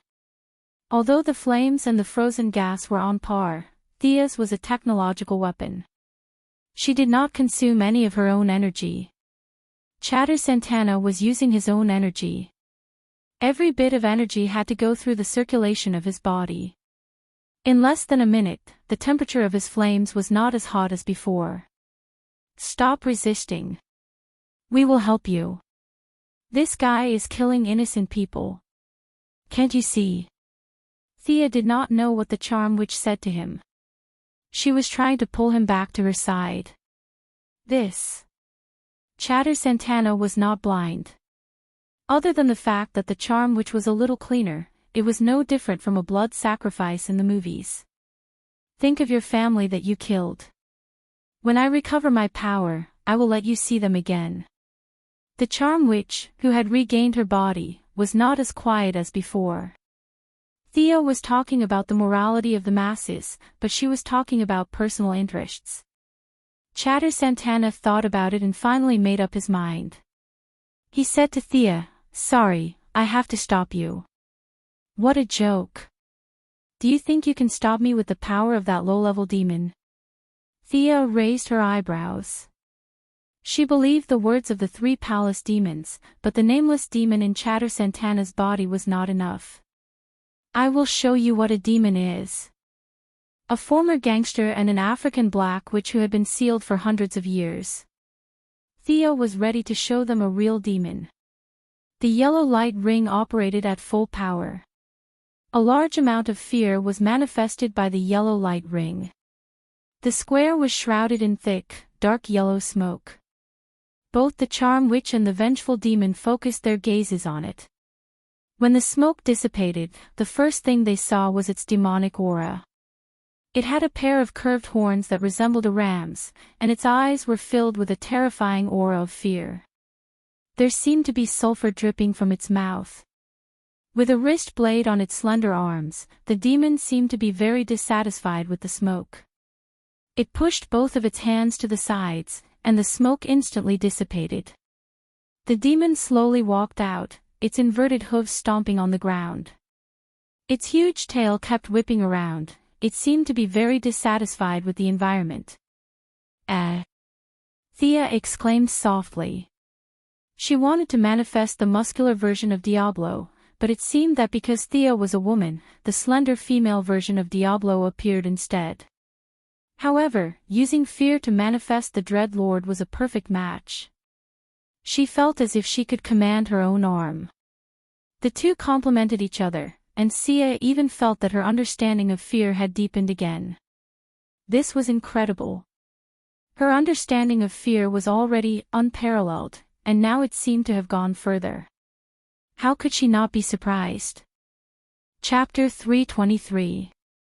Thea flew into the demon god's body. The two of them blended together as if they had always been one. She didn't need to be so tall to deal with these two guys. She compressed all her energy and used it to materialize the details. Every line and every muscle on the demon god's body was vivid and lifelike. The demon god's 10-meter-tall body took a step forward. The huge force caused the ground within a mile to tremble. Roar! The demon god seemed to be venting its satisfaction. It spread its arms and roared at the sky. Heat waves spread in all directions. The temperature in the square rose rapidly. The moisture in the air evaporated rapidly. Their noses twitched, and they could smell a large amount of burnt sulfur. Many unconscious citizens' hair curled up. What is this? The charm witch only felt that the demon god was powerful. The demon god of vengeance, Chatter Santana, had a much deeper feeling. This was a high-level demon from hell. As for how powerful it was, it could be judged from the trembling demon in its body. You ungrateful thing! Who gave you the courage to play with fire in front of me? I'll let you see the real fire of hell. Thea's voice came out of the demon god's mouth. The originally beautiful and crisp voice sounded like it had been sawed by a saw. Every word was accompanied by a special noise. Fire tornado.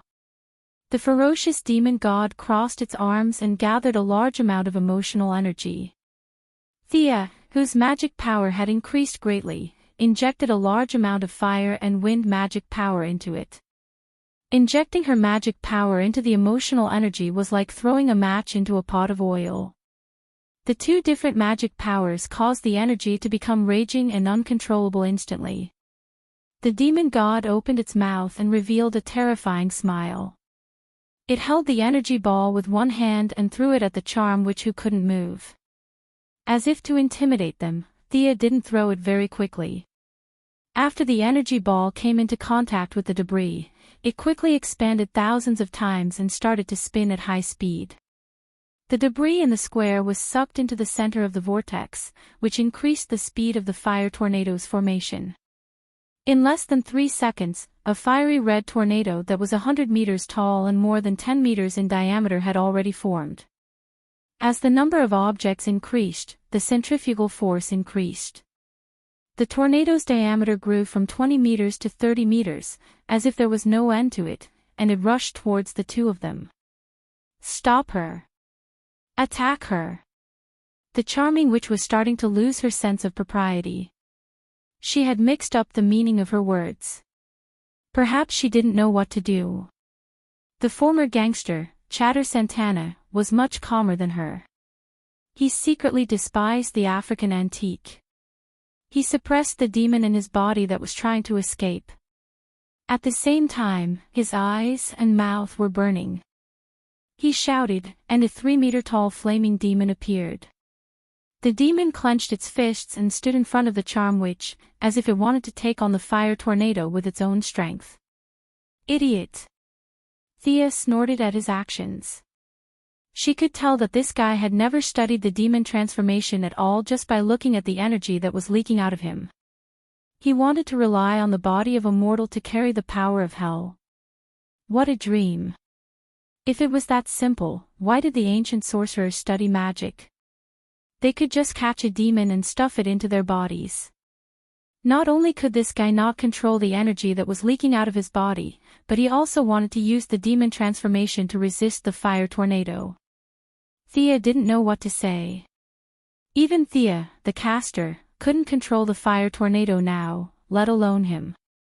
The demon spells had always been like this. They never cared about the consequences, and only used as much power as they could. As for the destruction of the environment and other problems, it was not in their dictionary at all. The ignorant and fearless Chatter Santana was now standing bravely in front of the fiery red tornado that was hundreds of meters tall and had a diameter that he couldn't see the end of. At this moment, he suddenly realized a problem. His cultural knowledge had never taught him how to withstand a tornado. It was too late to go back and ask the teachers at school now. He could only stand firmly on the ground and muster up all the mana in his body to resist the tornado. Thea, who had conjured Diablo, saw this scene through the eyes of the demon god and almost laughed out loud. This guy was holding up the sky with both hands. No matter how she looked at it, it was stupid. Then, while she was gloating, Chatter Santana was instantly sucked into the tornado. Not only did he not stop the tornado, but his mana also increased the total energy of the tornado to a certain extent. Her external help was of no help at all. The enchantress was faced with a dilemma of two choices, to give up on the civilians on the ground or to resist the tornado head-on. She made the decision quickly. She chose to resist the tornado head-on. She used all the mana in her body to summon a black tornado. However, it turned in the opposite direction of Thea's tornado in an attempt to neutralize part of the wind speed. Then, she set up 3 10-meter-tall and 5-meter-thick earthen walls in front of the tornado. Humph, look down on me. Let me show you something else. Thea did not know why the demon god did not teleport away. Instead, he chose to resist the tornado head-on. This was very illogical. Thea did not know whether this spell could only be used once, or she did not want to give up the blood essence that she had obtained. But she knew that if the demon god did not run away, she could use a more powerful spell. The conjured demon god took a deep breath and absorbed all the energy and emotions in the surrounding air. Countless energy gathered in his mouth. This time, Thea did not hesitate and added her light, dark, fire, and wind attributes into the spell. The demon god first absorbed the energy and leaned back. Then, he suddenly lunged forward and shot out the energy gathered in his mouth in a beam. Red and blue alternately flashed, and a thick lightning bolt more than 2 meters in diameter shot out. This time, the attack was so fast that the enchantress was caught off guard. The lightning breath was released later but arrived first. It surpassed the fire tornado and directly hit the earthen walls erected by the enchantress. This was a guided spell, not a hammer. Thea continued to control the conjured demon god to add new energy to the lightning breath. The lightning beam hit the earthen walls of the enchantress, and the first layer of the wall was instantly penetrated. The enchantress was shocked. She hurriedly poured her mana into the second wall, trying to stabilize the defensive line. However, Thea's total mana was stronger than her, and she also had the demon god to control it. One was a point of damage, and the other was an area of effect defense. There was no need to say which was better. The second wall only lasted for less than 10 seconds before it was penetrated again. The enchantress did not have time to be surprised, because Thea suddenly attacked again, trying to take her down in one blow. "I'll hold her off. You set up the defense." The one who roared was Chatter Santana, who had been swept up into the sky. The enchantress' reverse tornado had some effect. At least, the suction force had weakened a lot. Chatter finally broke free with great effort. As a grasshopper on a rope, he could see that the enchantress could not block it. He could only brace himself to take on Thea's lightning breath. Chapter 324. Facing the red and blue lightning beam from the demon god, Chatter didn't know if he could withstand it. However, he had a strength, or rather, a weakness, and that was his stubbornness. As long as he thought he was right, he would do anything regardless of anyone. He was like this when he was captured by the Sky's Eye Society, and now he was going to block Thea's lightning beam. The loss of demonic power every minute and every second had already made him feel exhausted. He knew that he only had the strength for this one attack. He clenched his fists, bent his knees, and mobilized all the hellfire in his body to rush towards the lightning beam. Bang! There was a loud noise. It was a bit of an exaggeration to say that Chatter blocked the lightning beam for more than a second. His hellfire only slowed down the speed of the lightning beam slightly. After that, it was his body that had to face the lightning breath directly. His palm and wrist were directly vaporized by the huge energy beam. Perhaps the demon in his body sensed the danger and controlled his body to move slightly to the side, saving his life. However, his right arm and shoulder were all blown away, leaving nothing behind. Chatter Santana didn't say a word and directly fainted. The demon in his body was also seriously injured and had to go into hibernation. Fortunately, his brave resistance did consume a lot of the lightning beam's energy, and at the same time, bought time for the charm witch to regroup. This time, she didn't block it directly. Instead, she opened a huge portal in the path of the lightning beam. A huge amount of lightning energy poured in. The charm witch gritted her teeth to maintain the portal so that it wouldn't explode. After a full 5 seconds, the entire lightning beam was transferred away. As for where it was transferred to, she didn't have the time to think about it. The portal can be used like this. Thea had just started on the path of spatial teleportation.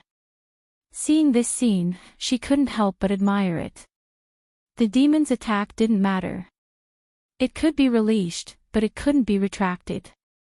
The lightning breath just now, she could only run, but she couldn't take it head-on. This attack consumed a lot of energy from the demon god. Its original height of 10 meters shrank by half, and it was now only 5 meters. Thea had consumed emotional energy, but she didn't consume much energy. The seductive witch was not in such a good state. She had been maintaining the array beneath her and had been forced to activate the teleportation gate with all her strength. The backlash from the array and the intense consumption of magic power had greatly aggravated the hidden injuries in her body. After all, the original owner of this body, Dr. Jean Munn, did not have a magical constitution. Forcefully using magic like this would cause great damage to the original body. He originally looked like a white man in his 30s, but now he looked like he had aged 20 years. His face was full of wrinkles and his hair was dry and yellow. This was the result of the rejection between the magic power and his body. Suppress her. Thea ordered the materialized demon god in her mind. She pulled out her demon sword and flew to the unconscious Chatter. He stabbed the sword down, but there was no reaction. He stabbed the sword again, but there was still no reaction. Could it be that this sword was ineffective against demons? Thea couldn't help but think this way. These guys who forged the demon swords were quite loyal. Didn't demons fight demons? Thea didn't believe it and stabbed the unconscious Chatter Santana twice more.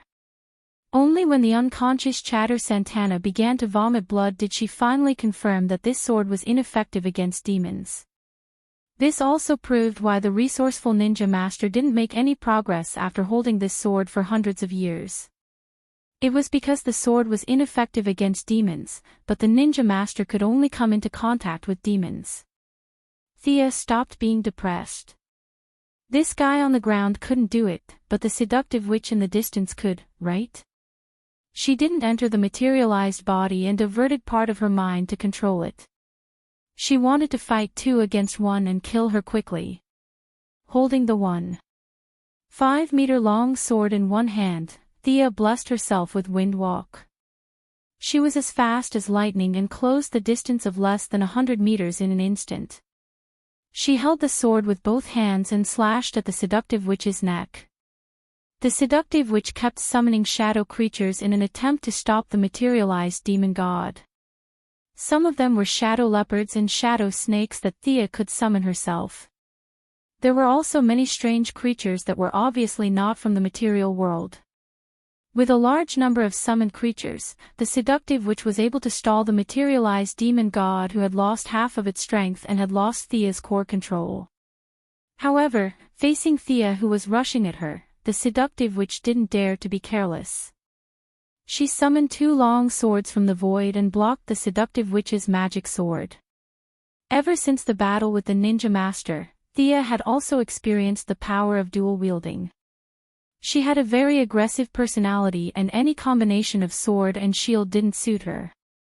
She changed to holding the sword with one hand and took out the frost gun from the space ring with her left hand. She sprayed it at the seductive witch. Damn! The seductive witch was too familiar with this gun. It could be said that without this gun, she could still hide in Joan Mun's body for a few years.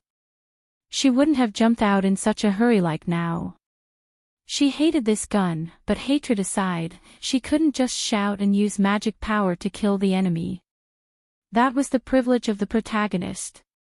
She didn't have that ability. In the face of the surging cold air, she could use magic power to resist it for a while, but what about after that? After fusing with Joan Mun's soul, she also understood that this was a technological society. Joan Mun was an archaeologist.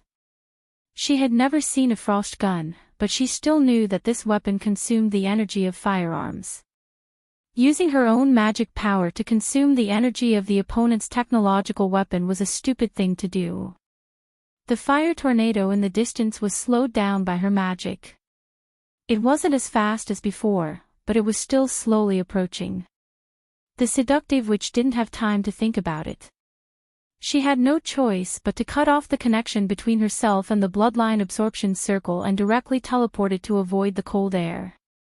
Thea pursued the seductive witch. With the frost gun in her left hand and the magic sword in her right hand, she slashed fiercely at the seductive witch. When she was close, she would slash with her sword. When she was far away, she would hit with her gun. Thea had the upper hand. But she wasn't happy. Instead, she was a little depressed. The magic sword could absorb the seductive witch's magic power. The first few slashes really scared the seductive witch. Her skills were at the level of a kindergarten compared to Thea. She could hit her twice in 3 moves. When the sword slashed her body, her HP and magic power would drop. No one could withstand it. But after Thea absorbed a little, she artificially released the magic power. This was because the magic power was not only different from her own magic power, but also had different characteristics. Although they were both of the dark attribute, there were too many impurities and it had a death aura. Although in order to obtain power, Thea was almost unrestrained, this kind of energy was too corrosive. If she absorbed too much of it, she would be like the seductive witch in the beginning. Her unkempt hair and dirty face were a vivid portrayal. She could play the role of a necromancer without makeup. Anyone who looked at her appearance would know that she was a villain. Thea didn't have to absorb this energy. If she didn't, she would die. Without thinking much, she directly expelled the energy from her body. Regretfully, she put away the magic sword and replaced it with the Godslayer. Chapter 325. She thought it would be a sumptuous meal, but it turned out to be poisoned. There was no need to mention how frustrated Sia was. She poured fire magic into the Godslayer and slashed at the charm witch. The enchanted witch did not know that she was being despised.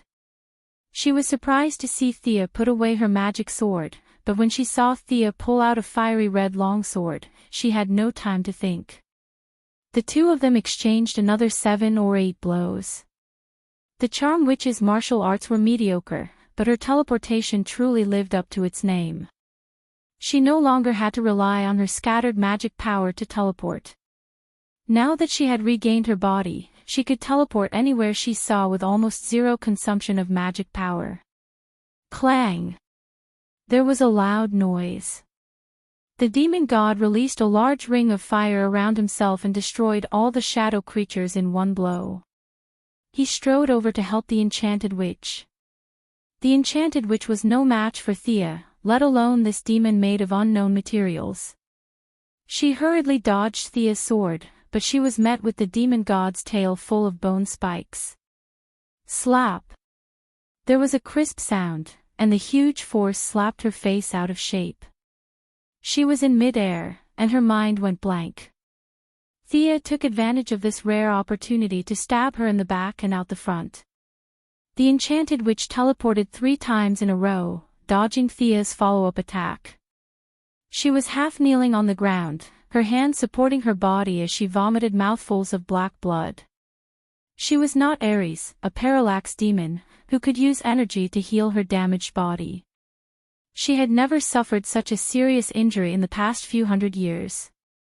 The fire magic attached to the Godslayer was also constantly eroding her body, destroying the magic circulation in her body. She covered her wound and stared at Thea with her green eyes. Just when Thea thought she was preparing for a big move, she saw the enchanted witch disappear in front of her like smoke. Teleportation again. Thea soon found that the enchanted witch did not appear around her. She had run away. She opened the Eye of Horus and followed the direction where the opponent's magic had disappeared. Soon, she found the figure of the enchantress 2 kilometers away. The injury from the previous sword strike was far more serious than she had imagined. The broken magic cycle had caused her to be unable to teleport. The enchantress was also aware of this problem.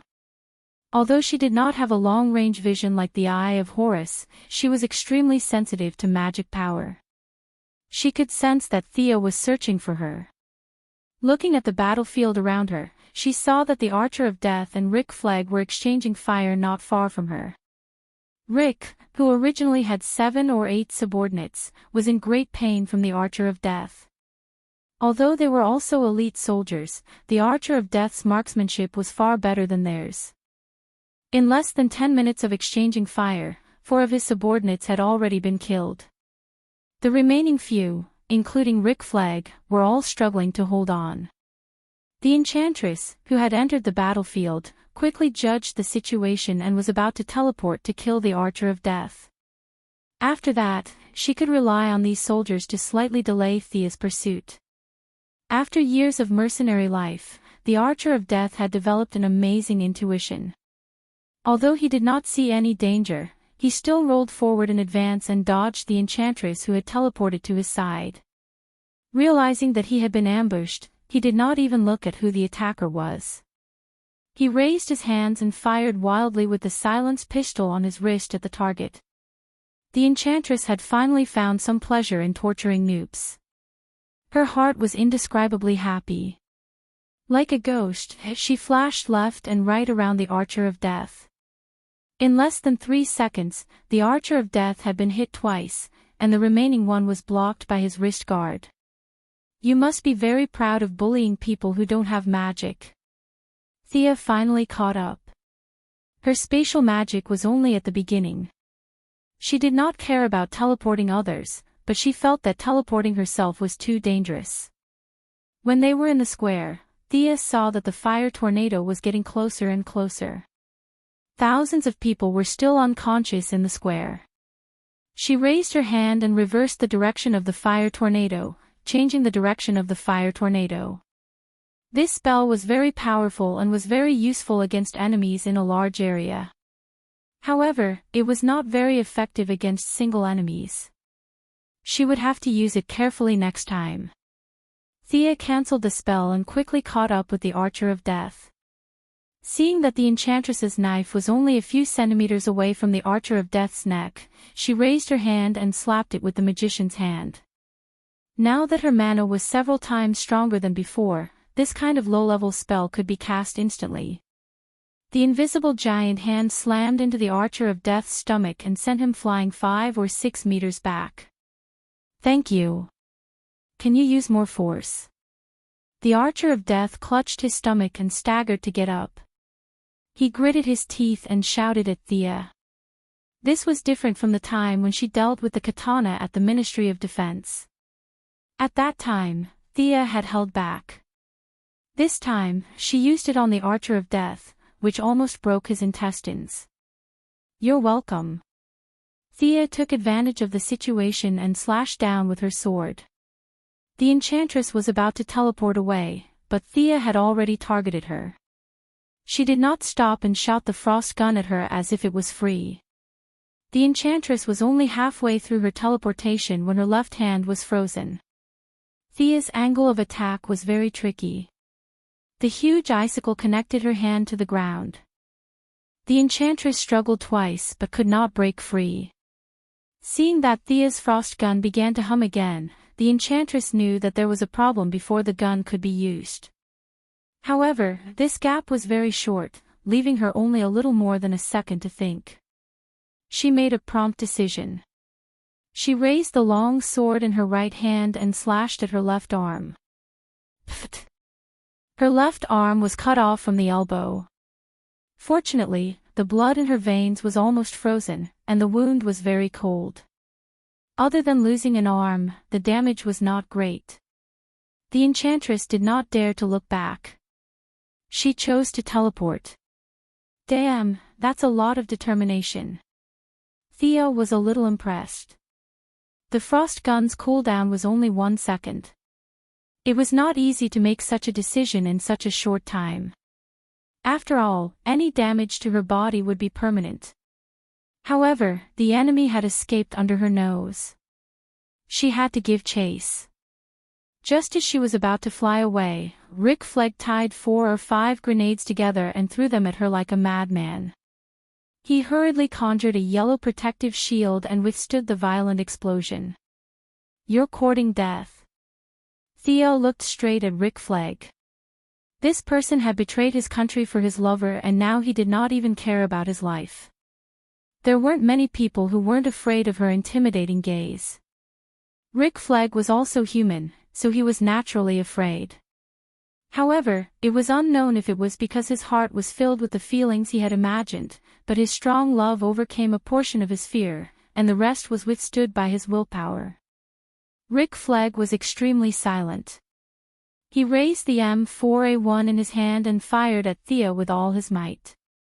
Then, he saw the person in yellow raise a finger, and a golden ray of light came closer and closer before his eyes. The yellow light penetrated his skin and skull like a sharp arrow. He did not know anything after that. After killing Rick Flag in an instant, Thea raised her hand to help him finish off the remaining 2 soldiers who were still firing. She looked around and searched for the Enchantress location. She directly rose into the air and chased after her, leaving the Archer of Death clutching his stomach on the ground. Chapter 326. Death Archer looked at Rick Flag, who was lying on the ground with his eyes wide open, and sighed. This man had fought with him for a long time. Although his marksmanship was not as good as his mind was very flexible. He fought bravely despite being at a disadvantage. From a mercenary's point of view, he was a worthy opponent. But his excellent marksmanship, battle awareness, and flexible mind did not help him resist the enemy. In the face of the ridiculously strong man in yellow, the other party just moved his finger and turned him into a corpse. He did not even have the chance to use the skills that he had painstakingly trained. He died in a clean way. Sighing, he felt sorry for the opponent he respected, but Death Archer had seen countless people die in front of him in his life. He would not be swayed by such a small matter. He took out his phone and took a few photos to prove that he was the one who killed this person, so that he could go back and collect the money. He had the same thoughts as Death Null, especially after seeing Thea's tyrannical strength. He was even more certain that he was just a bystander. Now that he had a battle record, he could go back and collect the money. Just as he was about to leave, he inadvertently saw the left arm that the charm witch had cut off. The frost gun was very efficient. The broken arm in the ice was still emitting wisps of black gas, which were especially obvious in the transparent ice. Take it away. He had not decided whether to keep it as a trophy or hand it over to the Heaven's Eye Society, but it was not wrong to take it back. Not to mention how Death Archer took the broken arm out of the ice. Thea was desperately blocked by Rick Flag, so this time it took her longer to catch up. Unfortunately, Rick Flag's sacrifice did not have much meaning. The Charm Witch's strength was greatly reduced, and she could no longer maintain a high frequency of spatial teleportation. The distance she teleported was getting shorter and shorter, and the interval between teleportations was getting longer and longer. She consumed a lot of her physical strength and magic power. She knew that Thea was chasing after her, but she had to stop and rest every time she teleported. Damn it! The charming witch rested for less than 10 seconds before Thea caught up with her. The two of them fought and stopped. Thea was basically in perfect condition, but the other party was less than 30% of her peak condition. The more she witnessed it, the more secrets of the Charm Witch's teleportation were exposed. In Thea's eyes, although her spells were more inclined towards witchcraft and Thea's were magic, they were different paths to the same goal. She believed that after this battle, Thea's spatial magic would reach a new level. Who told you to run? Run! Thea was no longer fighting her in close combat. Her teleportation ability was truly unpredictable. Fighting her in close combat was a waste of time.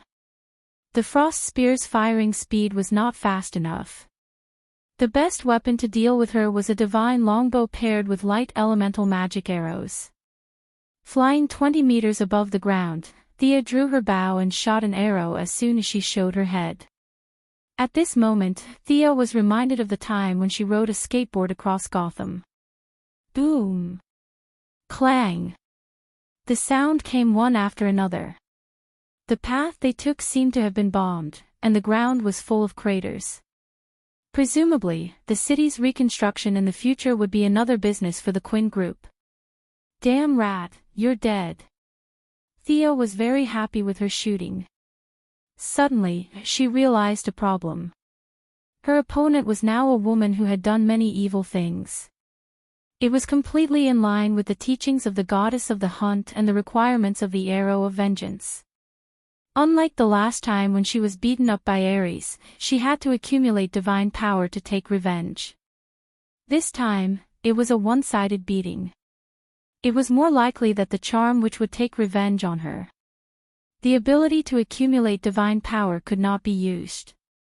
It was purely to fulfill the teachings of the goddess of the hunt and take revenge on the evil woman who lost her virginity. Hee hee. Thea took out the only 2 crimson arrows in her quiver. This arrow was half the length of an ordinary arrow and required the bow to be fully drawn. As long as the target was locked on, it would automatically track and hit the target. Ares was able to split half of his divine power to create a clone and deceive the divine arrow. You, an African native, can't do that, right? When the bowstring was fully drawn, Thea used the Eye of Horus to lock onto the charm who was about to escape the city. She pointed the bow at the sky and silently recited the goddess prayer. The face of the charm appeared in her mind. It's her, she must die. As this thought came to her mind, the arrow of vengeance seemed to sense her strong desire to fight. The originally ordinary arrow shaft was surrounded by a cloud of red mist, and countless profound runes appeared on the arrowhead. Thea just glanced at it and stopped looking. This knowledge was not something she could grasp at the moment. This was the same as the arrow and Diana's lasso of truth. It was a creation of laws above divine power and could not be replicated. Die! Thea roared and released the bowstring with her right hand. The crimson arrow drew a beautiful arc and shot into the distance. The air, the earth, and the river seemed to resonate with the word, die. All intelligent creatures, including birds, beasts, and insects, received the warning in their hearts. The weak ones crawled on the ground, while the strong ones looked around nervously. The entire city fell into a temporary silence under the power of the arrow. What the hell? As the strongest intelligent creature in the city, other than Thea, the charm was more sensitive to the arrow because the arrow was aimed at her. The silent chill and pure murderous intent mixed together and rushed in the direction of the charm witch. It was clearly a cold and murderous intent, but she did not feel evil here.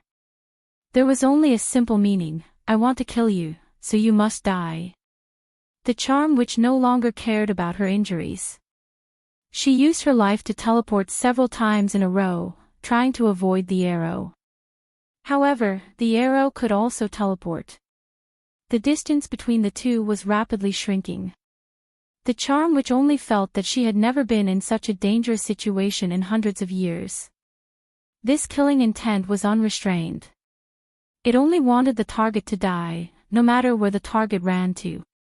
I won't die. I still have a way. The charm spat out an ugly scarecrow from her mouth.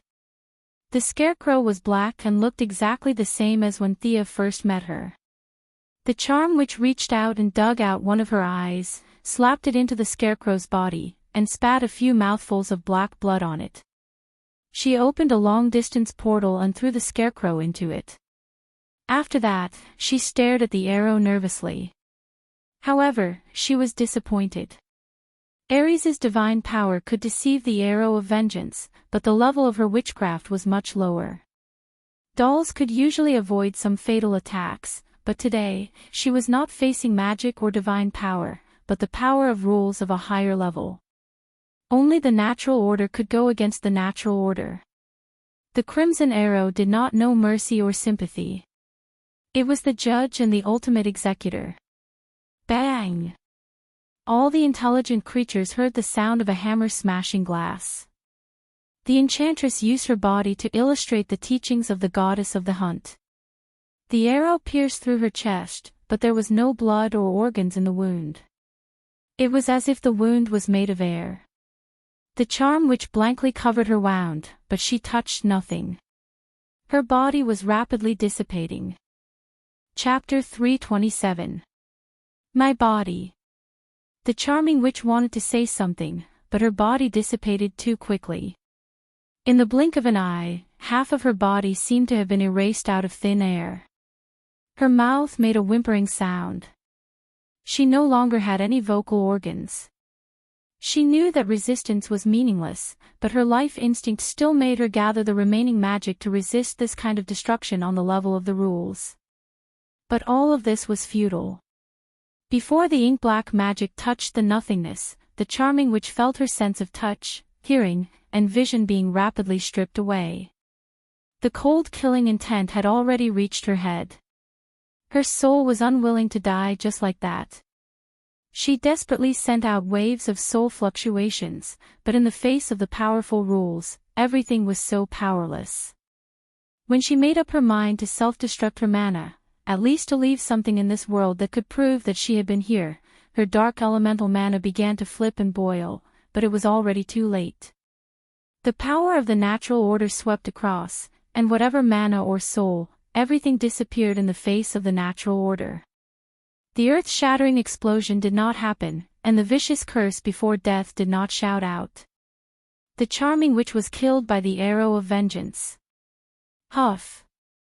Thea did not feel good shooting this arrow. Revenge required a price, and it also required the strength to match it. It was impossible for a child of a few years old to stab Hera to death with the arrow of vengeance. Artemis was not that powerful. Artifacts were weapons used by gods, and the lowered standard also meant that there was a price to pay for using them. If it were not for the recent increase in her magic power, this arrow would have absorbed her life force. The instant withdrawal of 70% of her magic power, even if her body had been transformed by divine power, was a little difficult to bear. She rested for a while on the spot before she could catch her breath. She flew to the place where the charming witch died and searched the place. This arrow of vengeance was really powerful. There was not even a trace of the witch left. She died so cleanly that there was no trace of her existence. After shooting the arrow of vengeance, Thea did not continue to maintain the Eye of Horus due to the intense magic consumption. She did not see the scene of the charm witch releasing the doll. She rested for a while until she recovered half of her combat power, and then rushed to the other two battlefields. Death Knell and Captain Boomerang's battle was slightly closer to each other. By the time Thea arrived, the battle had already ended. Death Knell's strength was already higher than Captain Boomerang's, and with Captain Boomerang's mind control, he couldn't unleash his full strength. He was constantly being suppressed. Just as Death Knell's longsword was about to cut his neck, the charming witch died, and Captain Boomerang's mind control was released. In the face of Death Knell's fatal blow, the Australian unleashed all of his potential at the critical moment, throwing out his last boomerang before he died. Slade was shocked, but he was helpless as the distance between the two was too close. Even though he was stronger than his opponent, it was useless. He could only tilt his head slightly to avoid the boomerang. The boomerang cut a wound of more than 10 centimeters from his cheekbone to his eye and forehead. The wound was so deep that the bone could be seen, and his right eye was blinded. However, Death Knell was also a ruthless person. Even though he was seriously injured, the long sword in his hand did not stop, and he cut off Captain Boomerang's neck. This Australian, who was still somewhat famous in the original timeline, died under Death Knell's sword before he became famous. When Thea arrived, she saw this scene. In the blink of an eye, one was dead and one was injured. Captain Boomerang had lost his life. Death Knell did not know about the mind control, he only felt that he had been suppressing his opponent. However, due to his carelessness, his opponent counterattacked before he died, blinding him in one eye. This made him extremely angry. "I'll help you stabilize your injuries first," Thea said as a white light flashed between her fingers, and the bleeding from Slade's wound slowed down significantly. "You rest first, I'll go to the other battlefield." Of course, Thea could heal him. It was just a matter of regrowing a broken limb. However, this was not the right place, nor was the right time. If the other party was not loyal, there was no need for her to waste her magic power. Slade did not utter a word. He sat on Captain Boomerang's corpse and lowered his head in deep thought. As for what he was thinking, no one knew. The clown woman and the katana fought Killer Crocodile together. The battle situation was not out of Thea's expectations. The two women's strength was not bad. Taking advantage of the charm witch's death, the mind control disappeared, and Killer Crocodile was stunned. The two women attacked fiercely. Thea rushed to the battlefield and saw the katana piercing Killer Crocodile's upper jaw and out of his lower jaw, firmly nailing his mouth to the ground. Then, taking advantage of his violent struggle, the clown woman raised her baseball bat and smashed Killer Crocodile's head. The crazy clown woman only stopped attacking when the specially made baseball bat broke. Killer Crocodile's breathing was weak and he fell into a severe coma. Just as Katana was about to give him another fatal blow, Amanda finally arrived. Stop. As her direct subordinate, Katana was very obedient. She withdrew her katana upon hearing her command, and Killer Crocodile's life was saved. Have the two enemies been dealt with? Thea slowly landed on the ground. Amanda immediately asked. As soon as Thea said no, she would immediately run. Fortunately, Thea did not disappoint her. They've been dealt with. The one with fire is most likely still breathing. As for the charm witch, she has been completely destroyed. Amanda was very happy that the matter had been resolved perfectly. She immediately ordered her subordinates to clean up the battlefield. Using the excuse of asking about the battle situation, she stopped Thea, a powerful fighter, from leaving. The bodies of the targets were carried out. Captain Boomerang and Rick Flagg's bodies were cold. Amanda sighed at Rick Flag. She was not sad about his death. She felt sorry for the time she had wasted on Rick Flag. In order to train a qualified subordinate, she had put in a lot of effort. Now that years of effort had turned into a cold corpse, she still felt sad for a second. What's this? A second later, she was attracted by the thing wrapped in Death Shooter's clothes. Their main force had entered too quickly. Death Shooter had just taken his arm out of the ice. There was no way he could hide it, so he had no choice but to hand it over. That witch's arm.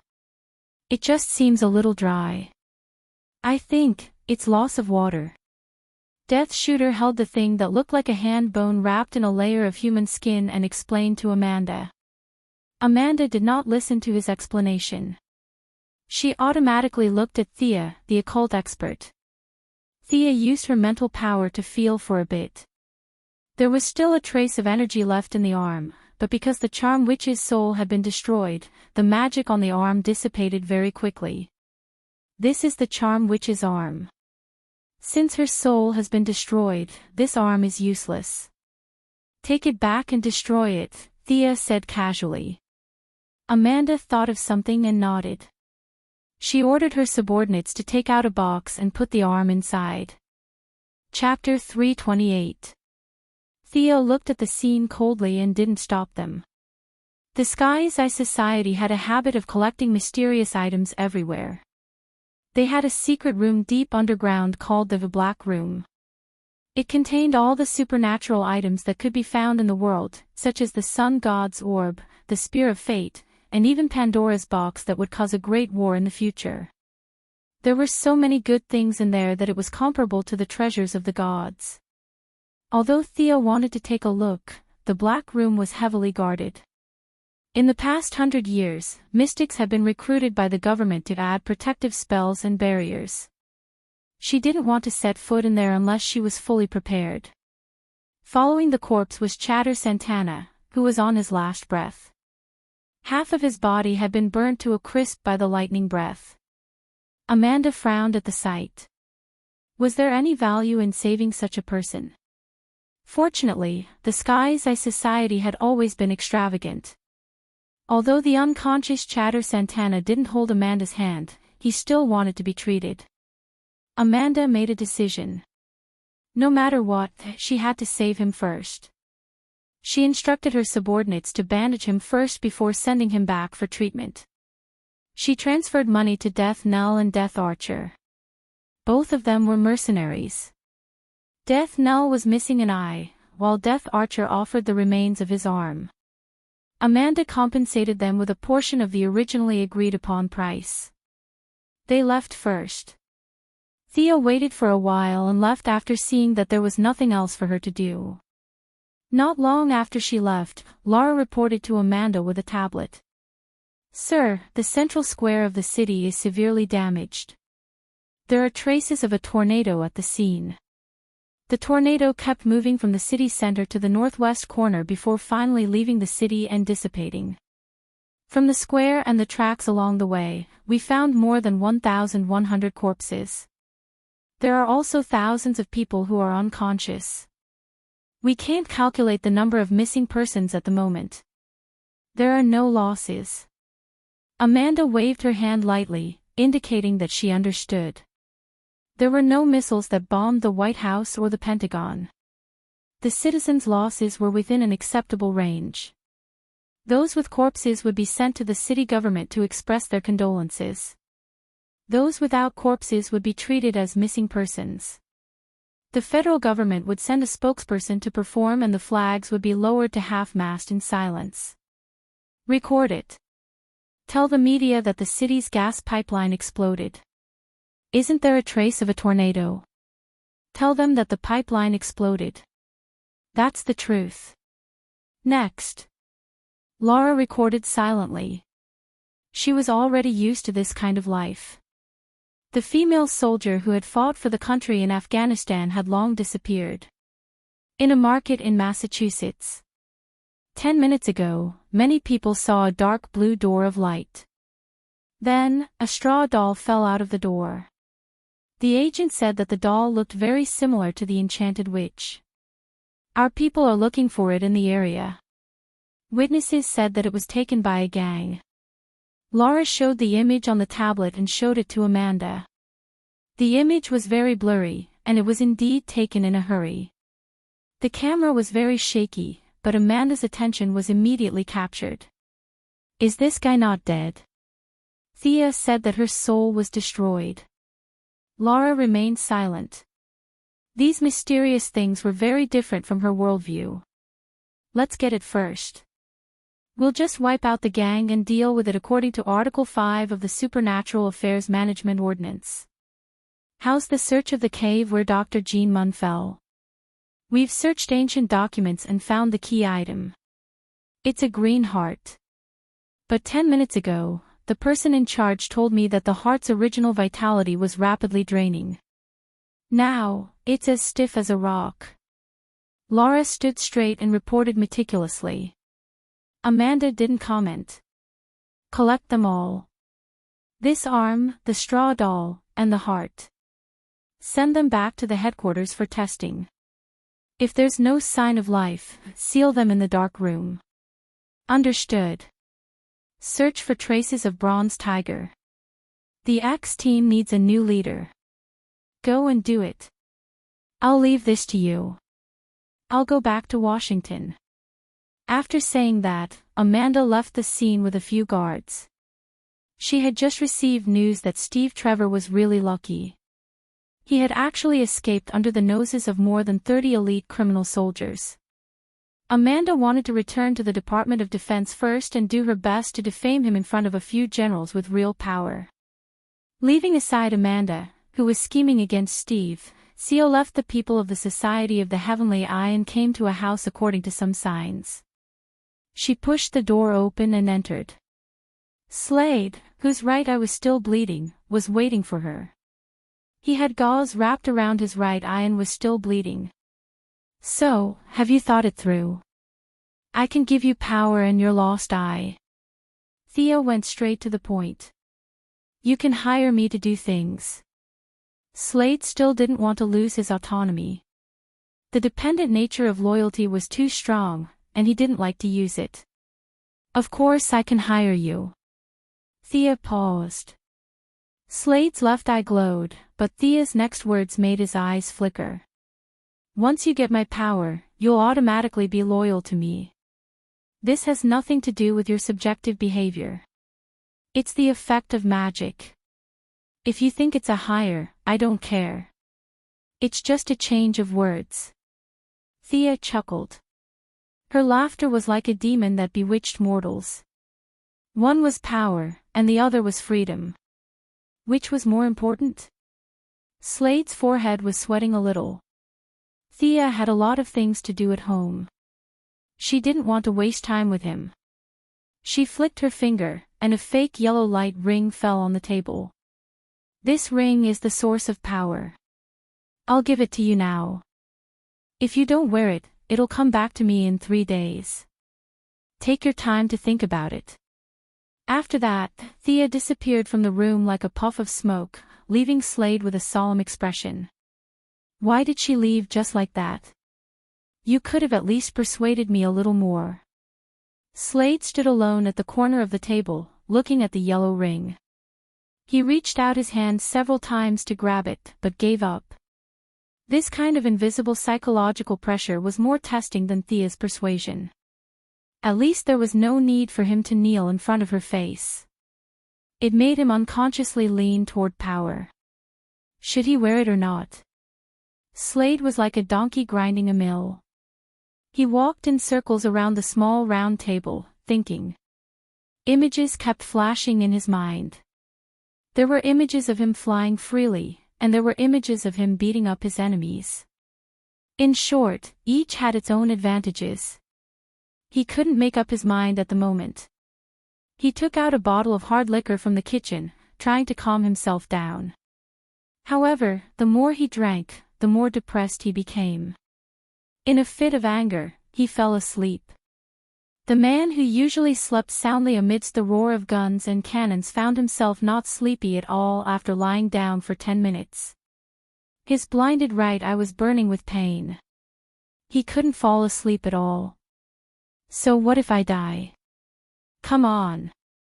He reached out with his thick arm, grabbed the ring, and put it on his right middle finger in a very barbaric manner.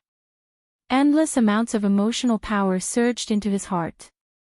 Slade Wilson didn't even grunt as he fainted to the ground. Chapter 329. Thea, who had flown a short distance away, naturally felt a magical message. Richard put on the ring and softly chanted a spell to activate the limb recovery spell stored in his ring. With the power of the lamp ring, his eyes would quickly recover, and at the same time, his strength, speed, and endurance would be greatly improved. The lamp ring did not have the ability to materialize, but the emotional power was very compatible with his body and gave him a new ability. As for what it was, he would only know when he woke up. Not long after returning to Star City, Thea gave orders to her subordinates to invest in the Red House laboratory. After some capital maneuvering, a large amount of money was hidden from the board of directors. In the end, the investment was made in the name of a subsidiary company of the group. This was to prevent Lex Luthor and Bruce Wayne from discovering any clues. The group's daily financial transactions were huge. No matter how high their IQ was, they were not God. Sia was also a director of these two groups, and the two groups were also using their funds without her knowledge. She couldn't find out about the other party's fund flow, and similarly, the other party couldn't find out about her. This was a very ridiculous rule of the game. The investment did not mean that the money would be transferred immediately.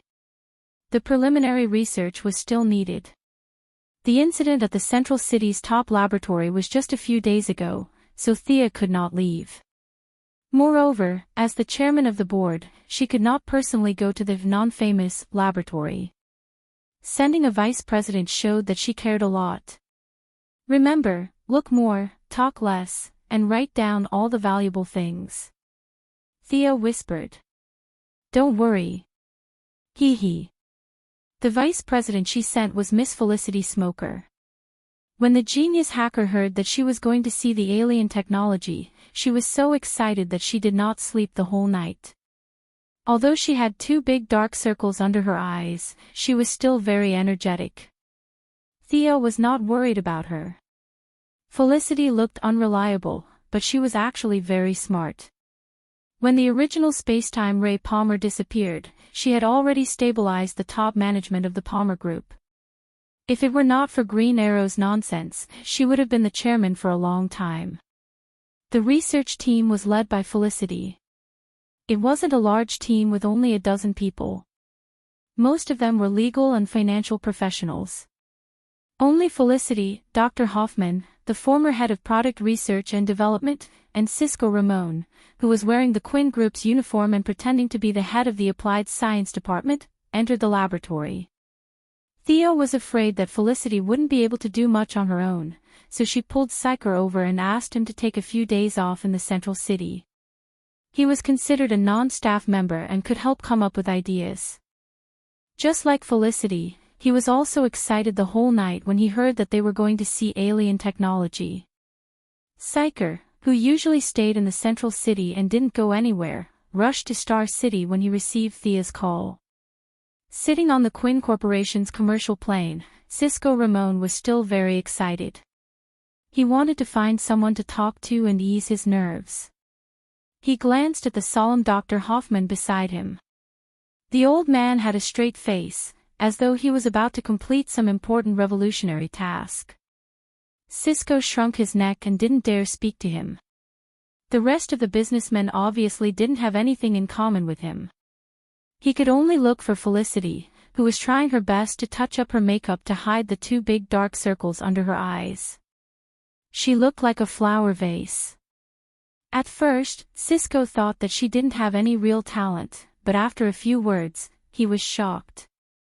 Felicity was definitely not as good as him in mechanical engineering, but he was also far behind her in computer technology. Are all the women in Star City this good? Cisco, who was a nerd, didn't talk much with women. At first, he was a little nervous, but he soon realized that Felicity's personality was very similar to his. She was a nerd. Other than being pretty and focusing on different research topics, there was no difference between them. Psyker finally found a soulmate, and the two of them chatted about everything under the sun. By the time they got off the plane, they were already good friends. Welcome to Detroit.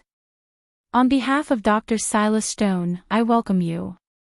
The receptionist was a 17-year-old black-haired girl named Sarah Charles. When asked about her specific position, she said that she was an intern, which made the businessmen very unhappy. Are you kidding me? We're here to give you money, and you're sending an intern to receive us. Knowing that this wouldn't be an easy trip, Sia had given Felicity a heads-up beforehand. Sarah Stone welcomed investment, but he was completely against entering his laboratory. However, he couldn't do anything about it, and the generals didn't allow him to reject them at all. Felicity put away the nerd vibe on the plane, and her aura changed completely. Cisco Ramon almost thought that she was a different person. Having been the vice president of Quinn Enterprises for several years, Felicity was good at dealing with people.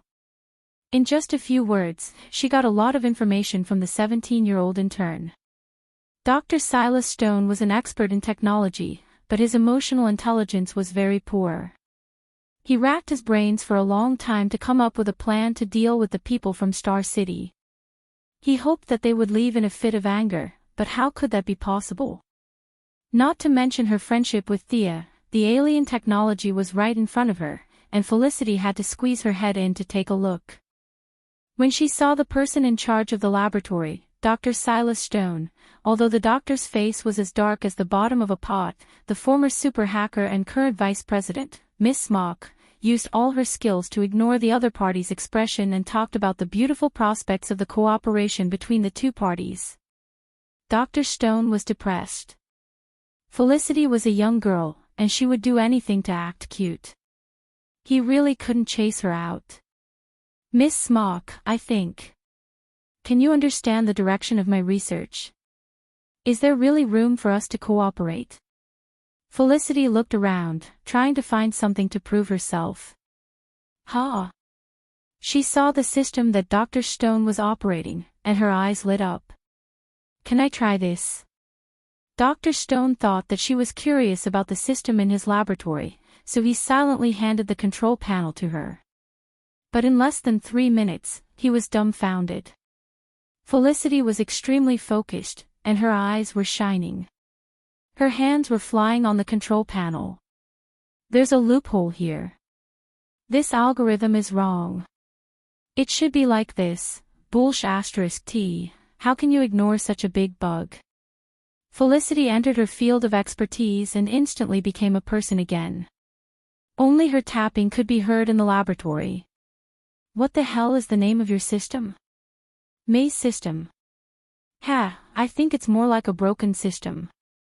Everyone in the laboratory stopped what they were doing because Felicity had obtained the administrator's authority and kicked them out. The group of people looked at her speechlessly. Who is this person?